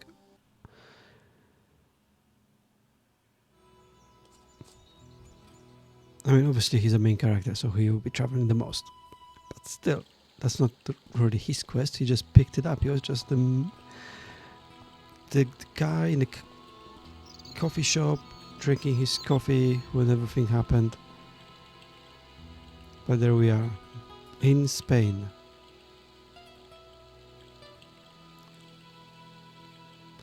Right, let's distract this guy.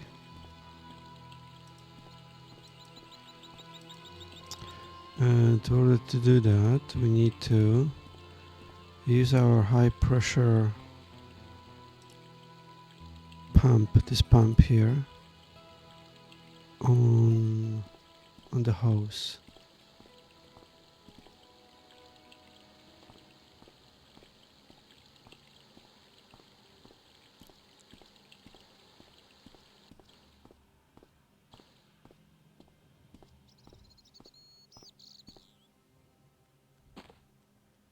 My hose has stopped. Yeah? See, my hose never stops. Well, I'm sorry to hear it. It's always sad when an old tradition comes to an end. Did you have anything to do with it? Well, I'm shocked. I'm mortified. How could you think such a thing? Very easily, senor. Very easily. I'm going to find out why my hose has stopped. And that means going into the house.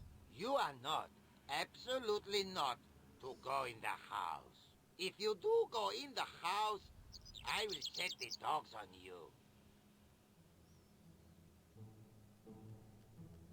Why he just not check the house itself? Sure, that would be the easiest thing. We're gonna go to the house anyway. Right, we are in the house. And try to go down the hallway here.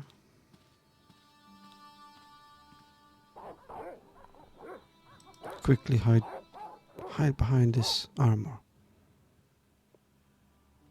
Hey, you.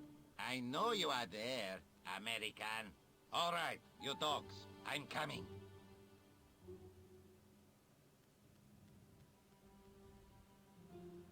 I mean, he's checking the house, but never mind.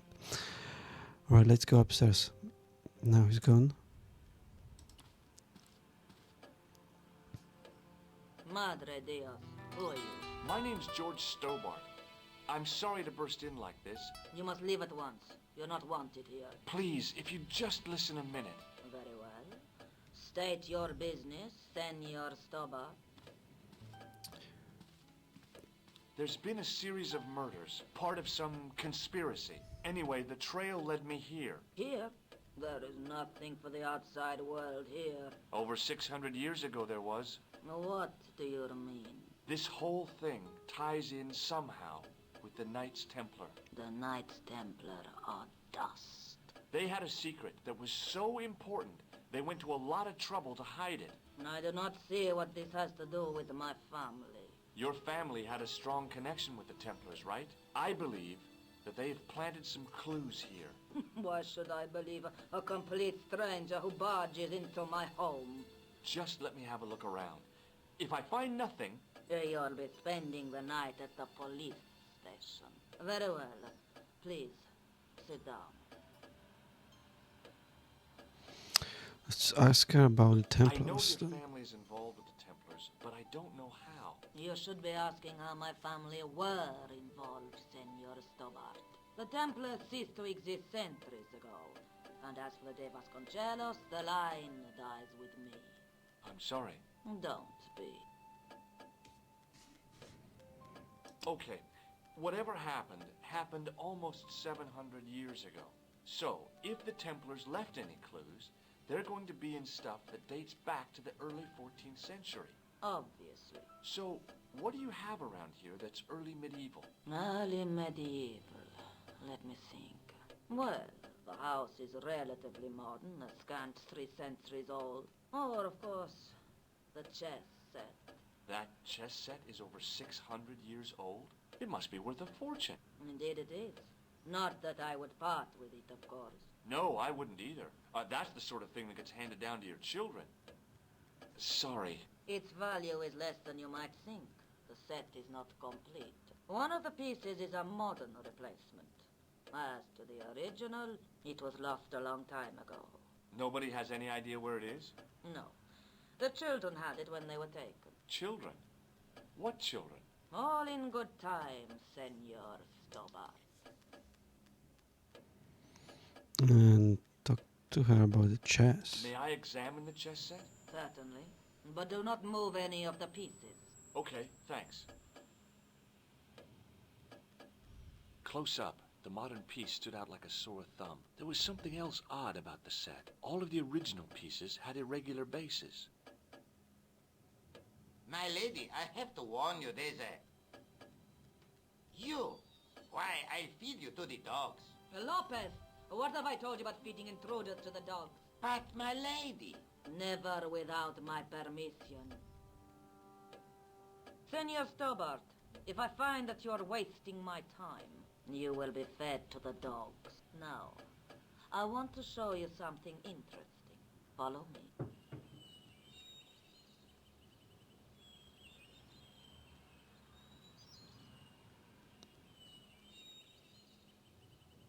Lopez, unlock the door, por favor. This is the only remaining structure on the estate contemporary with the Templars. Nice. What is it, a summer house? A mausoleum, Senor Stobart. Oh. Come with me. Oh, this she's helpful. Yeah? I do not know what you have told my lady to be shown these favors, but I do not trust you. You've got nothing to worry about. Aren't you coming in? No, the dead do not interest me. My garden is a living thing. I will be there. Wow, this is old. It was constructed in the 13th century as the final resting place for the De Vasconcelos Templars. It's well maintained. These are my ancestors, and they deserve respect. I come here at least once a week to say a prayer for them. Mind if I have a look around? By all means. Right. Let's violate this place a bit. Let's take the Bible first. On removing the Bible, I found a pattern on the lectern top. Hey! It's a checkerboard! Let's inspect that. Close up, I could see that the pattern was made up of glass squares over a checkerboard pattern. And now let's talk to her. To get her permission to actually play it. May I ask you something? You may ask. What's the story with the glass chessboard? Glass chessboard. Oh, the pattern on the lectern. Purely decorative, I'm sure. There are pieces of glass missing from it. Oh, it has been like that since I was a girl. The gaps in the glass chessboard look awfully deliberate. No, it is ridiculous. What possible significance can it have? It's part of a chessboard, and the gaps are for... Senor Stobart. You cannot mean... This place was built for the Templars. Your chess set is as old as the Templars. It's kind of suggestive, isn't it? I think this must be it. This is what the manuscript is pointing to. This is extraordinary.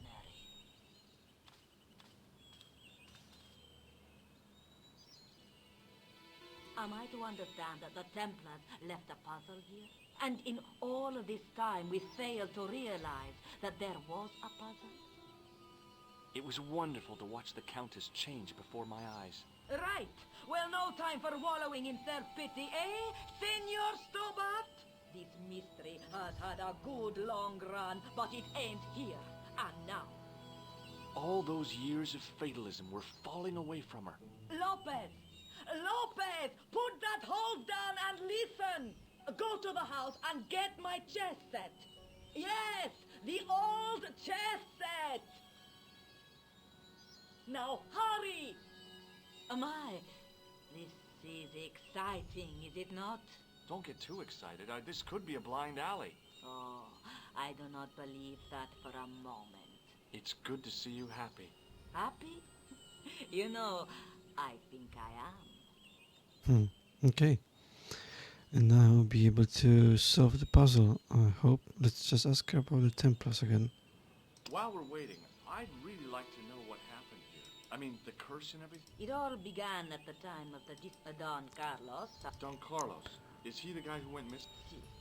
But he had the bishop and Don Carlos was on one of his scholars when Don Carlos returned. It was to find his loyal man. They took the kids? Oh, we will never know. The bishop denied all knowledge of the children's disappearance. But witnesses had seen his men kill the servant who had been charged to protect. What happened to Don Carlos? He swore he'd find his children if he had to go to the edge of the world. He put on his armor and took up his sword and shield and rode out alone. He was never seen again. Lopez, you have the pieces. Si, my lady, as you asked. Por favor, Senor Stobart, would you be so kind? My lady. Calm yourself, Lopez. I believe Senor Stobart's motives are pure. Very well, my lady. My lady seems to trust you. But you don't. No, senor.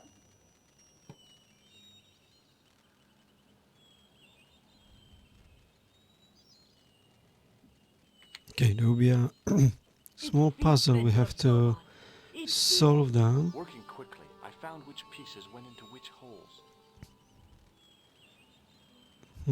Okay.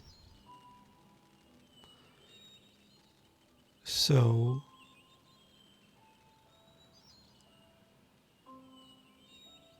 right, let's put. We need to click on one and then put it in the hole. So one goes here. Oh. Okay.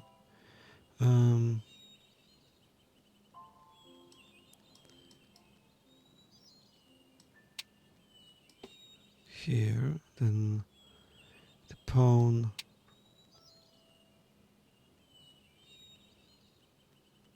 goes here.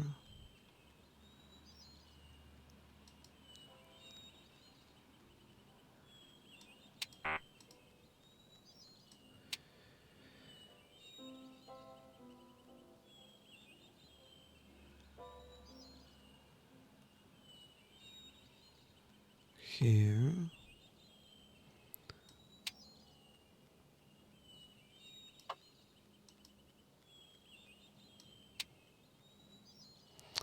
Now the bishop goes down, and knight goes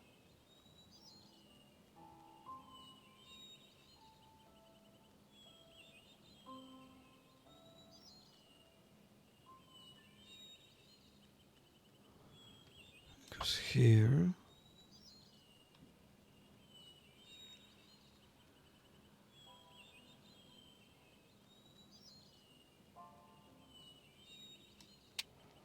King goes here. Bishop go here. And queen goes here. With the red pieces in place, the square bases fit onto the white pieces. I just had to figure out where to place them. Okay, so put the bishop on top here. Put the white knight in the middle.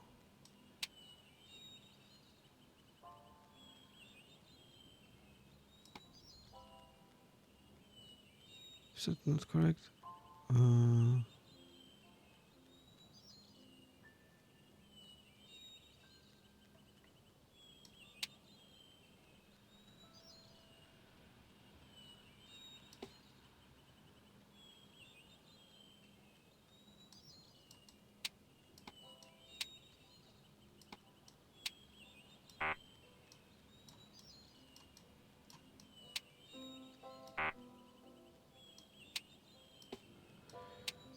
Can't actually remember why some of those places are accepted, some aren't.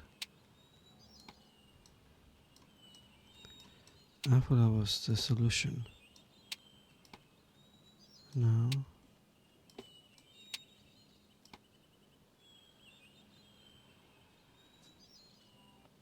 Ah, I know now. Need to swap those around.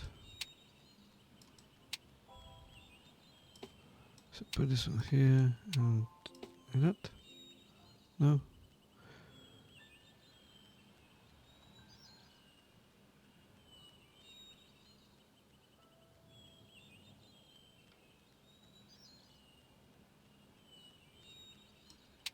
Bingo. There you go.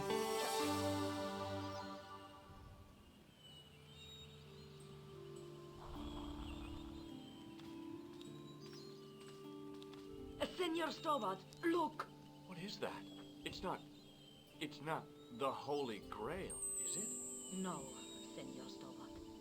It is the communion chalice of the De Vasconcelos, missing for almost 700 years. Wow. Well, go on. I cannot. I can hardly believe it is real. Go ahead. Live a little. Are you sure? This is your moment of triumph, Senor Stobart. Sure, I'm sure.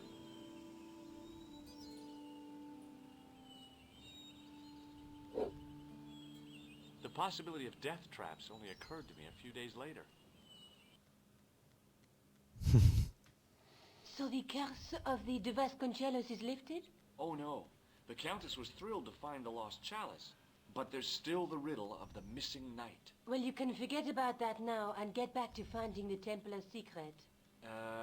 Actually, I promised the Countess I'd find Don Carlos. You what? I can explain everything. You have got the odds for a withered old Spanish aristocrat? The Countess entrusted me with the chalice and the quest for her ancestor's tomb. You're as crazy as she is. Haven't you got enough problems? Khan and the Templars? It's all part of the same thing. The chalice is important, I'm sure. The manuscript pointed us to the knight, and I have to find him. What then? I don't know. But when the knight and the chalice are reunited, maybe I will. Mate, it's all because of her, isn't it? Like, she tell us to go on those quests, and then she has issues with it. Come on. Get back to the quest. Right, let's go back to the quest. Right, we have to now go to Montfaucon. Can't pronounce that for mine.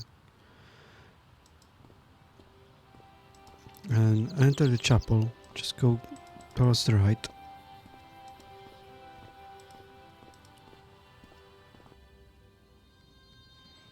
And let's show the chalice. We should have a chalice here.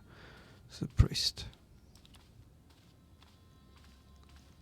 Excuse me, Father. Pardon? Do you mind if I ask you a few questions? Not at all, monsieur. It will be my pleasure to help you. What do you make of this chalice? It certainly looks very old. About as old as this church, I think. There seems to be an engraving on it. Yeah? What does it say? I do not know. It is very tarnished. With your permission, I could try polishing it. I promise I will be very careful. That'd be Sure. very good of you. This shouldn't take very long. Feel free to look around. I will. Okay, thanks. George is a nosy little bastard. Right. Inspect a statue. A statue of a knight holding a staff and a scroll. Remember, inspect it, don't just statue click had on its it, so secrets. right click on it. Was concealing That was the problem with the pretty well. cave. I had to inspect that round figure, not just click on it. And then inspect the statue. A scroll was Scroll. a symbol of scholarship. I knew that much. A scholarly knight. That rang a bell. A very Spanish bell. Let's use the lens on the scroll. The lens fitted into the end of the scroll like a hand into a glove. And let's inspect that Per again. disciplinum meum lux videbus. Hey, Oh, another puzzle. Okay.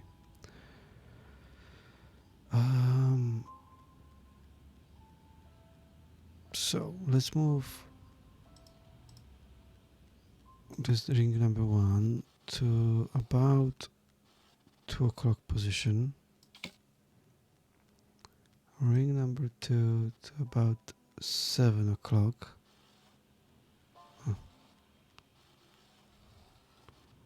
So 6, 7-ish here. And then to about 10 o'clock. So 12, 11, 10-ish.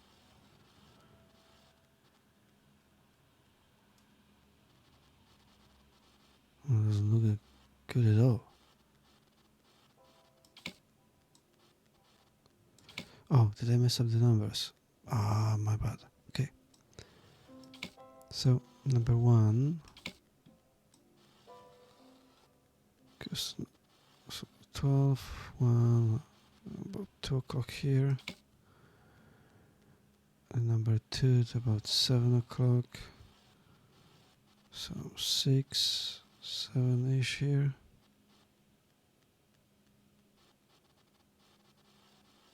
Can already make it up, sort of.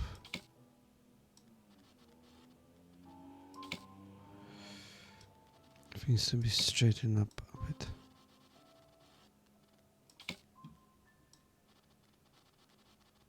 the distortions Yep. came sharply broken. It was a Knight Templar burning at the stake. And below him a date in Roman numerals. A Knight Templar burning at the stake. And a date. Let me see. MCCCXIV.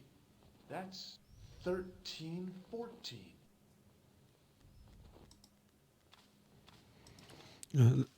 Let's get our Charlie's back from the priest. Hey, thanks. It is my pleasure, monsieur. What was the writing on the chalice? It was not writing, my mistake. It was a coat of arms. The remarkable thing is that it seems very familiar. Yeah? Oui, I think I have seen it on that wall tomb in the far corner. That winged horse is quite distinctive. Okay. He's not gonna be very helpful anyway. Au revoir, monsieur. Let's inspect that tomb here at the very far end.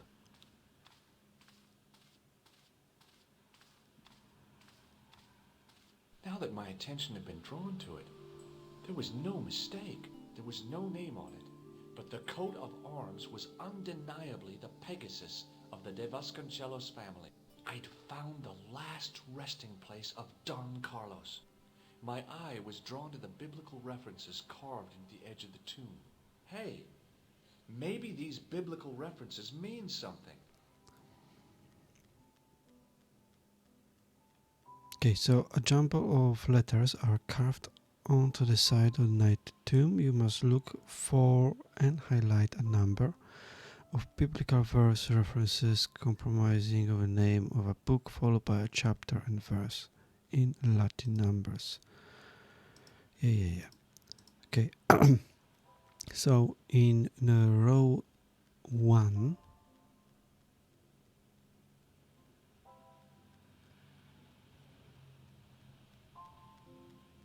well, that's row 2. No, in the first row.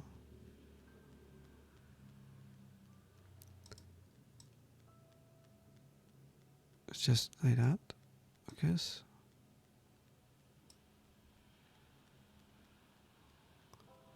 Psalms. Psalms 22:21. Not much to go on, but it must have meant something. If I examine the two more closely, there might be other clues to find. And it says here Psalms 32 and 7. Psalms 32:7. The numbers refer to a chapter and a verse in the Bible. And here is Corinthians 4 and 5.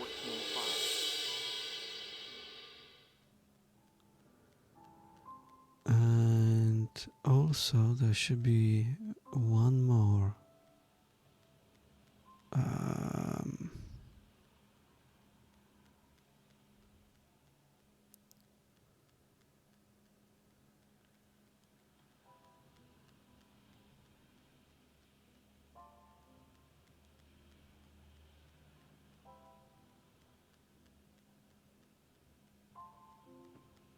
There you go. John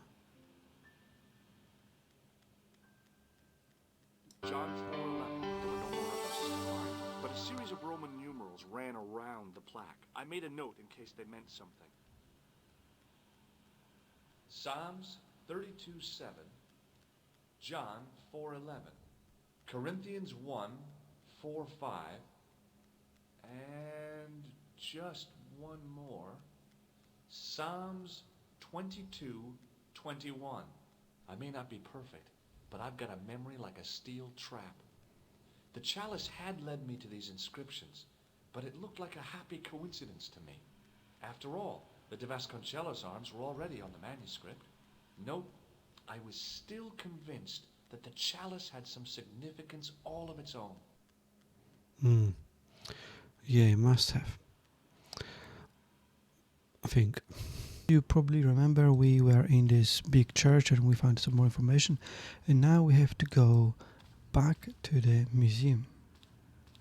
So far throughout our story, we visited Ireland, Syria, obviously Paris. There is one more country we're gonna visit. I wonder if you can guess it. Let me know in the comments if you can guess it right now. Of what it actually is before we go there. We're not going there just yet. First we have to go to the museum.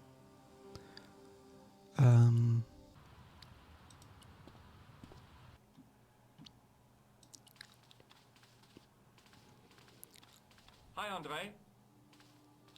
Hello, Georgie. While I was in Syria, I discovered a strange pagan statue. It was like a head with 3 bearded faces. Horrible. That sounds as if it could be Baphomet, the idol described by the Templars. The poor Knights of Christ had an idol that looked like that? Allegedly. The description of the idol came from the evidence extracted by the Inquisition. Mind you, not one statue or idol was ever found on Templar property. Until now, that is. Just last month, a statue of Baphomet was unearthed right here in Paris. Where? At the Institut Hermétique de Naval. The statue is beneath the foundations. It was discovered by some workmen while renovating the building. Can you tell me any more about the statue of Baphomet? It's a fearful image, even now. A bearded head. The base of the statue is carved with Templar symbols. One of the workmen noticed a curious stain at the base. He claimed it looked like blood. Blood? That's right. Okay. Thanks So now, Andre. You're welcome. now we have to go to this institute. Institut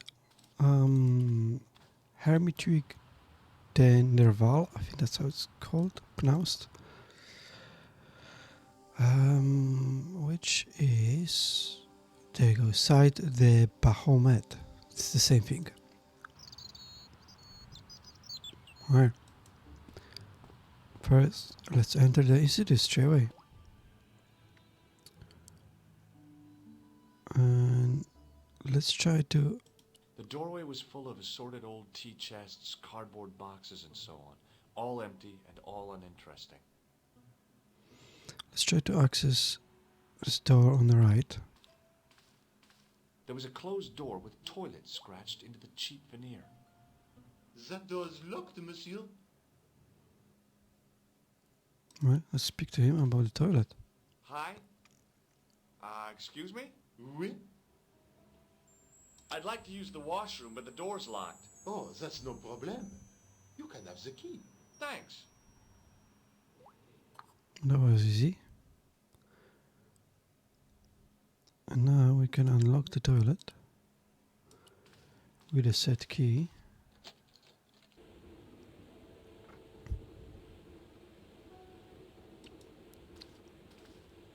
Let's pick up that soap.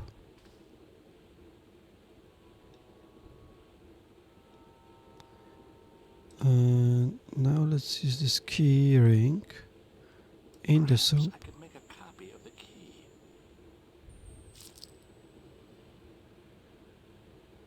The key had made a clear imprint in the soap. The bar of soap had the imprint of a key in it. Now there should be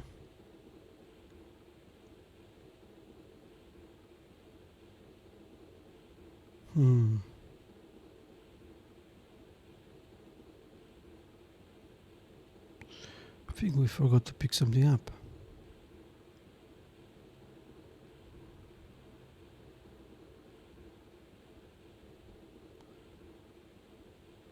It was a handful of plaster left in the castle by Pegram's archaeology Oh no, team. that's it. So that's the thing. It just looked very weird. I knew keeping that plaster was a good idea. It looked like a tissue. I forgot what it was. It's basically a plaster. So now we can make a copy of the key. Plaster and the imprint, I was on the right lines. I had filled the key's imprint in the soap with dry plaster.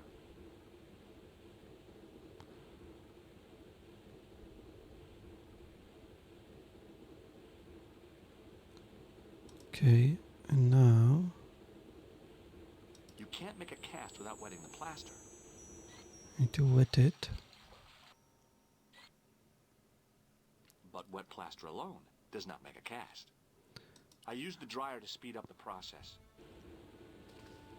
Now we have to just try it. And we're gonna have a key. Perfect. Well, it had taken a while, but I had made myself a completely unconvincing plaster key. Way too fragile to use in a lock. I'd have to substitute it for the real one. Trouble was, it looked like plaster and not metal. Then again, that plaster statue in Syria hadn't looked like stone until I'd been a bit artful with it. Maybe I could improve the key as well. Okay. So let's give the real keys back to the guard. Hi again. What is it? Here's the keys. Thanks. Merci, monsieur. Now let's go back to the street level. We're gonna basically need to paint this key. You guessed it, in a paint. That's right here. Hey, monsieur, get away from my paint pot. Okay. I should think so. Meddling with a man's paint pot. But Okay. Let's return downstairs and There was a telephone on the far... use this phone to call Nico. Do you mind if I use the phone? Be my guest. I'm paid to guard this door. The phone can look after itself. Killer! Hello, Nico. It's me. Hi, Georges. What's happening? I'm at the excavation, but they won't let me in. Damn! We need to know what's in there. Don't worry. I've got a scheme. I'm going to need your help, though. Okay, what do you want me to do? I want you to keep somebody on the phone for a while. Who? A painter. I need to get at his pot. Oh, okay. Stay on the line. I'll go and get him. Let's get our worker back down to the phone. Excuse me. Could you help me? what is it? I've got a few questions. You've got a phone call. For me? Are you certain? It's a woman. She sounded hot. What woman? She must be mistaken, monsieur. Well, she asked for that hunk of a man with the nicotine fingers and his ass hanging out of his pants. Certainly sounds like me. Stand back. It wouldn't do to keep the lady from her hunk. It's hilarious. But now we'll be able to sink that key into the paint. Perfect.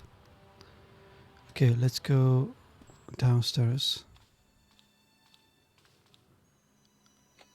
Well, monsieur, what a strange woman. She was all over me and then suddenly, nothing but abuse. Really? Why, abuse? Ah well, I have a cigarette to finish. And monsieur, if she calls again, I am not available.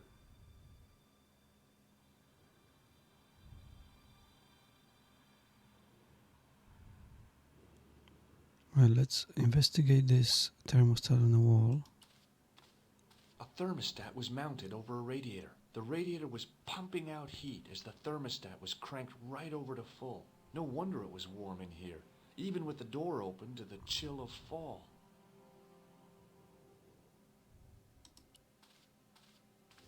Hi again.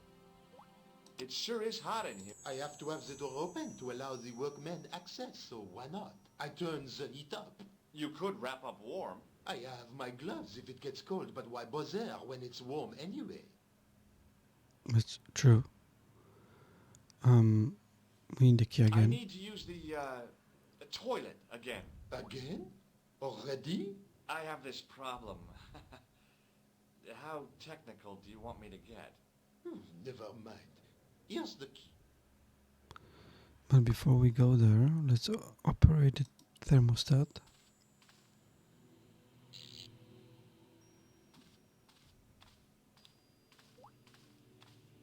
I turned the heating off.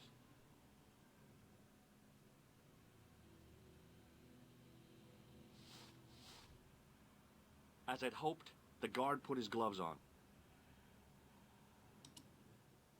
Now let's go back to the toilet.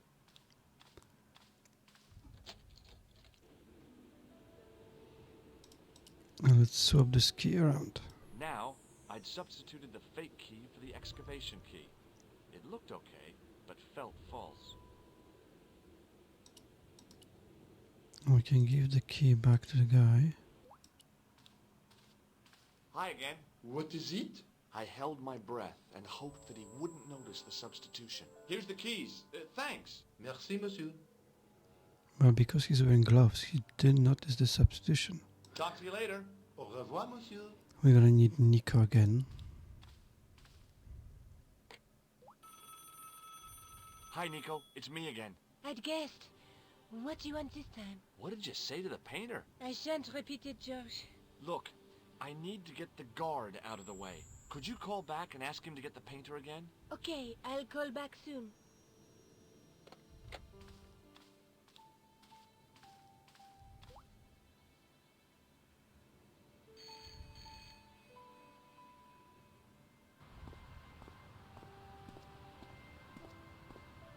This looked like a good place to watch things develop.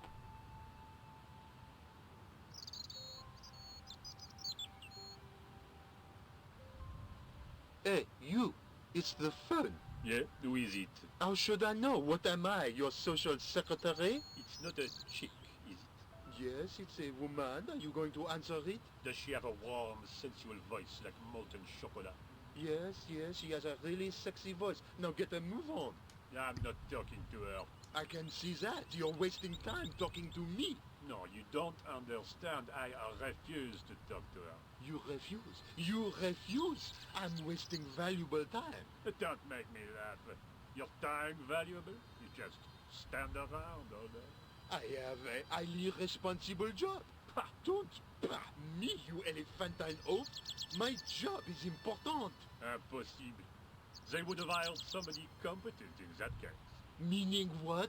Instead of which they hired a dismal rent-a-cop like you. All epaulettes and no brains. Why, you... This looked set to carry on for some time. It was too good an opportunity to miss. That's our opportunity to sneak in. Now we have the key. Open the door. Open the door, and we can descend into the dig site.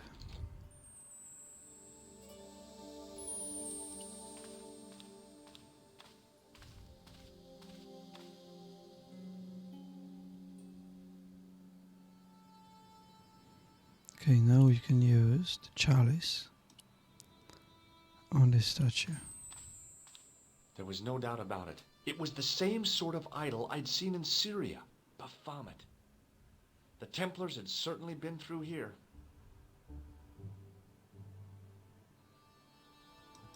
Now there's a familiar face.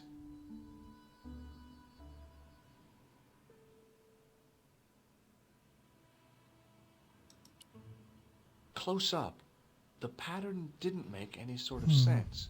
It fanned out around an axis point, a kind of focus to one side. Did we use the right chalice? Yes. Just a second, one more time. There you go. And there it was, decoded by the curves of the chalice, the image of a church.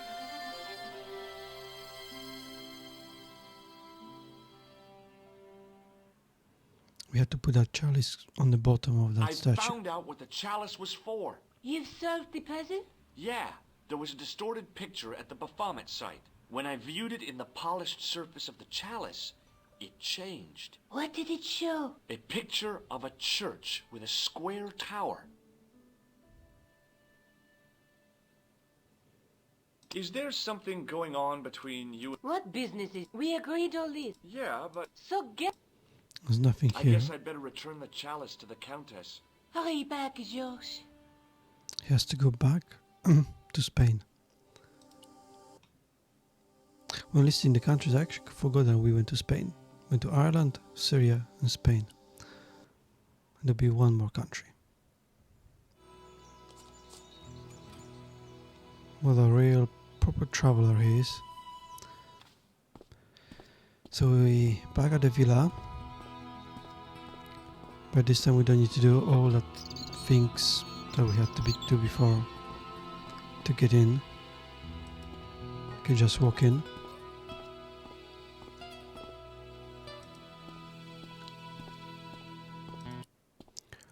But we're still gonna be quite naughty. So we're gonna seal this mirror. It was a small mirror hanging over the sink.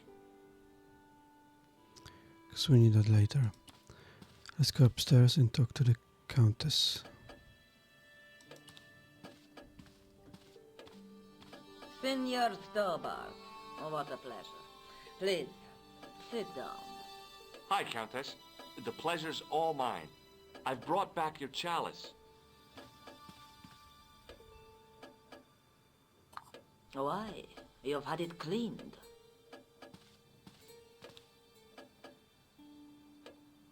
Yeah, I met an obliging priest with a soft cloth. Have you resolved the Templar mystery? No, not yet. I don't even know what it is I'm after. There are many stories of the knights secreting great wealth away. Whatever. All I know is I don't want the bad guys to get it. Ah, to be young and live in a world of moral absolutes. I discovered something amazing with that chalice. In Paris, I found a church where they recognized the coat of arms. I found the tomb of Don Carlos de Vasconcelos. You are sure? There can be no mistake? The coat of arms on the chalice matches the one on the tomb. Incredible. You have my most profound thanks. I must go there as soon as possible. Yeah? Well, I'd be happy to show you the city. There's something else that I discovered, carved on Don Carlos's tomb. Biblical references. What are the references, Senor Stobart? Psalms 32:7, Corinthians... I am not a good enough scholar to know the Bible, chapter and verse. I meant, what are the quotations? You know, I forgot to ask the priest. Oops. I'll have a look around if that's okay. My home. That means we need to your get the home. Bible. I shall remain here. So let's go out and go to Mausoleum.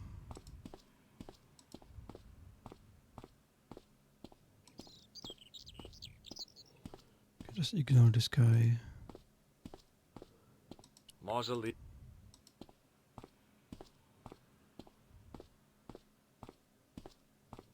Mausoleum, summer house. Easy mistake to make.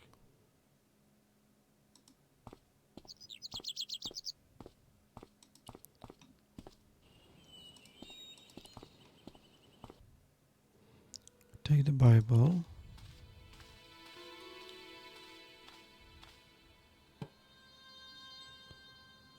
And you can inspect this upper High window. up in the dome were windows. I guess they might open them to make it less stuffy in there.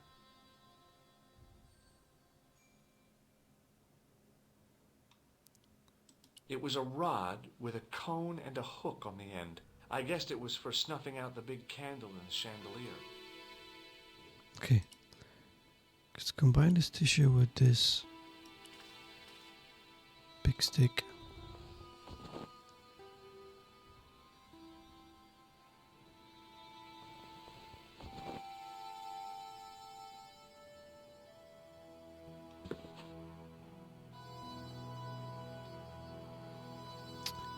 And let's shut that window.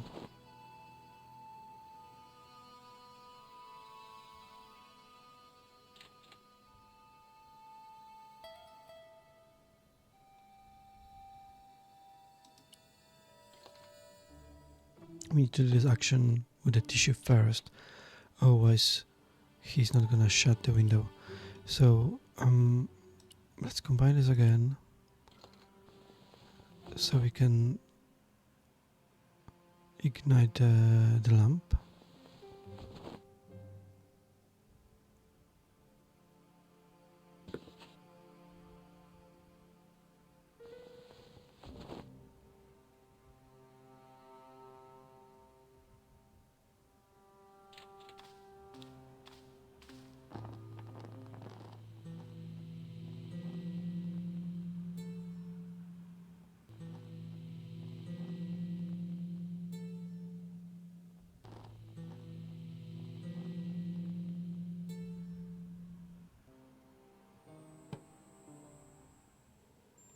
The candle had burnt brilliantly, but only for a couple of minutes. Some kind of special formulation, I guess.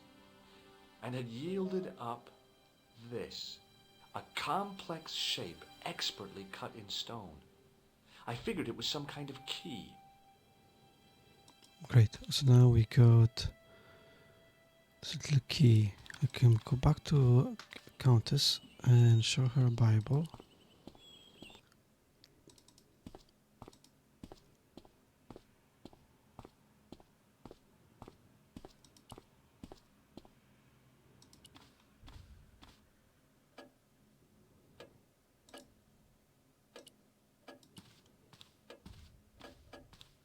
Hello again. Mind if I sit? Please, be my guest.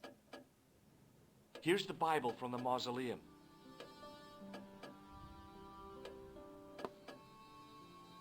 Very well. Let us begin. The first reference. Psalms 32:7. Thou art my hiding place. Thou shalt preserve me from trouble. Thou shalt compass me about with songs of deliverance. My hiding place. Don't get your hopes up too high. This might just be leading us to where we found the chalice. You are right, of course. The next. Okay, John 4:11. John 4:11. Here. The well is deep. The next. Quickly. Okay. Corinthians 4:5. Here it is. Will bring to light the hidden things. Any more? Just one. Psalms again. 22:21. Save me from the lion's mouth, for thou hast heard me from the horns of the unicorns. Alas, 'tis confusing. Lions, unicorns, what's it mean? I can't guess. Salient points seem to be a hiding place and a deep well. In no sense is the mausoleum a well, Senor Stobart. Is there a well in the grounds? I do not know. I suppose that there must have been once upon a time. Lopez is the man to ask about anything pertaining to the estate. Well, let's go ask Lopez. My home. He's got some more information for us. Specifically about the well.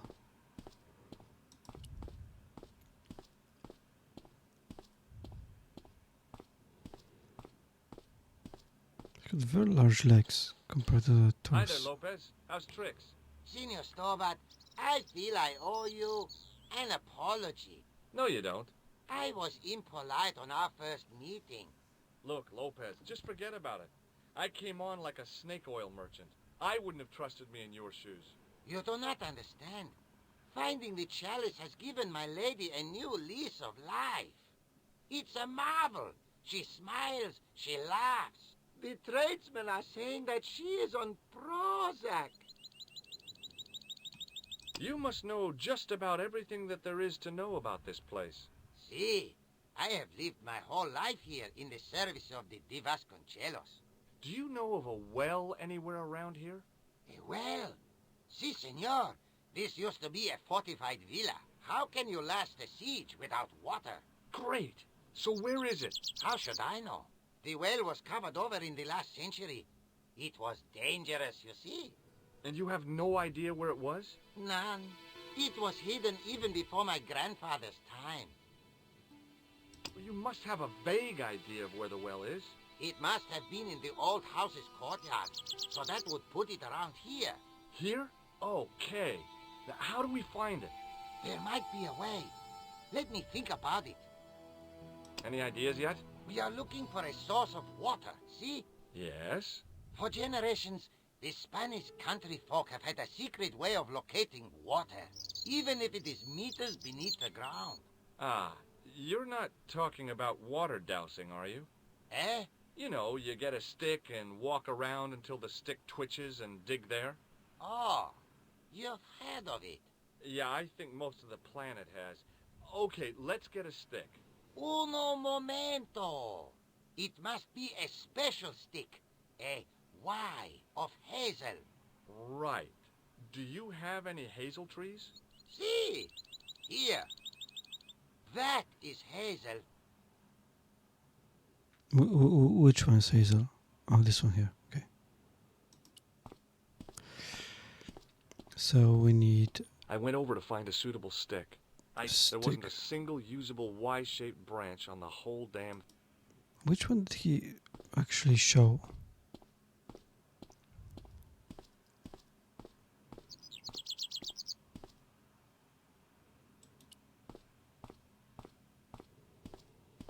Because he kind of pointed this way, but... So that was what a hazel tree looks like. There wasn't a single usable Y-shaped branch on the whole damn thing.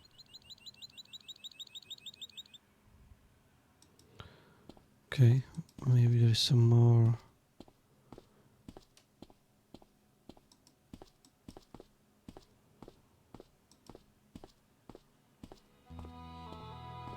There's this one. I went over to find a suitable stick.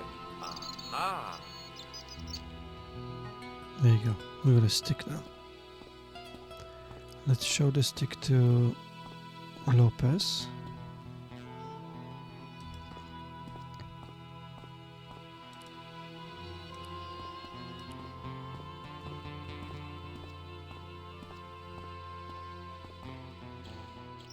Hi, Lopez. Got a minute? Certainly, senor. How can I help you? Well, I got my divining rod. Now what? Simplicity itself, senor.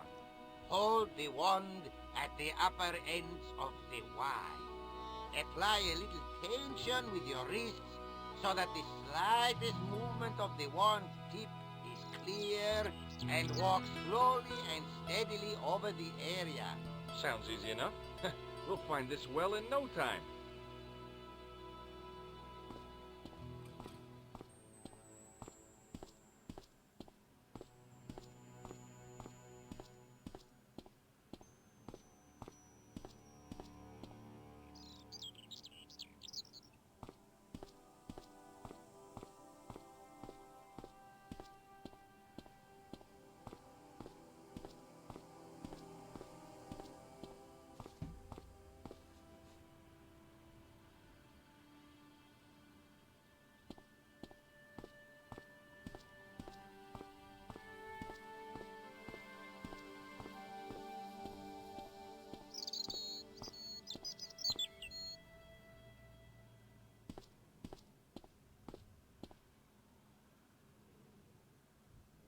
Senor Stobart, you've found something. This is it. This is where we find the secret of the Templars. Hidden here for hundreds of years. Lost from the sight of man until now. The mystery is revealed. It's a tin can.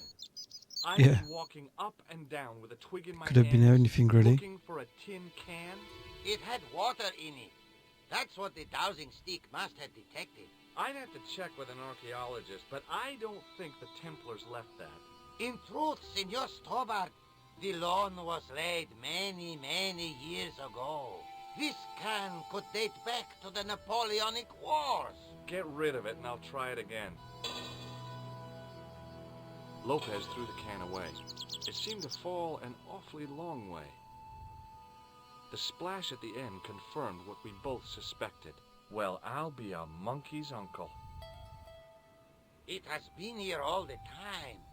All those years and nobody found it. Stood in awe for a moment, marveling at the secrets all around us. I could have fallen down that. Yeah, how no one spotted that? I mean, it's massive. I know it's a big garden, but come on. Right. The well had been lost for decades at least. The air was cool after the noon sun, but that's not what gave me goosebumps. I have a really, really bad feeling about this. Yeah, probably lots of spiders, to be honest with you. I have a bad feeling, too. Hate spiders. From a distance, the lion's head had been impressive. Close up, it was frightening. Hey, one of the fangs is a separate piece.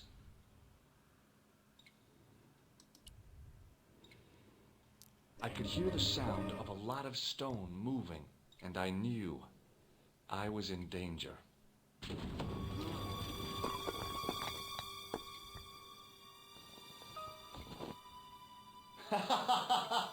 Oh, very funny, you psychos! Senor Stobart! Senor Stobart! Are you all right? It's okay, Lopez, I'm fine! Hey, susto me has dado! You gave me a scare! Nice try, Templars. Nice try. Okay, let's use the mirror on the light, so it's not so dark. I realized I could use the mirror to reflect the light from above.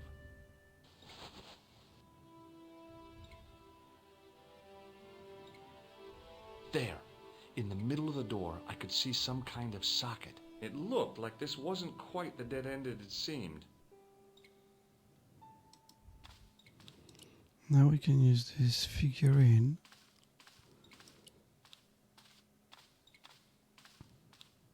on the dark. I slid the stone key into the lock. There were buttons that turned the dials. Right. Okay. So the numbers we had previously that we found in the church, we have to now enter those.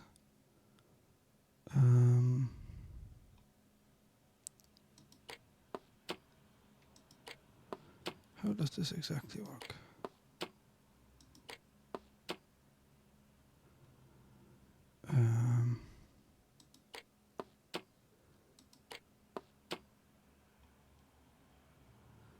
Okay. Right, the first number is 14. 10.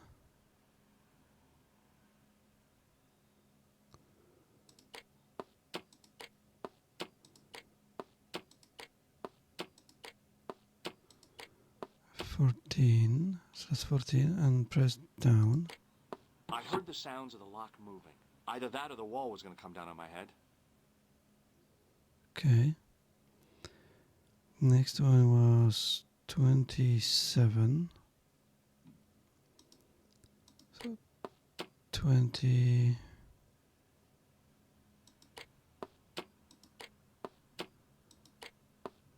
Seven.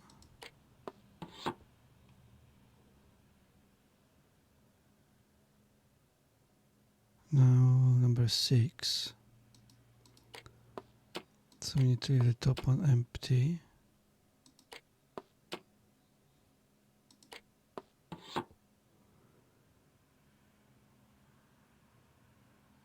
Now I think that's 81.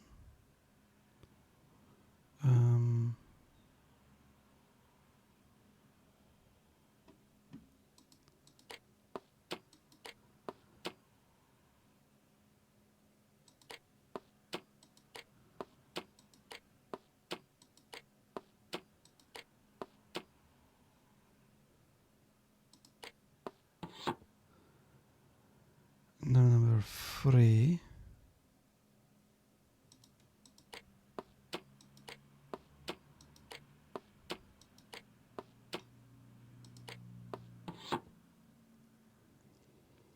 Now 1.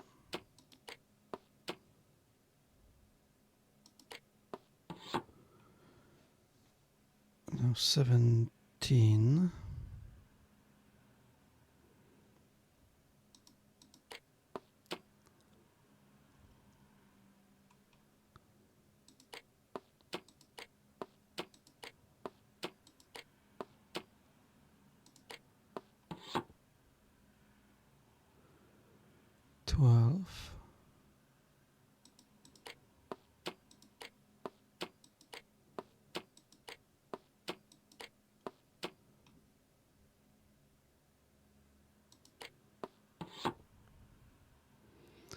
And 25.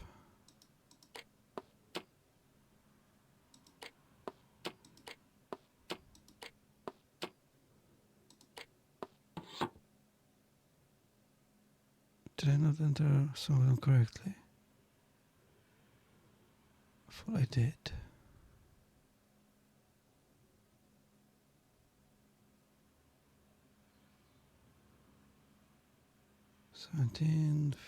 Maybe I'm missing something. Oh, yes! Ah, interesting to click the middle. I hope. I knew the old Stobart fingerwork wouldn't let me down. I'll put them on the screen so you guys know what exactly needs to be done.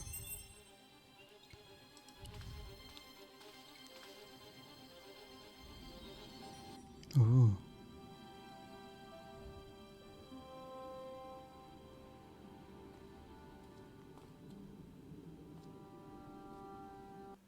Before I left, though, there was one last thing to do. That was a quick cutscene. You won't be needing that replacement piece anymore, Countess. I found it with the children. You'll probably want to be alone for a while. I'll be out in the garden with Lopez.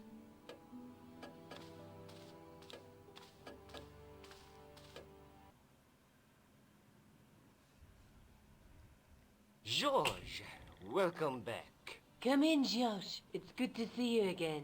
Is it?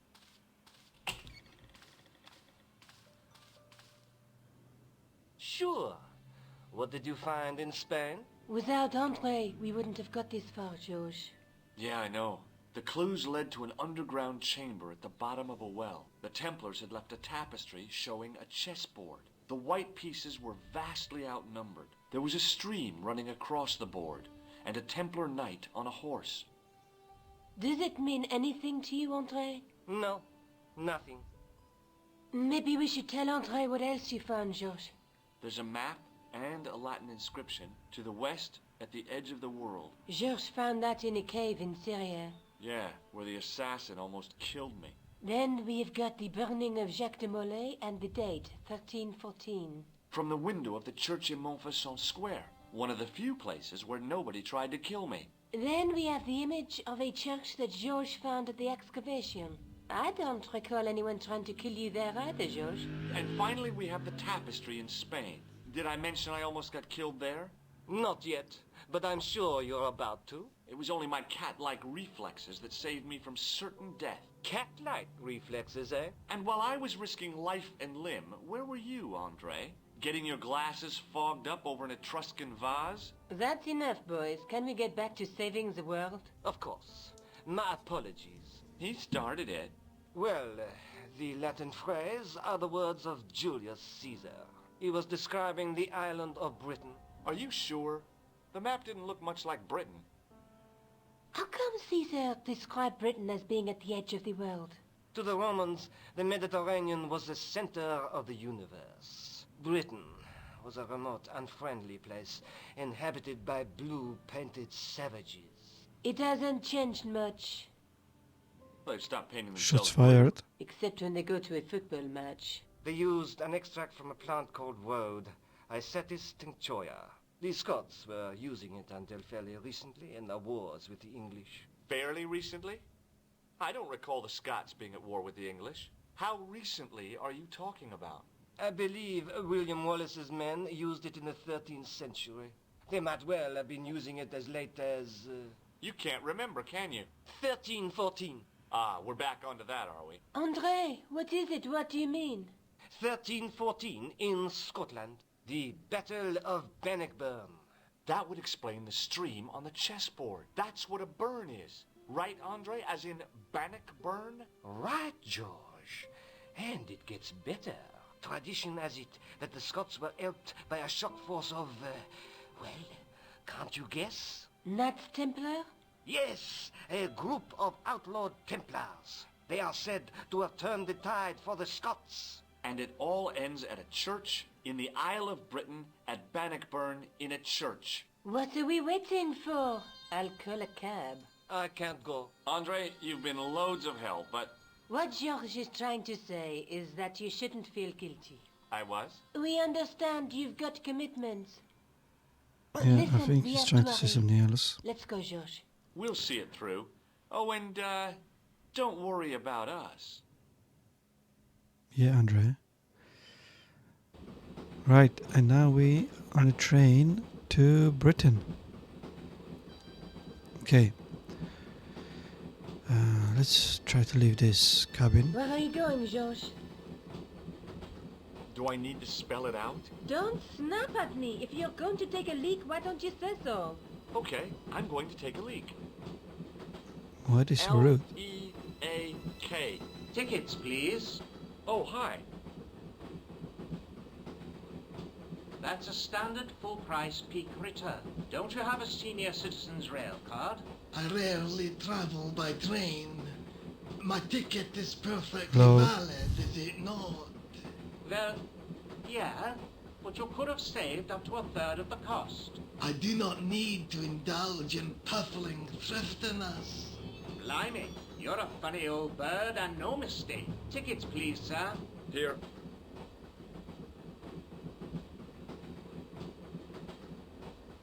Off to Stirling, eh? Yes, we are. Well, I hope you won't be disappointed. It's a miserable place this time of year.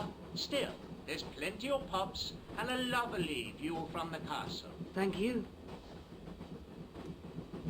I'm guessing I this don't is wanna worry our assassin. But there was something familiar about that guy. Are you sure? You're tired. Perhaps you're mistaken. Maybe. But I didn't like the look in his eyes when he spoke to you. Alright, Can't let's you sit still, George? get out again. I need to go to the John.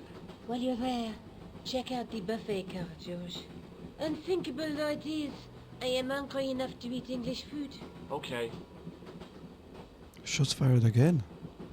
The English.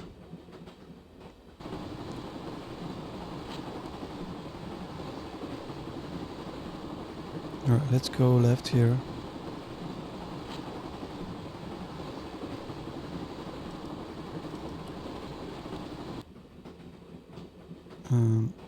This is supposed to be like a Newcastle fun. It's drinking.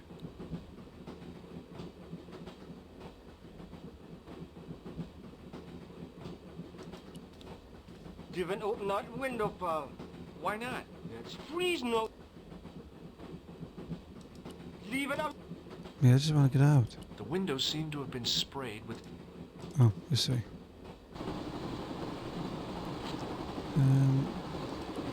Let's go left. Oh, no. That gangster creep from the hotel. Guido. Well, he didn't scare me. Hey, Buster. This is a no-smoking car. Okay, maybe he didn't scared. It got worse. I suddenly realized who the conductor had reminded me. And Marquet's murderer. Let's go back to Nico.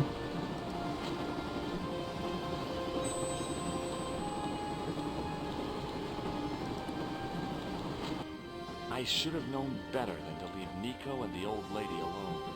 Suddenly, the Sword of Baphomet took second place to finding the girl I loved. Let's go back to the guy. I mean, he could be a referee, but he looks also like a Newcastle fan. The man's face was blotched and unshaven. I guess he'd been traveling all night. Very stereotypical for English in the 90s. Hi! Having a party? No, this is breakfast. Come on, join us, man. Wake, Basha, wake up, man. What's company? His breath was like the outlet from a chemical factory. Excuse my mate, he's taking a nap. Sleeping like a bobby. I'll wake him up when we get to Newcastle. Yeah, he's going to Newcastle. I knew it. And I never noticed. Right, let's ask him about Nico. The young woman in the next compartment? No, Paula, didn't have you lost her, like? She's disappeared. The old lady, too. I think they're in trouble. Oh, yeah, man, an old lady, too. Yeah. You gotta help me. Maybe they went to the toilet, like. I don't think so. You never go on their own. Always in pairs, you know. No, she's been abducted. I'm sure. I've got to go look for her. What's stopping you, pal? The conductor. He's not what he seems. You want to avoid him, like? That's about it, yeah. No problem. Okay. See you later. Give it to it, pal. Don't jump. I don't intend to jump. I'm going to climb on top of the train. You're kidding, aren't you? Just watch. Brilliant idea.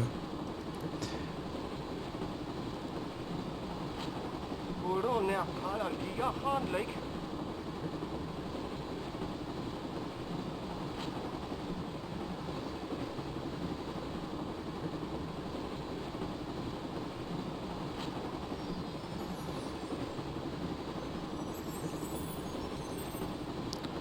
Let's go towards the right card.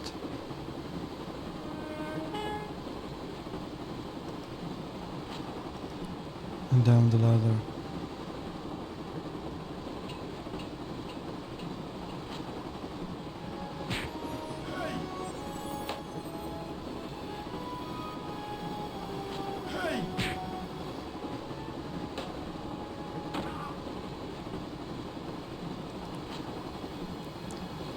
Quickly talk to her. I always wanted to stop the train. And now was my chance.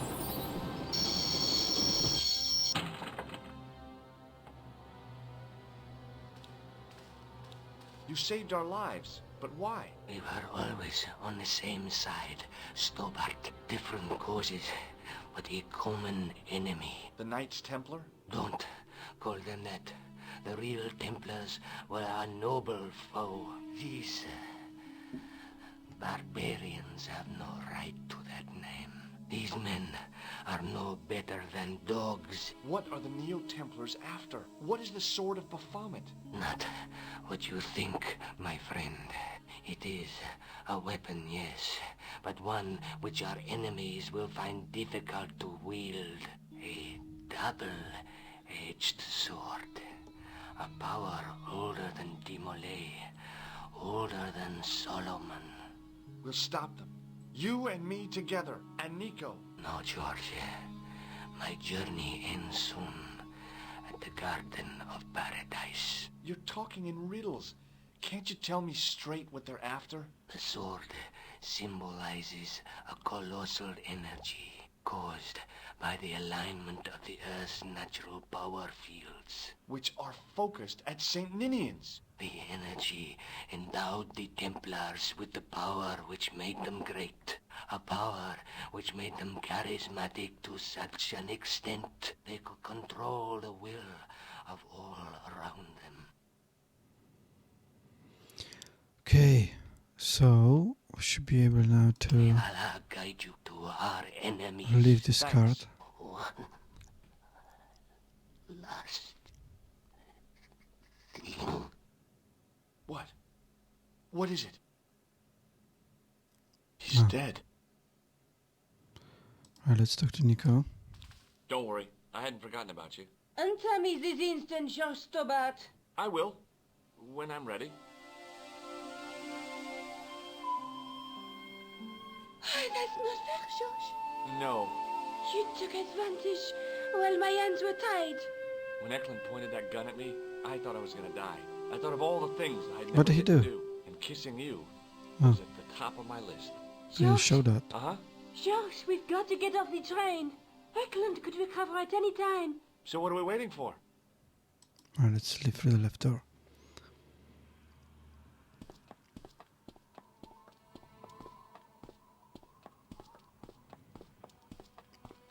San Ninian's Church. This is probably the last location. A gun or something. Khan gave me something. What? His handbag. Oh, great.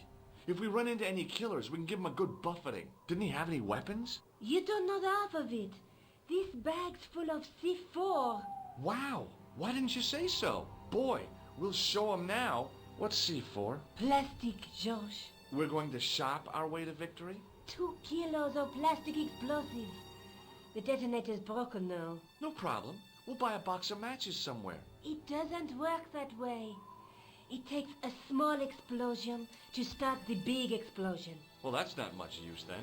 What does that sign say? Apparently during the English Civil War in the mid-17th century, this place was used as an arms dump. Yeah? What happened? Look at the state of this place, George. You work it out. Oh, stray spark? You got it. The tower was the only thing to survive the blast. I hope the explosion didn't destroy the Sword of Baphomet. Do you? I rather hope it did. Okay, let's go inside. Can inspect this mechanism on the left first. The handle turned easily and the larger wheel began to revolve. Damn! Then the handle came off in my hand. And again. Now that the handle was gone, it was easy to remove the cog and spindle.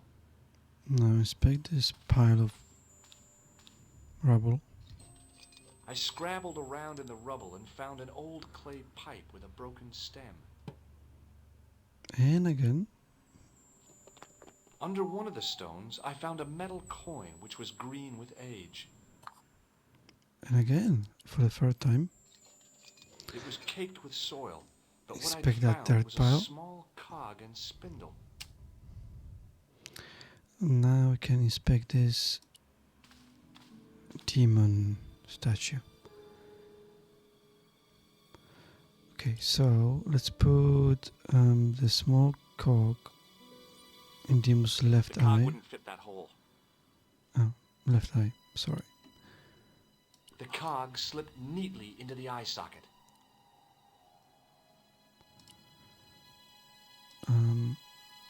With a rasp of metal on stone, I eased the second eye into place. And now this on his I mouth. pushed the handle into the demon's mouth. The cogs all meshed. I began to turn.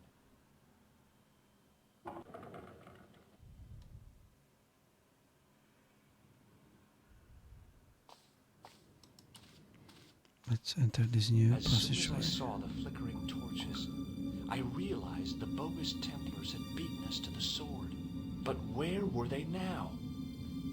And why was it so quiet?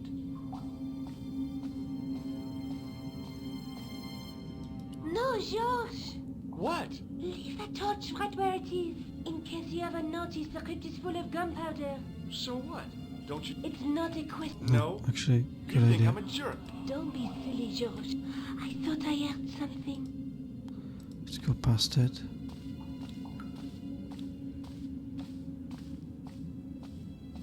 Listen, I can definitely hear chanting. You're right. I hear it too. What do you suppose they're doing? It wouldn't surprise me if they were holding some kind of satanic sex ritual. So, what are we waiting for? He sounded way too happy about that. Will you look at that? Baphomet. Lovino was right.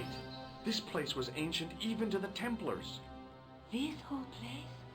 This is Baphomet? Finally, the truth. The Templars had never worshipped this graven image, no more than they'd worship a rainbow.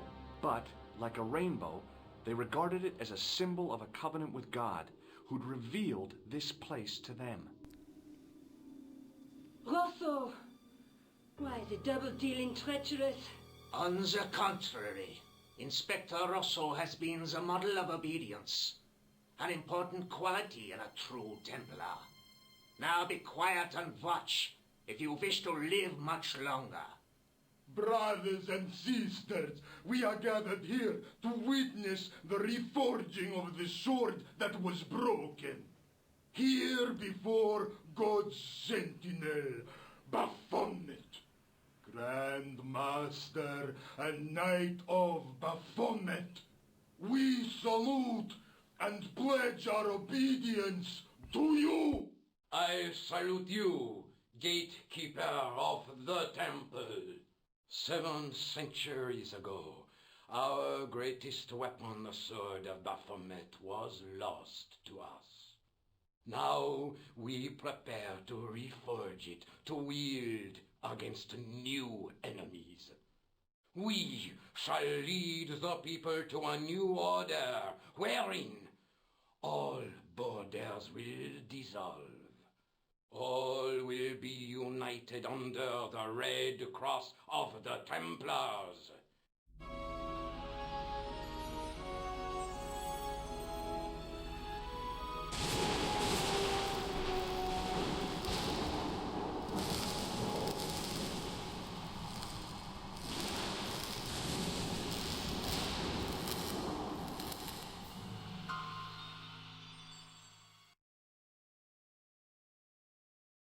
George, we have watched your efforts to stop us with respect.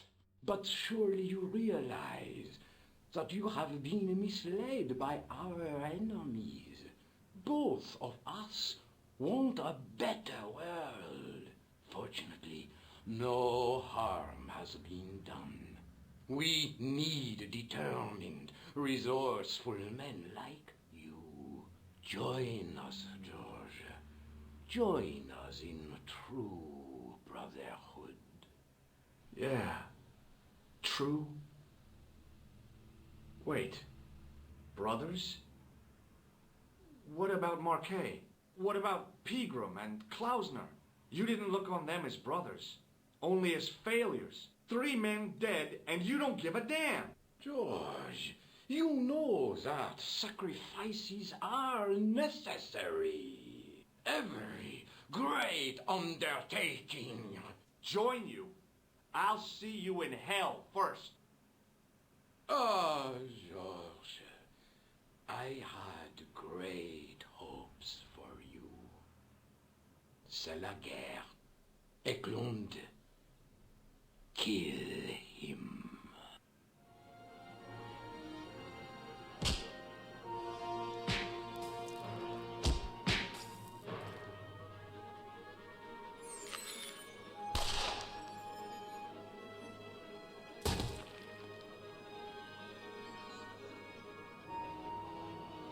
I swear, I just wanted things to be right. Everyone's just shooting each other. Kill them. They will not escape. Well, well. If it isn't the great detective and his beautiful assistant, it's going to be a pleasure killing the pair of you. George, what are we going to do? Use the torch now. Come on, Nico. We're leaving. You fools! You cannot escape us. Guido! Stop them.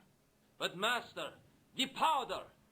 That powder is from the English Civil War. You fool. It's over. 300 years old. How explosive do you think it can be? I thought it was all over, but Nico had one last trick up her sleeve. Or in her handbag, to be exact. A handbag full of plastic explosives. Maybe, but this stuff is brand new.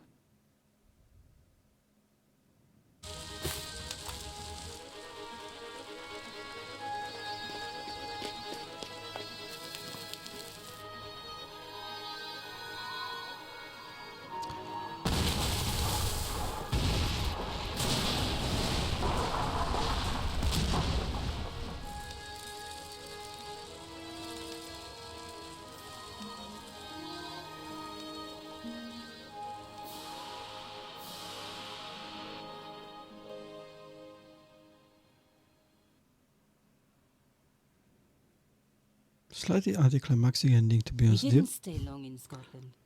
George had a vacation to finish, and I had another story to write. Not the real story, of course, but enough half-truths to fill a page and pay my rent for the month. George and I hung out together in Paris. I showed him my favorite restaurants, and he told me his best jokes. You know, Nico, this city holds so many memories for me now. The cafes, the music. The sewers. Tell me about it. The clowns. The jugglers. And your pal Labano. Oh, yes, dear Andre. When we first met, and I was doing my detective stuff, you kind of disappeared a lot, Nico. Were you and Labano, There was something happening, but nothing to do with Andre. Uh-huh. It was something from the past that I had to deal with, on my own. So, I dealt with it, and now it's over.